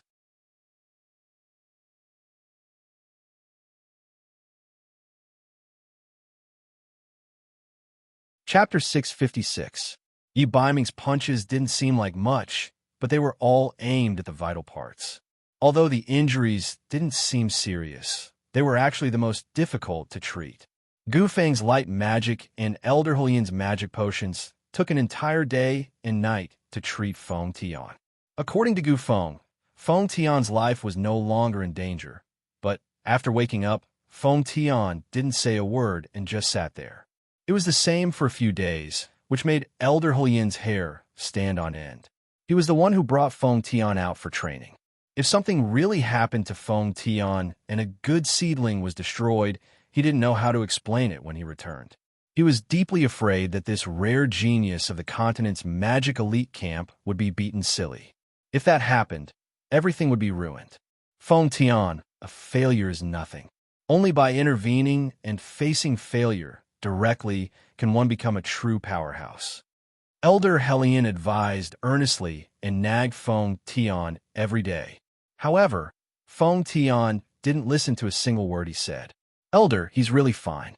At most, he can't forcefully use magic for these few days. Everything else is fine. Gu Feng was also in a terrible fix. These few days, things really kept happening. Not only Feng Tian, but even Yun Sheng was missing. When he asked Dong Wang Linger, she only said that Yun Sheng met an acquaintance and had something to do at the last minute, so she couldn't come back. She looked very worried. Gu Feng was also worried. However, Dong Wang Linger refused to say where Yun Sheng had gone. Elder Helian even asked him to face Feng Tian's weird temper every few days. Gu Feng felt vexed just thinking about it. After being urged by Elder Helian, Gu Feng had no choice but to follow Elder Helian to check Feng Tian again. When the two entered the room, they found that there was no one in the room. Where did Feng Tian go? Gu Feng and Elder Helian looked at each other. Feng Tian was wandering aimlessly in Skywing City. He lost. Since he was a child, he had never lost. But this time, he had completely lost. He had lost to Yi Biming in front of everyone. Feng Tian couldn't accept all of this. Every day, when he closed his eyes, he would remember the scene of his defeat. Yi Biming's words were like a shadow that couldn't be driven away. When he was 11 years old, he was already able to break the space-time seal. How could that be? That was his profound magic, the profound magic that he was so proud of.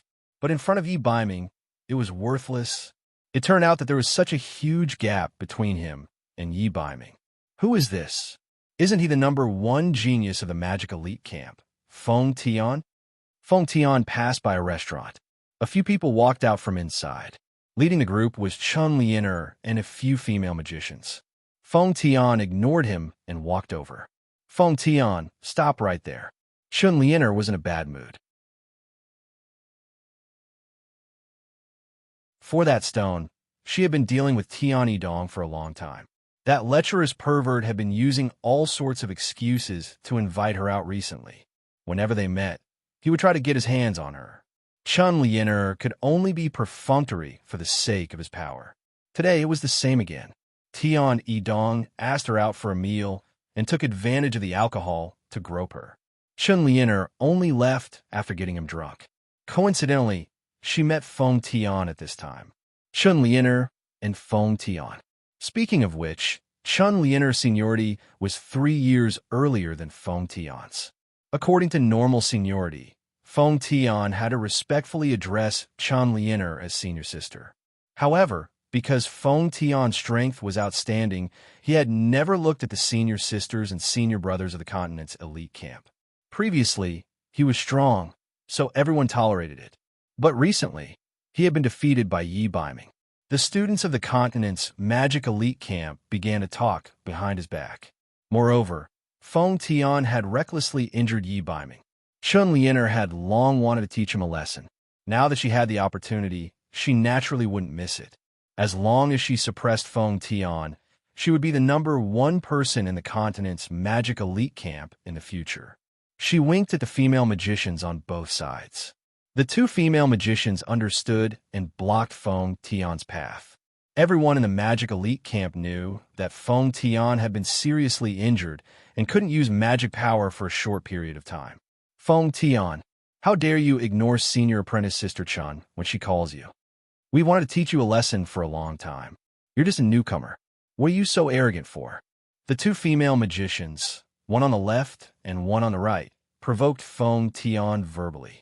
Feng Tian was still expressionless, as if he couldn't see or hear it all. Seeing that Feng Tian was indifferent, One of the two grabbed Feng Tian's magic scepter and handed it to Chen Lianer. You're just a piece of trash. Why do you need a magic scepter? Chen Lianer looked at the 4 soul stones on Feng Tian's magic scepter and mocked. Take it back. Feng Tian lowered his head, and his voice was terrifyingly low. Come and take it if you have the ability. Chen Lianer was full of confidence with the bracelet in her hand.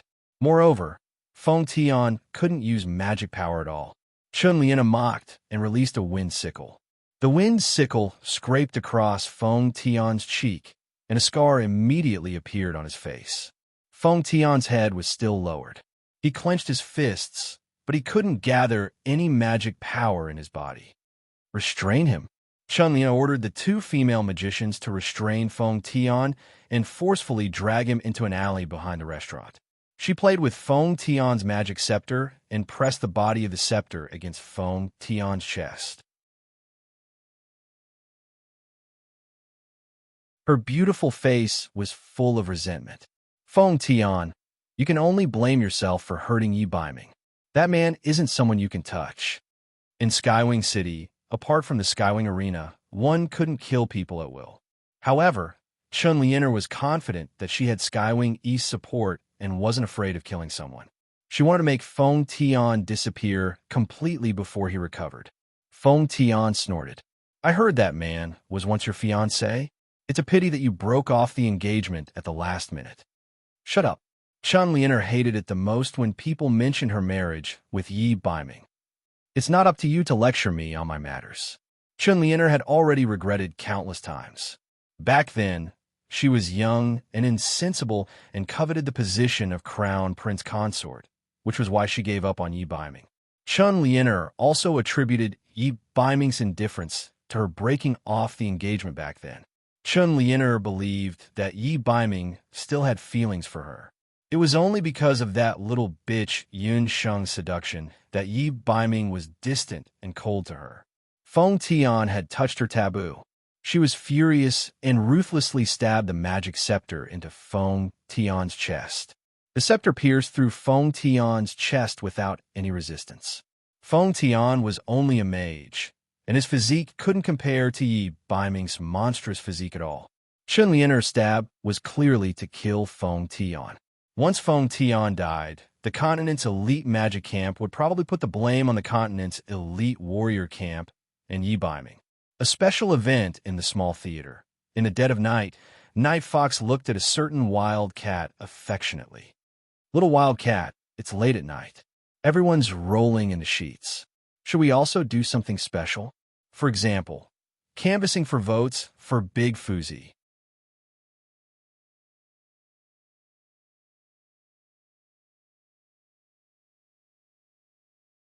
Chapter 657. Lianer, did you hit him too hard? He seems to be dead. The female sorcerers on both sides were a little afraid when they saw Feng Tian fall to the ground. Usually, they would ostracize the newcomers at most, but they had never killed their colleagues with their own hands. If the elders found out about this, they would probably be expelled from the mainland's elite sorcerer camp. What's there to be afraid of? Feng Tian offended many people. It's not a big deal that he was assassinated on the streets. Chen Lianer did not care. Feng Tian was arrogant. When he was competing in the arena, his attacks were also extremely vicious. He had injured many opponents early on, so it was not rare for him to be killed. She carefully pulled out Feng Tian's magic scepter and wiped the blood off it. Then, she checked Feng Tian's breath and confirmed that he was dead. She then left the scene calmly with the 2 girls. What Chen Lianer did not know was that her earlier actions had all been seen by a certain person in a certain room of the restaurant. That person was sitting by the window and holding a wine cup in his hand. He was a middle-aged man in his 40s with a beautiful beard. He was neither tall nor thin, and his eyes were majestic. Sitting opposite him was Steward Chu. There's actually such a murder in Tianyi City. The middle-aged man looked at Feng Tian, who was lying on the ground. Blood was still seeping out from under Feng Tian's body. Soon, he would lose too much blood. At that time, even the divine medicine would not be able to save him. He had some appreciation for the young man. Just now, at the critical moment of life and death, the young man did not have the slightest intention of begging for mercy. That woman is from a mainland's elite sorcerer camp. It must be an internal struggle. Steward Chu frowned unhappily. She also recognized Chun Lian as the woman who had appeared in the treasure boat earlier. She just did not expect that she would act so delicate in front of the eldest young master, but she was such a ruthless person behind the scenes. If such a person really married into the City Lord's mansion, the City Lord's mansion would probably be in chaos in the future. Steward Chu was already thinking in her heart that no matter what, she could not let Chun Lian cheat that stone from the eldest young master. Fine, since we've seen it, let's go save that young man's life. The middle-aged man's figure flashed. It was unknown what kind of movement technique he used, but he had already moved from the third floor to the dark alley in an instant. So this is what death feels like. When Chun Lian stabbed the magic scepter into Feng Tian's chest, he could feel his life force slowly draining away.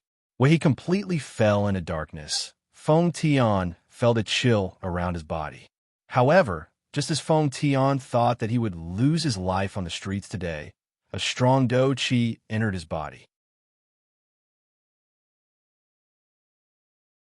His heart, which had stopped beating, started beating again. When Feng Tian woke up, he saw two unfamiliar faces. This man and woman were obviously not ordinary people. Feng Tian could not recall when he had met such people. One of the middle-aged men had just retracted his palm from his body. Just now, the one who had sent internal energy into his body was this man. Why did you save me? Feng Tian's first sentence was not gratitude. Instead, it had a hint of resentment. He had been defeated by Yi Baiming in front of countless people. Feng Tian only felt that he had lost all his face and did not want to live in this world anymore. Otherwise, even if he had lost all his magical power, Chun Lian would not have been able to succeed so easily. The beautiful woman at the side was displeased. What kind of tone is that? The City Lord personally saved you, and you actually dare to question him? In Skywing City, only the City Lord of Skywing City could be addressed as the City Lord. Feng Tian could not help but look sideways. You're the City Lord of Skywing City, Skywing Venerable? The City Lord of Skywing City was very famous on the continent. He and Elder Guei Yu of the continent's warriors' elite camp were known as the two great martial emperors of the continent. It was rumored that both of them were already peak martial emperors and could break through to the martial god realm at any time. However, because he did not appear on the continent all year round, there were very few people who had seen Skywing Venerable. It was also very difficult for Feng Tian to associate the middle-aged man in front of him with the famous Skywing Venerable. How dare you call the City Lord by his name without permission? The beautiful middle-aged woman who accompanied Skywing Venerable was Steward Chu of the treasure boat. The City Lord of Skywing City's whereabouts were erratic. Not long after he returned to the city, he learned that his eldest son, Skywing Ta, had gotten drunk in a restaurant. He had originally brought Steward Chu with him to denounce him.